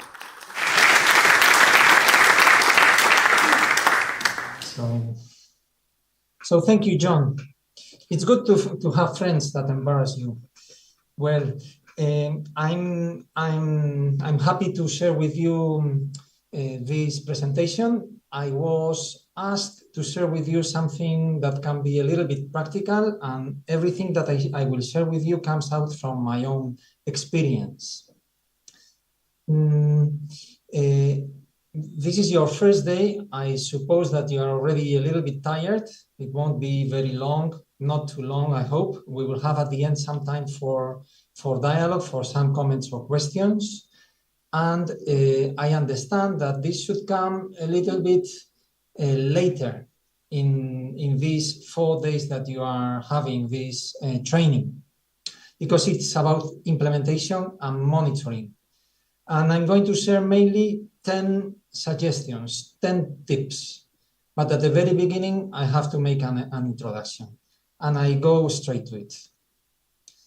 So when you face implementation and monitoring, you have a context. I take for granted that you already have an apostolic plan. That is, you have already identified, elaborated a mission, a vision, and some strategic objectives. You may have even identified also some projects, or even some programs, or even projects. But you may not have yet identified actions, coordinators, indicators, targets, and calendar. You are also working at the level of the province. As coordinators, sometimes you might be called delegates or even secretaries of the apostolic plan. And that means that communities and apostolic works still have their own autonomy. You work for the province, for the communities and the institutions, but they have their own autonomy. So the context when we face this implementation is that you have an apostolic plan, and also it's clear that you work at the level of the province. So on top, you have this, what I have just shared with you, explained to you, the strategic plan, where you have this mission, vision, even some values, and then some strategic objectives. From there, some programs might come out, and from the programs, let's call some projects. That's the planning part. And once you define the projects, you have to say, well, this project asks for some actions, for some coordinators, and then you establish indicators, targets, and a calendar. This is the implementation part. And the last part of it, the indicators and the targets and the calendar, is the monitoring part. I'm not going to go deep into these steps. I'm just mentioning them. The Commission of Ministries is in charge of the planning part of the strategic plan, of defining the strategic plan, even of defining some programs, and sometimes it can also be in charge of establishing which are the projects that should be held. The Commission of Ministries is defined in complementary norms number 260. You can read it in this slide. No? To promote the better choice of ministries and to foresee to some extent future developments, A commission should be set up as an aid to the provincial and under his authority. The task of this commission will be to give advice on an overall review of ministries. This will involve suggesting which ones ought to be kept or dropped, and which others ought to be undertaken for the first time.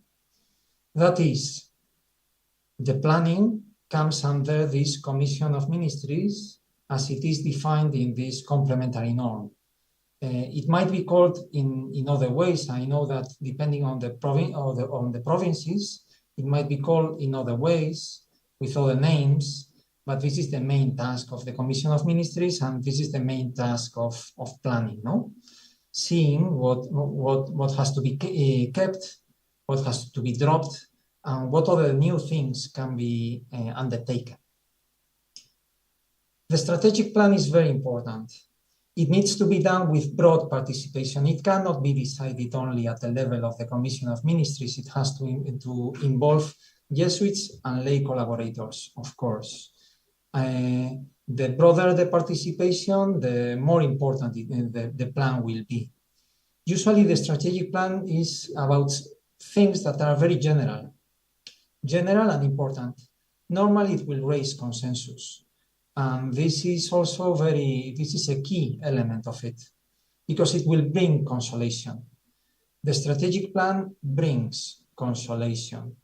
And over the years, we have to stick to it, because the energy the plan requires, and requires a lot of energy, will remain there in the strategic plan.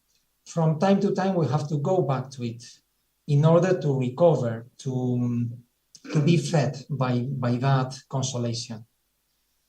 As I have already told you, you define the programs, and next step is to define projects. If the plan is good, that is, if it is ambitious, if it is challenging, it will involve a cultural change. And cultural changes are hard to do. They take time, and you have to be aware of it. Then you have the project teams that are in charge of developing the projects. When you have a project, you define some actions, you establish a coordinator, and then you say, well, this is what we want to achieve, that is the target, and we want to measure in this way, that is the indicator, and then you establish a calendar. This is something that can be done this year, and next year we'll do something else. Okay, those are the project teams.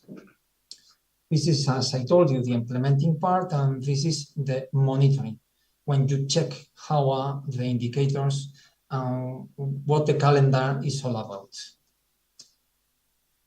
Difficulties appear here. I told you the plan brings consolation, but the projects begin to raise difficulties. Why? Because it's there where we take options and establish preferences. Because everything cannot be done.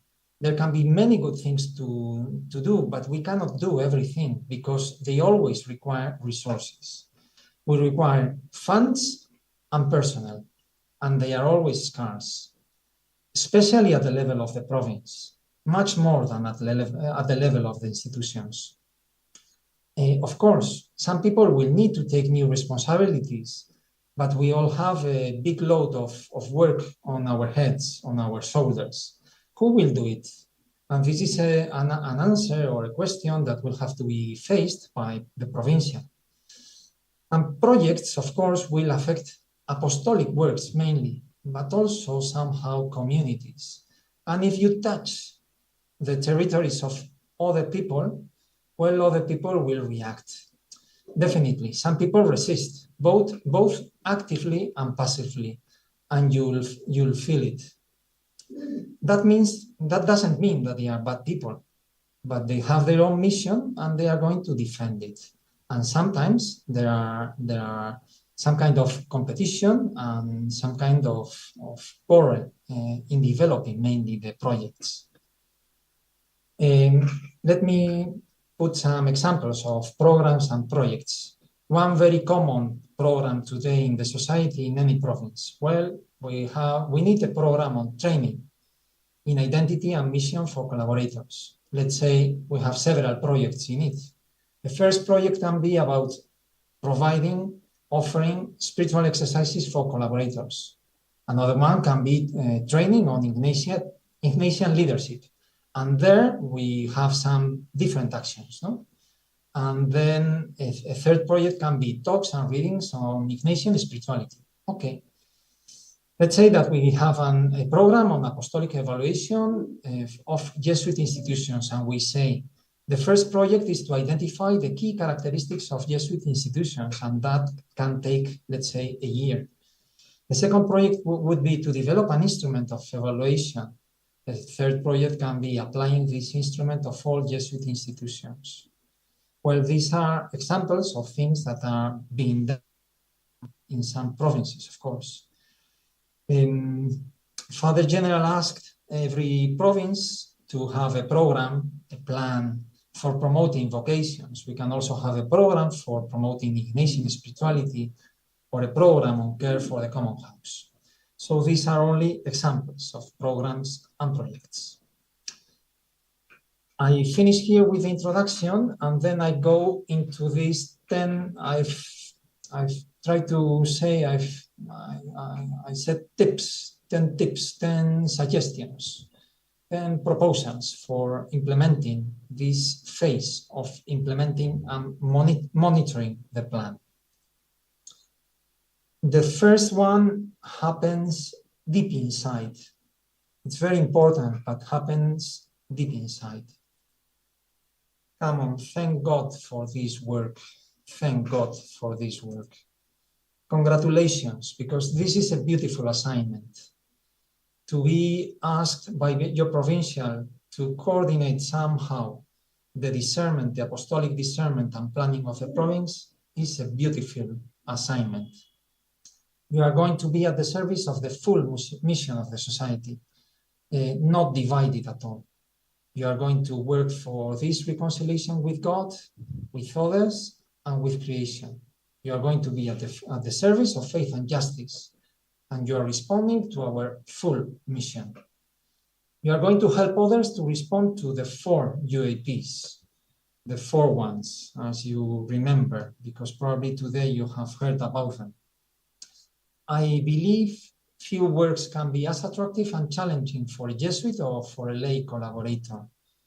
It's a challenge, but well, you are in charge somehow of the full mission of a province. So do not forget to thank God every day for this work, because difficulties will arise, and you have to be thankful, grateful from the very beginning. Well, Ignatius tells us always to go together with the Lord, together with Jesus. Keep in contact always with the spiritual motivation. Keep people in contact with it also. In any activity you promote, that is, in any meeting you call, in any training that you have, in any kind of activity, first of all, make people be in contact with the spiritual motivation, because all energy comes from it. If the plan, the strategic plan was well done, and it really was deep enough, there will be some kind of energy there. And you can go there from time to time in order to recover this spiritual motivation. Our response depends on how urgent we feel that motivation. And of course, in any project team, you have to call people that are really motivated with the mission, with the mission that has to be accomplished. If you do not touch that motivation, and you only speak about serious things, let's say like that. If you only speak about serious things, that is, about technical and institutional problems, then it's difficult that you are going to be able to mobilize people. Because problems do not mobilize people. What mobilizes people is really this intense inner motivation, the spiritual motivation. So if the apostolic plan, as I told you, raised consolation, go always back to it, because the energy activities need is there. Sometimes it helps to have some texts around the apostolic plan, some biblical texts, some texts from our congregations. You can revisit them from time to time in order to touch this spiritual motivation. But I think this is very important, as I tell you, otherwise you will only face problems and some kind of conflicts, and those do not really mobilize people. You may recognize this picture. This is, I think in English it's called the small circles. I think it's called the small circles. I think in Spanish it's called círculos menores.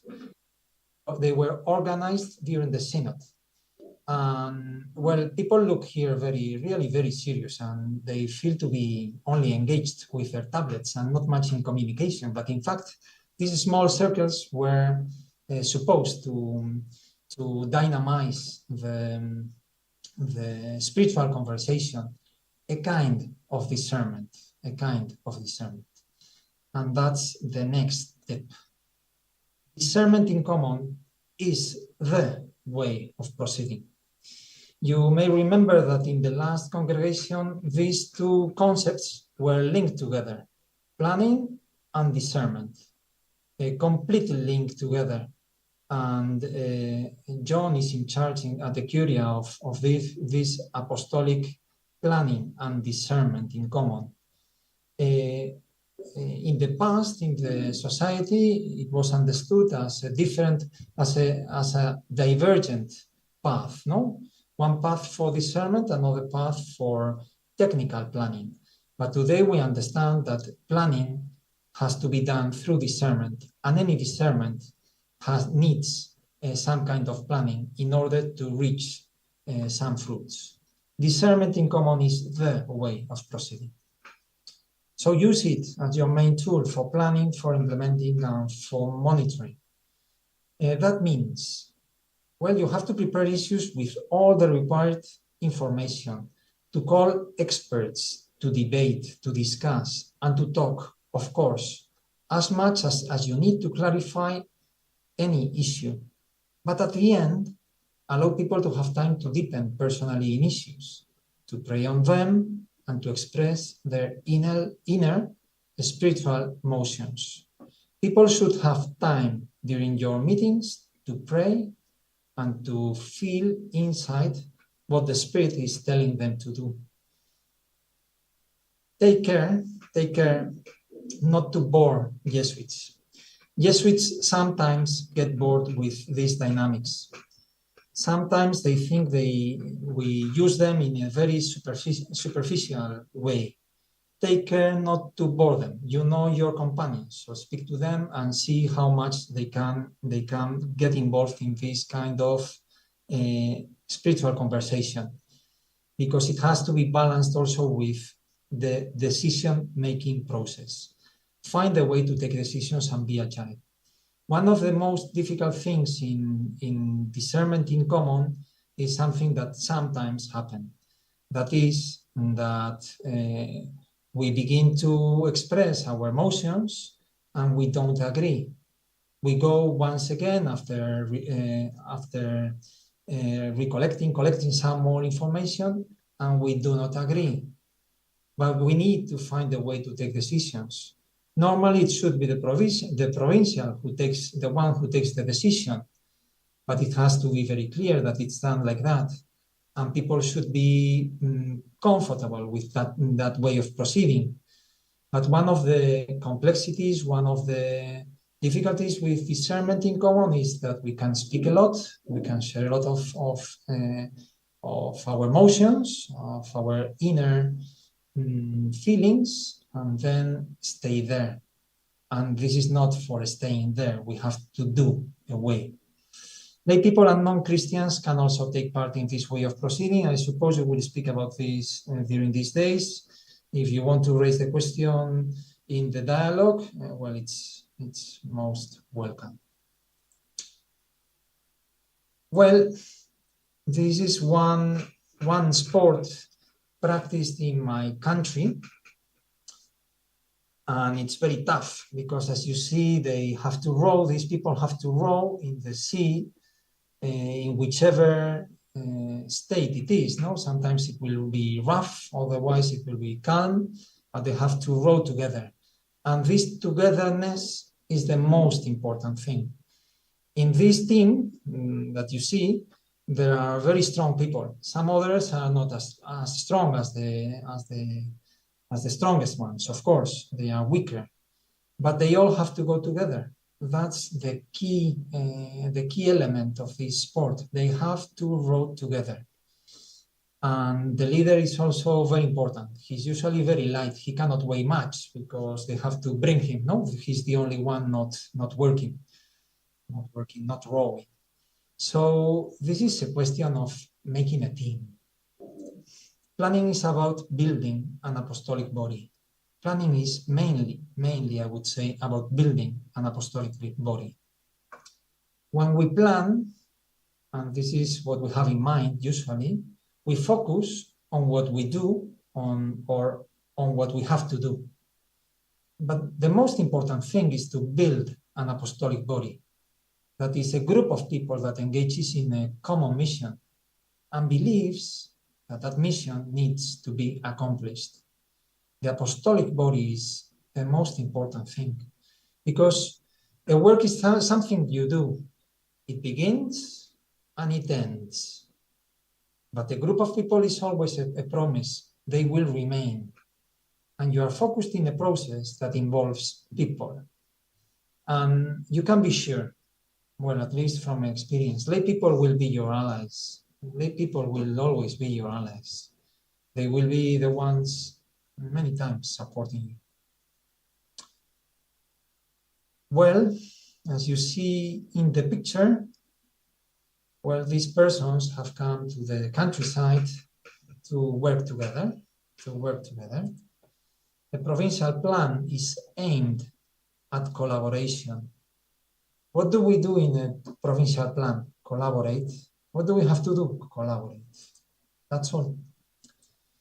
A plan, a provincial plan, is aimed at collaboration.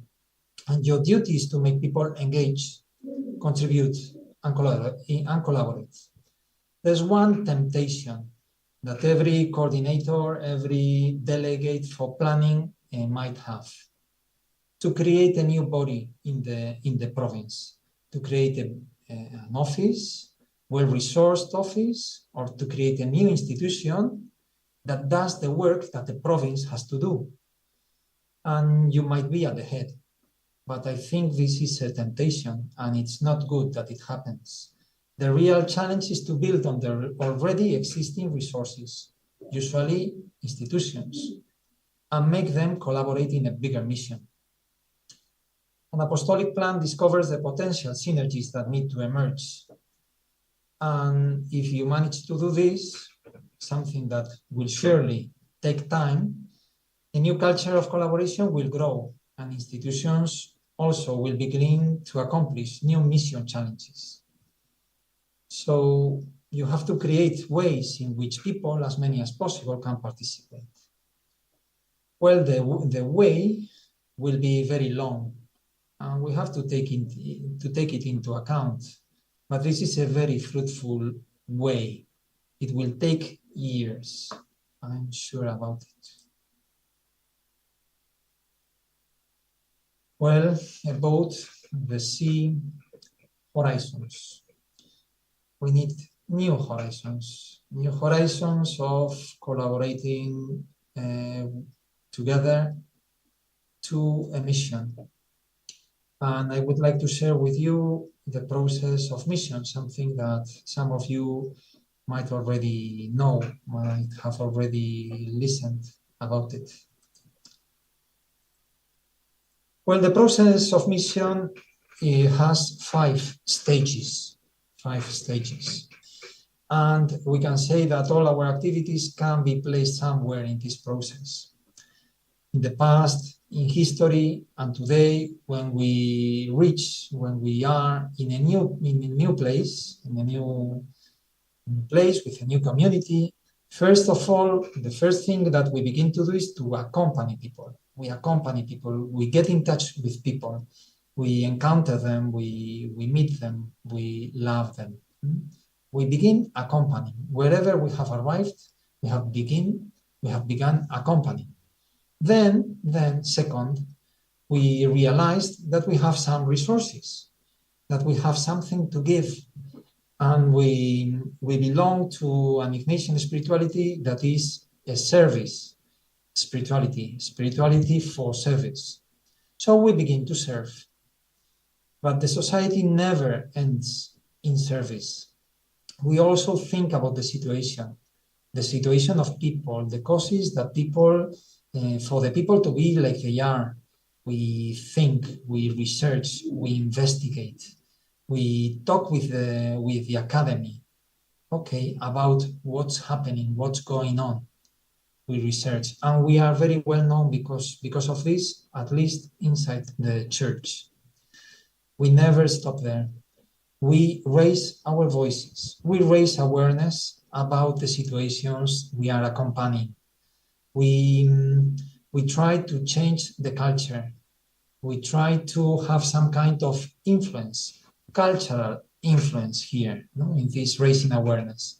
And finally, we also try to advocate, to make some kind of transformation in structures. We were called to do so from GC 32nd, and it's part of our mission. And as I tell you, all our activities can be recognized here. Let me go a little bit deeper inside each one of these stages, five stages. The first one is the main spiritual source. You will always remember your meetings, your encounters, your significant encounters with people, with the poor, with those that discovered faith with you. This is the main spiritual source. Whenever you need some energy, go there to your present encounters, with your present meetings with people, or those in the past that really raised all your spiritual energy. Accompaniment responds to the dynamic of incarnation and insertion, which is very well expressed, as you know, in the contemplation of the incarnation of the spiritual exercises. Accompaniment is also the condition for credibility. We are not credible because we are very wise, very intelligent, we are very smart, not because of that, because of where we are, who we accompany. And one of the risks that we face in our diminishing provinces, in those that are diminishing, is that sometimes we lose this contact with the people, and then we are involved in many other issues that may lose us, miss us. No? There, in accompaniment, also you develop horizontal relationships. The service, where we are called to serve, as I told you, service always requires institutions, and sometimes these institutions become really big. When we have big institutions that are renowned in our countries, we risk complacency and pride. And you have to be aware that you are in a position of power. You are a provider of service, while people remain as receivers of service. And this is an asymmetrical relationship. We reflect also on the experience, on what's going on, what's happening here in this accompaniment and service. This research is required for creativity and depth. And as you remember, Father Nicolas used to repeat to us that these two words were really important in our mission.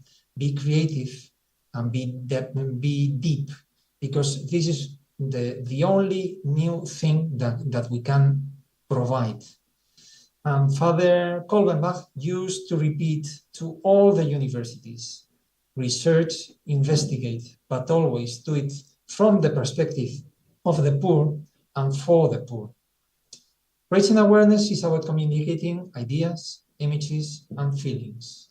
We have to do it at different publics, and usually with the objective, with the aim of creating a new culture. This culture needs to be changed. Finally, transformation, advocacy is about defending the poor mainly and about establishing contacts with decision makers in order to have some kind of influence on them. If you have a look at the left side of the slide, accompaniment and service is about being at the frontiers, and research, raising awareness, and transformation is about establishing bridges with those that have the power to change things. Okay, I was telling you that all our activities can be placed in this process, and I try to show it. Communities can sometimes accompany, not always they do it, but sometimes they accompany people. Parishes serve and accompany people, really. Universities, they make research and they offer an educational service. They can even try to transform or advocate for some just causes. We have schools also offering services of education. They can also accompany students and families. Faith and culture centers, they try to raise awareness. They can make some kind of research sometimes. We have many publications, most of them focused on raising awareness and sometimes making some research. We have temples, churches that offer sacramental services. We have retreat centers for spiritual exercises. We have social works. We have also social centers. They are focused on research, raising awareness and transformation. And of course, we have very good individual Jesuits. Most of us, we have several of them in our provinces who are very good at raising awareness. They are very active in social media and they are well known in our countries. Where is our strength? Mostly in service and in part in raising awareness. But you see that the main contact, the main part, the one that keeps in contact this service with this raising awareness and transformation is research. Research plays a key role in this process. So if we do this, then we can feel that all together we are responding to very important mission issues, and that each one of us gives its own specificity, and the fruits will be completely different. And if we work together, then we are going to say everything is important. Each one of our institutions can give something important, and we can create really a new apostolic body. So collaboration bears new fruits. Okay, so next slide. You may know these special birds. They come from, well, I think they are called Canadian barnacles. They fly in formation, and there's always one leader, that one person that is leading the formation. And that's, in our case, that's our provincial. And his attitude is going to be very important. So the seventh one, the seventh suggestion, tip, is about your provincial's attitude. And the tip, the suggestion is be aware of it. Be aware of your provincial's attitude. This attitude will be somewhere in between two extremes. He may be detached from the plan, not really interested. I have heard from some provinces, well, yes, we elaborated a plan, this was sent to Rome, it came back, it was approved by Father General, then the provincial locked it in one of his drawers, and there is where it remains. He's detached from the plan and not really interested. That's one extreme. The second extreme would be fully committed to it, taking the plan as his governing plan. Well, I remember many years ago speaking to one provincial. He was the provincial of Venezuela at that time, who told me in the presence of my provincial, he told us, well, if the provincial doesn't take the plan as his governing axis, as the way of governing, the main tool for governing, well, it's useless. The plan is useless. Well, the attitude of the provincial will evolve over the years too. Sometimes something that is common is that at the very beginning, the provincial is very, the first year usually feels weak. He needs some suggestions. But over the years, he begins to decide by his own. He takes many more decisions. Probably he knows much better what to do with the province. Well, this attitude that is in between these two extremes will evolve, but his attitude will affect you and will determine the commitment of Jesuits and institutions. Of course, if the provincial is not very interested in the plan, institutions will not respond to it. And you can go there and talk to them. If they are good people, if they are well-educated people, they won't tell you anything. They won't try to discourage you, but they won't follow you. They won't follow you. So it's very important that you accommodate for your expectations to his attitudes. Well, you see a giraffe, a boy, and the brink. Well, I don't know, you may think this is a beautiful picture or a beautiful photograph or not. Okay, but anyhow, we all know this is not true.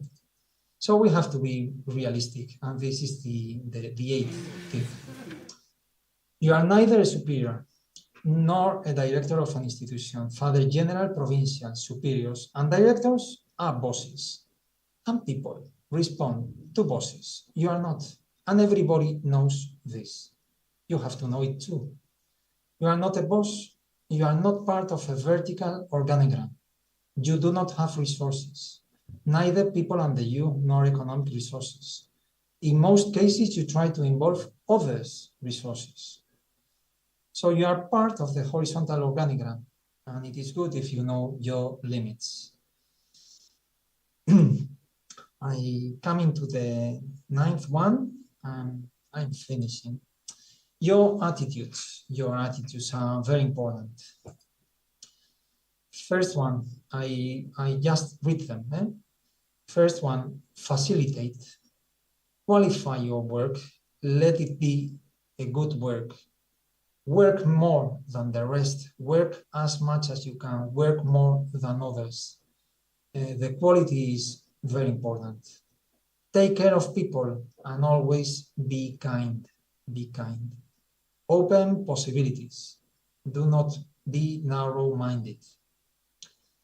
Remember small institutions, take special care of them. Those which are in greater need. Do not exclude anybody and call to collaborate. Usually small institutions, they are ready to collaborate. Sometimes it's much more difficult to collaborate with the big ones. The big elephants find it difficult to collaborate with small initiatives. And any provincial plan, at least at the very beginning, is very small, very weak.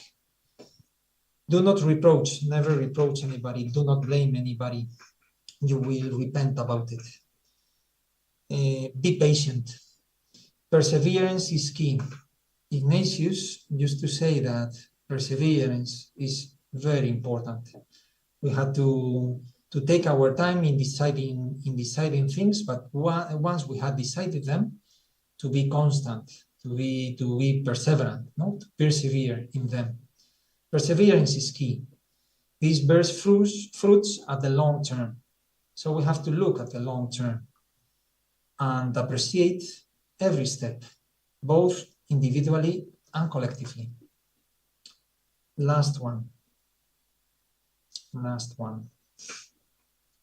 celebrate and keep hope alive.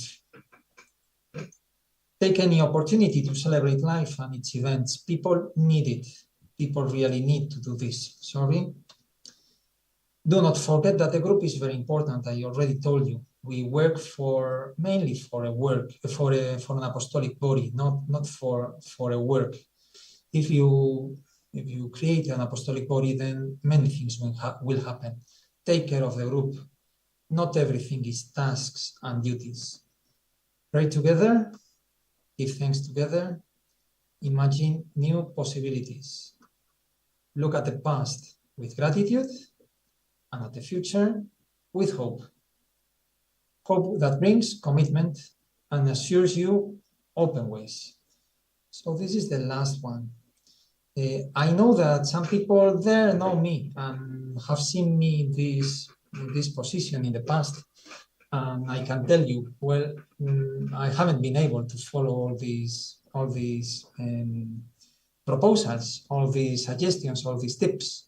But anyhow, I think that they are I really think that they are really, really important, and I share them from my own experience. You have all of them here. Thank God for this work. Be in contact with spiritual motivation, discernment as the way of proceeding, build an apostolic body, work for collaboration, the process of mission, the provincial's attitude, something that we have to be aware of, be realistic, take care of your own attitudes, and celebrate and keep hope alive. I already prepared also the presentation in Spanish, and I hope that you can receive it in the following days in that version, the Spanish version too, because sometimes my English is not very precise. So thank you. I finish sharing my screen. Pachi, thank you so much.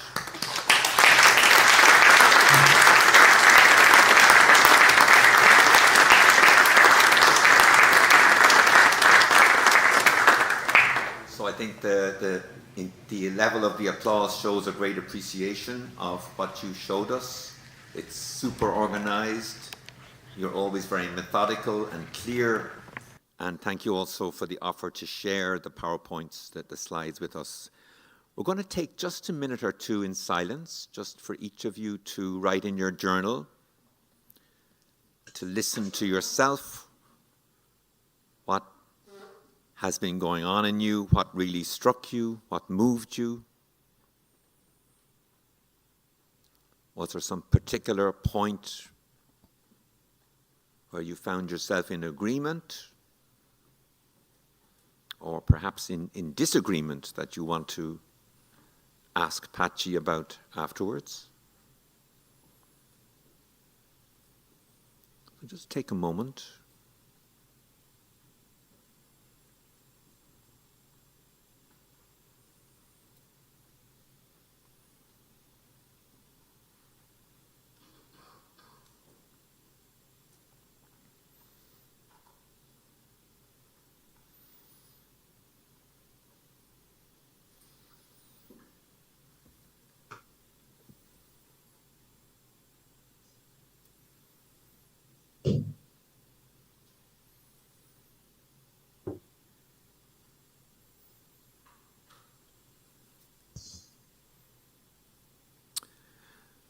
And now, as we did this morning, take a couple of minutes talking to your neighbor.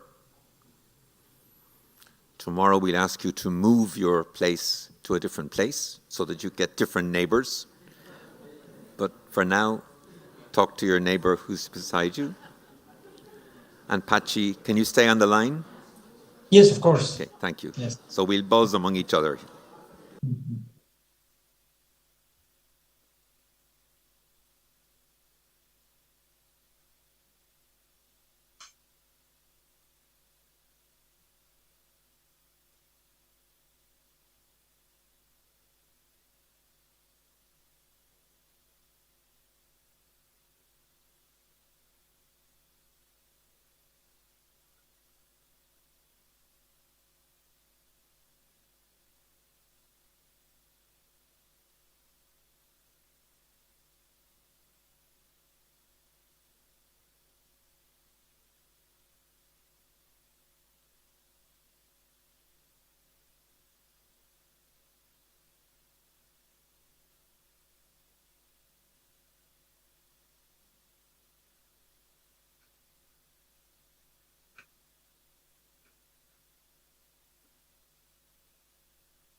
pues.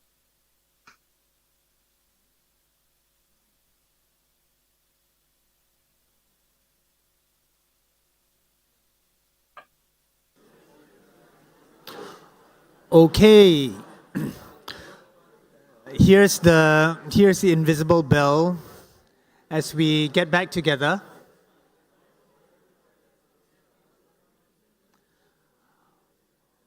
Okay. So Pachi will be taking 3 questions at a go, and then you'll respond to that. So just a reminder for all of those who are asking questions, please speak slowly and clearly into the mic. And when you are done, please turn off the mic before handing it on to someone else. Okay, thank you. So can I have the first 3 questions, please? Paula at the back. Thank you. Voy a hacer la pregunta en español porque lo discutimos con los compañeros. Gracias.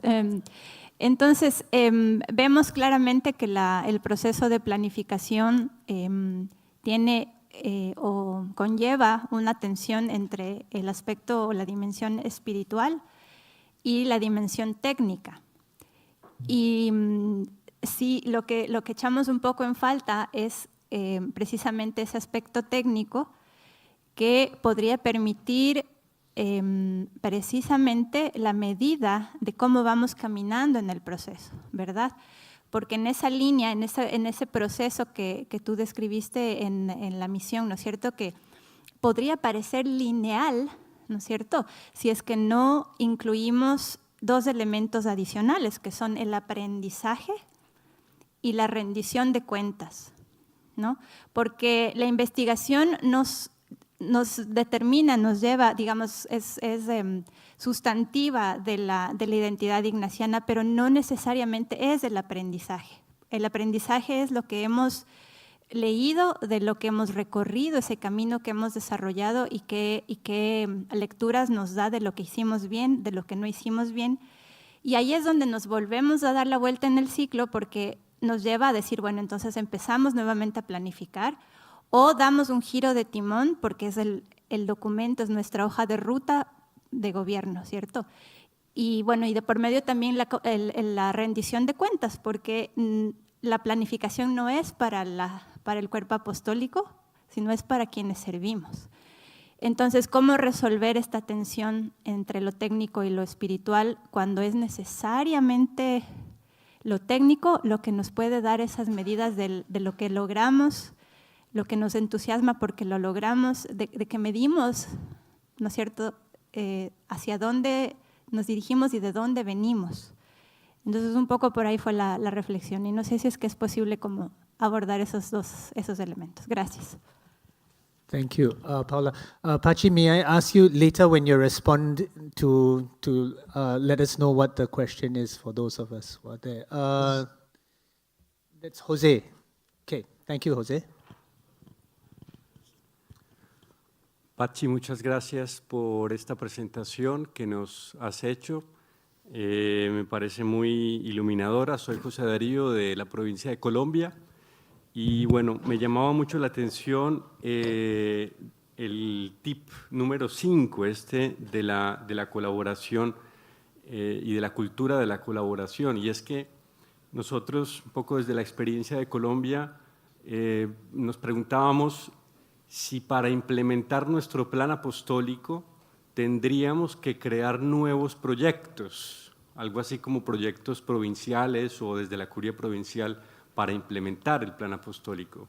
Pero resulta que haciendo un rastreo nos dimos cuenta que había más de 200 iniciativas en las obras ya existentes y que estaban en relación con las opciones fundamentales de nuestro plan apostólico. Entonces decíamos, agregarle un proyecto más a esto es ponerle más trabajo a la gente y tal vez desaprovechar un poco lo que ya existe. Entonces lo que tú dices aquí, es decir, construir sobre los recursos ya existentes, ¿verdad? Y invitar a la gente, invitar a las obras a colaborar y a construir una misión común mucho más grande, ¿cierto? Entonces ahí un poco pues agradecerte un poco eso que nos iluminas aquí. Y hablas de cultura de la colaboración, no aparece tanto como el trabajo en redes, que también, digamos, o del cual se habla bastante. Entonces, como preguntarte un poquito si tú haces allí alguna diferencia entre esto del networking y lo del trabajo de colaboración, y qué perspectivas o qué horizontes ves tú como en ese sentido mucho más eficaces para la implementación. Gracias. Thank you, Jose. Yes. Sorry, your name? Hola, mi nombre es Robio Espina, primero de la Federación Fe y Alegría. Primero agradecer por la charla que has dado. Y bueno, mi pregunta tiene que ver con el punto 4 que ponías como tips, en donde decías que planificar es construir cuerpo apostólico. Respecto a esto, y compartiendo también la experiencia que tenemos concreta como red, hemos tenido un gran desafío en justo indicar o encontrar las formas para mostrar, para evidenciar que ese cuerpo se fortalece. Y ahí va mi pregunta, porque me llama mucho la atención que hayas colocado como el esfuerzo de seguimiento en los proyectos y no en los programas, que es quizá como el eslabón que más se acerca al plan estratégico. Entonces, quería preguntarte sobre esto, si quizá no sea, o quizá también pueda ser una ruta, pensar el monitoreo desde los programas y no desde los proyectos, porque son como acciones muy transitorias en muchos casos, ¿no? Un proyecto puede durar 6, 7 meses, etcétera, pero el programa se puede mantener más, ¿no? Y a lo que hemos llegado es que quizá allí puede haber una clave para mostrar cómo se fortalece el cuerpo. Hasta ahí. Thank you. Pachi, over to you. Thank you. I follow the order of the three questions. The first one, I think your name was Gloria. I think your name was Gloria. Paula. Paula. Paula. I didn't understand it well. Thank you. So you raised a very important question. I didn't focus on the technical part of the planning and implementation. Sometimes here, well, John has also asked me to do something on that. I know that there is one presentation that maybe we can share with you about the cycle of the mission. No? It's not only a process that we develop over the years, but there's always one cycle. And as you say, in that cycle, there is the planning, the implementation, and at the end, you have to do an evaluation that involves a learning process. What did we learn over the years by implementing this plan? And on the second, and also this accountability. Accountability is very important. Accountability, as you say, is very important. It's not well introduced in the culture of the society, as far as I understand. And sometimes it has not been raised as an important element of the spiritual of the Ignatian spirituality. But I believe this is very important. We receive a mission, and at the end we have to say what did we do with this mission, no? So yes, this I fully agree. At the end, you have to systematize whatever you learned. You have to raise those questions that have been lessons for you over the years, and you have to also to see what you finally accomplished. And well, what I've tried to do is, as I tell you, is not to focus on the technical part, but mainly on the spiritual part of it. Second question, second answer. Yes, you raised a very important question also for me. The collaboration culture is key at the end. And as you say, we might have, you say in Colombia, no? 200 initiatives responding, let's say, to the fourth UAP, no? This care for the common house. But we have to ask the people, what if we did all these things together? What if we try to make things converge? Maybe not the 200 of them, but let's say 25 of them. Cannot we accomplish a much bigger and important mission if we work together, even if it is quite difficult to do so? And I believe that this is the main task of the planning at the provincial level. Because you can say, no, I'm going to create a new institution to do something which will be better than the rest 200 initiatives. That's usually not true. But that's a temptation. There is always one temptation. And if you get money from abroad, you are lost, because you are going to work for that, and you will create an institution. But you will lose probably most of the possibilities of working for the province. The culture of collaboration is very difficult to create. It takes many years, because we are too individualistic, both at the personal and at the institutional level. But if you manage to change it just a little bit, many new things will happen. And you also say, no, the networking and collaboration, I understand that the two of them are the same, because collaboration in a province is usually involving institutions, communities, Jesuits, while creating a network, an apostolic network, a network of collaboration. So I would say that it's the same. Today, the way of collaborating inside the society is with networks, on networks. And last one, Robbie Espina, no? Robbie, I also agree with you. The indicators. So you can. The indicators is not a very easy task, because you need as few as possible. The fewer, the better. But as many as they are needed, as they are required. You cannot follow 50 indicators. I suppose it's very difficult to follow 50 indicators. You have to define as few as possible. But on the other hand, you need a system of indicators that reflect more or less in a good way what you are doing. And you would need, the easiest ones are the indicators for the projects. Very easy.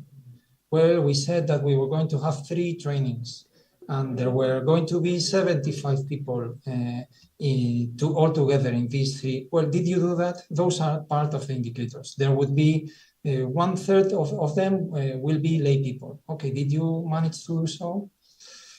So the indicators attached to the projects are easy to define, but as you say, much more meaningful are those attached to programs, more difficult to define, and the last ones, because you probably need them, some indicators for the strategic objectives.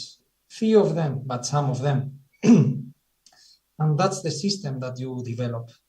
In my experience, this is something easy to do at the level of an institution and not that easy to do at the level of a province. And you can get lost if you want to have a system from the very beginning. Take your time, because sometimes a program is only about defining something. Sometimes the province says, well, we need to do something in this area. Yes, we need to do something. What can we do? We don't know.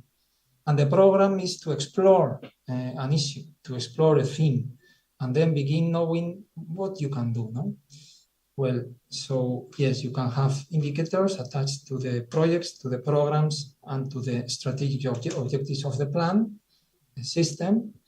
That is very meaningful, but at the level of a province, that is usually difficult. This is what I can share with you.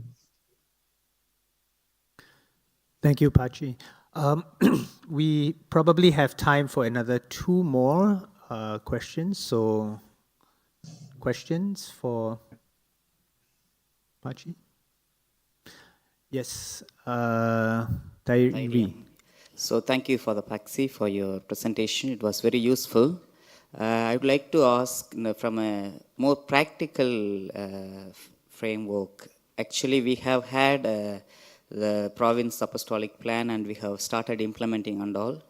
However, when it comes to the implementation in the institutions, there is an overlapping of the already going on activities in the institutions and the province apostolic plan activities that are expected from us and from the society side. So there is an overlapping of activities there. And also there is some kind of confusion when it comes to monitoring and reporting. Sometimes we tend to list out only the activities happening in the institutions as part of the province apostolic preferences. We try to tick in the boxes as Father General earlier advised us not to do. There is a temptation to do that as well. So would you suggest a kind of method with which we can actually form a new model to monitor and report, especially you did not mention much about monitoring and reporting. I would be happy to hear something about that. Thank you. Thank you. One more question. Yes, please. Muchas gracias, Karen Farfán de la provincia del Perú. Justamente en la provincia hemos implementado un sistema de evaluación que busca justamente en la diversidad de obras, que son casi 50, poder medir la implicancia con las líneas de acción, con las prioridades y líneas de acción del plan apostólico, y es una evaluación única a través de cómo se implementa desde los proyectos o acciones en concreto. Hace poco la Comisión de Ministerios, que asistió en la planificación y en la aprobación de este plan, reconocíamos que esta evaluación era muy limitante, ¿no? Que necesitábamos medir procesos y sobre todo también la apropiación de este plan, que si bien fue participativo en las generalidades de sus prioridades, siempre invita no solamente a orientar, sino también a seguir reflexionando sobre lo que, por ejemplo, la apropiación de una ecología integral es una llamada para una obra pastoral, educativa o social. Hemos pensado, por ejemplo, en procesos como focus group cada cierto tiempo, en las plataformas apostólicas o incluso poder ver cómo se están apropiando a través de el mayor conocimiento de cada una de estas líneas de acción. ¿Qué nos sugeriría usted para poder no solamente restringirnos a indicadores fríos, sino también poder escuchar el sentir, porque es un plan apostólico de 8 años y estamos recién ahora en el primer año? Thank you. Pachi? Thank you. Difficult questions. The first one, about the first one, of course, there is some kind of overlapping. So something that cannot, so the planning, the provincial plan cannot be on top of everything that we do. It has to change something inside the institutions. That's why they resist. Otherwise, they wouldn't. But they resist because they know that some change is coming. And they are not the ones exactly deciding everything. And sometimes they can feel it as a threat. So, yes, it's important to know that whatever that we do and that they do inside the institutions is something that they incorporate to the normal work that they are doing. And that they are not anymore an individual institution, but they are an institution together with many other institutions in the province working together in a network. And that's a very big change of mindset. No? About reporting. Well, reporting is important. Reporting is important, but it all depends where you are in your plan. If it is beginning, reporting is not that important. Where you begin doing things, small things, you try to support people, you animate them. That's the most important thing. And then at the end, sometimes you say, well, what did we do? Okay. Over the years, you have to say, what have we done together? And reporting is about that togetherness. And I would focus on that togetherness. What has been new here? What has changed really? What are we doing together? How have we become an apostolic body? And then reporting should focus on that. Reporting is very tricky because sometimes you say, well, we need more information. Of course, we always need more information, but collecting information is always tiring and requires energy. You cannot focus on that, only from time to time. And this links. I link this to the second question, Karen. Indicators are usually, well, we try to have some, let's say, how do you say this? Number. You try to have numbers, no? You try to have numbers. But that's part of the results. Most of our results, they are, we need to reach them through some kind of conversation. I told you at the very beginning that discernment should go in the planning, in the implementation, and in the monitoring.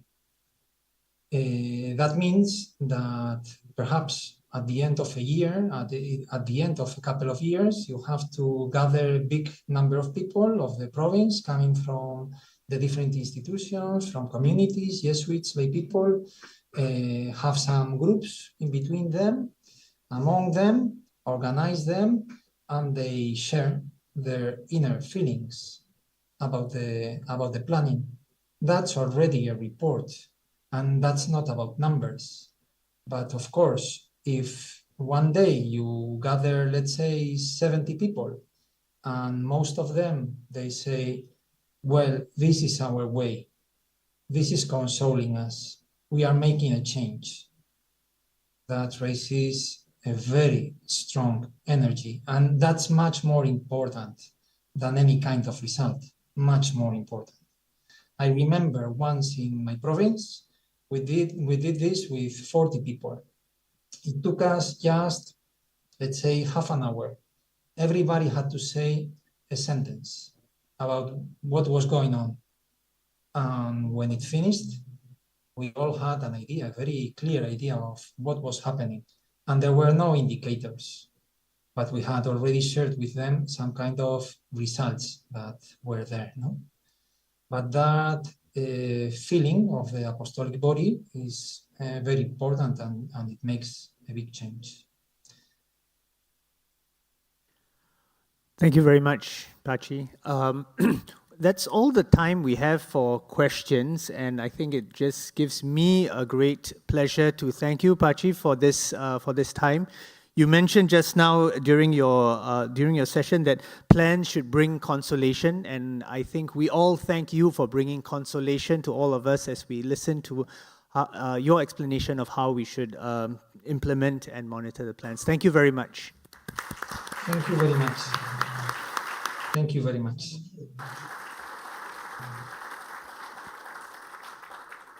Thank you very much, Pachi, and blessings for the work in El Salvador.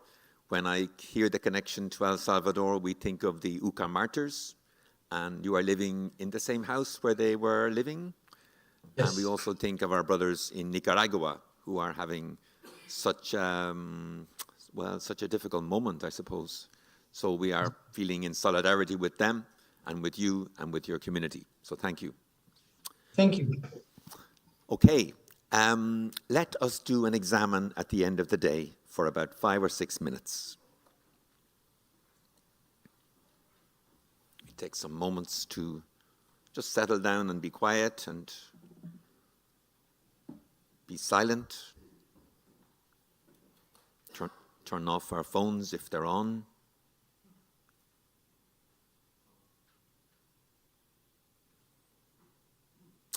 And get in touch with your inner self. How is your heart? We've been exercising a lot of thoughts today, but also we've had feelings. So how are you feeling? Are you feeling peaceful? Probably tired?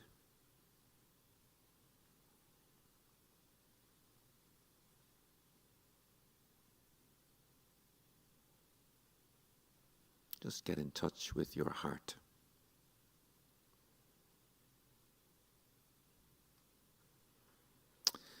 And we look back over the day, we remember the different moments, the registration, maybe meeting all sorts of people. Maybe it was a bit overwhelming.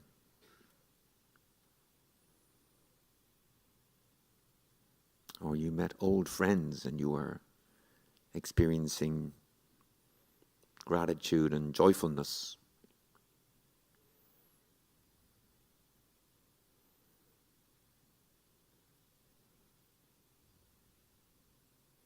Be grateful for that.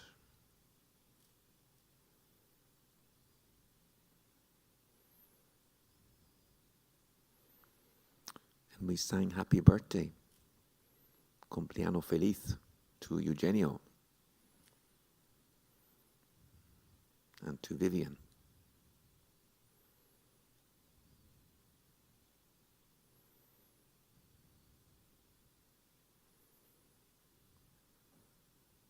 And Patrick led us through the constitutions and Ignatius and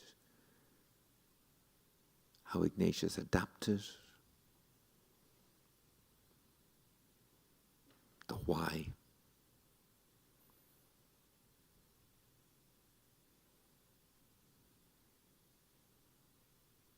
The emphasis on persons. What consoled you in his talk? Is there one takeaway from his input?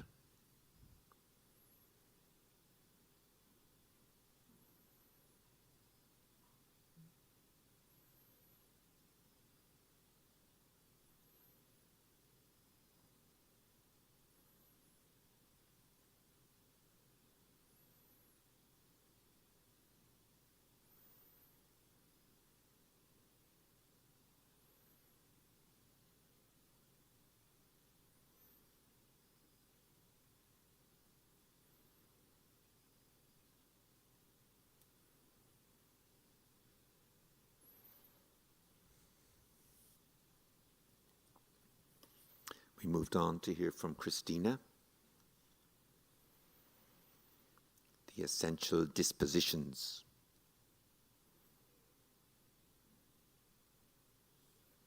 A spiritual process.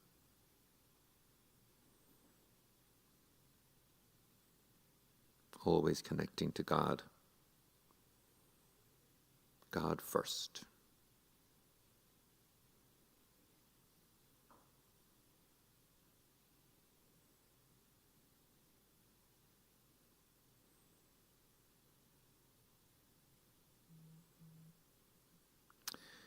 Then you had your workshops.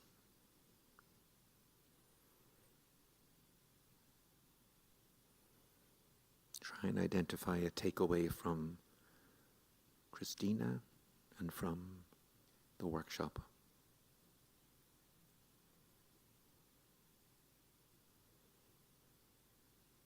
A moment where God touched you.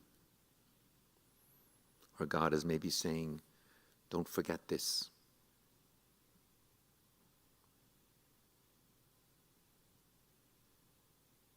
No olvidas este.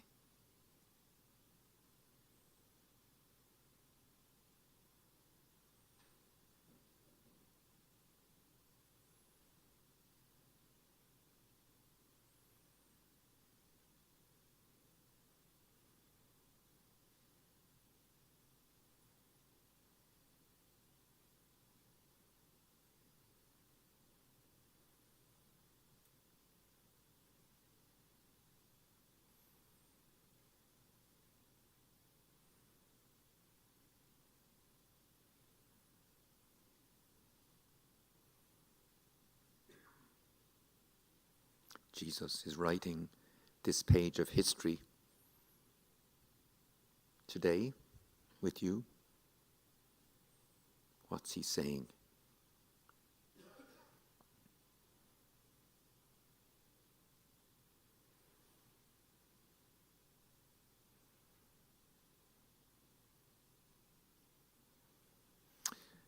And then just now we had Pachi.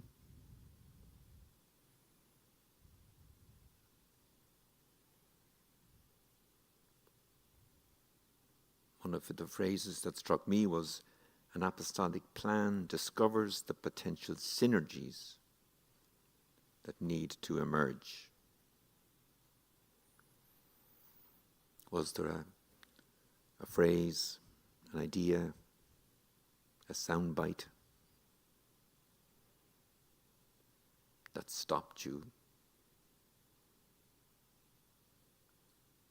converted you?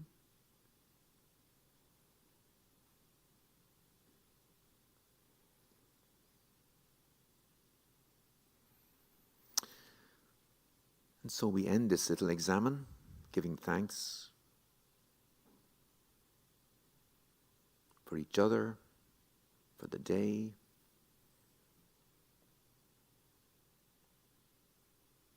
We ask God's blessing on our Eucharist, which is starting at 6:30, and on our evening, and ask Him for energy for tomorrow. Glory be to the Father, and to the Son, and to the Holy Spirit, as was in the beginning, is now, and ever shall be, world without end. Just a quick announcement. I'm in charge of organizing liturgies, and we're trying to involve an international dimension and have readings in different languages. So just when I finish, could I call the following people forward at the end here? Stephen Tong and Aileen, Jean-Christian Indoki Ndimba, Davidson, Damian Mazurkevich, and Sijit. And that's it. Back to you, Stanley.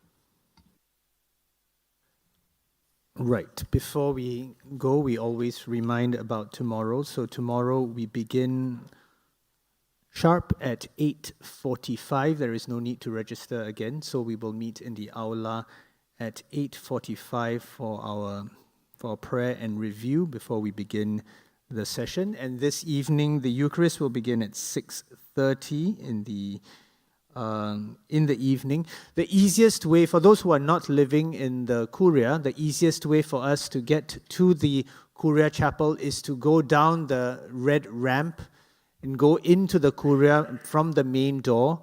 You go into the Kuria, take a right turn, and the chapel will be on your left, if I remember correctly.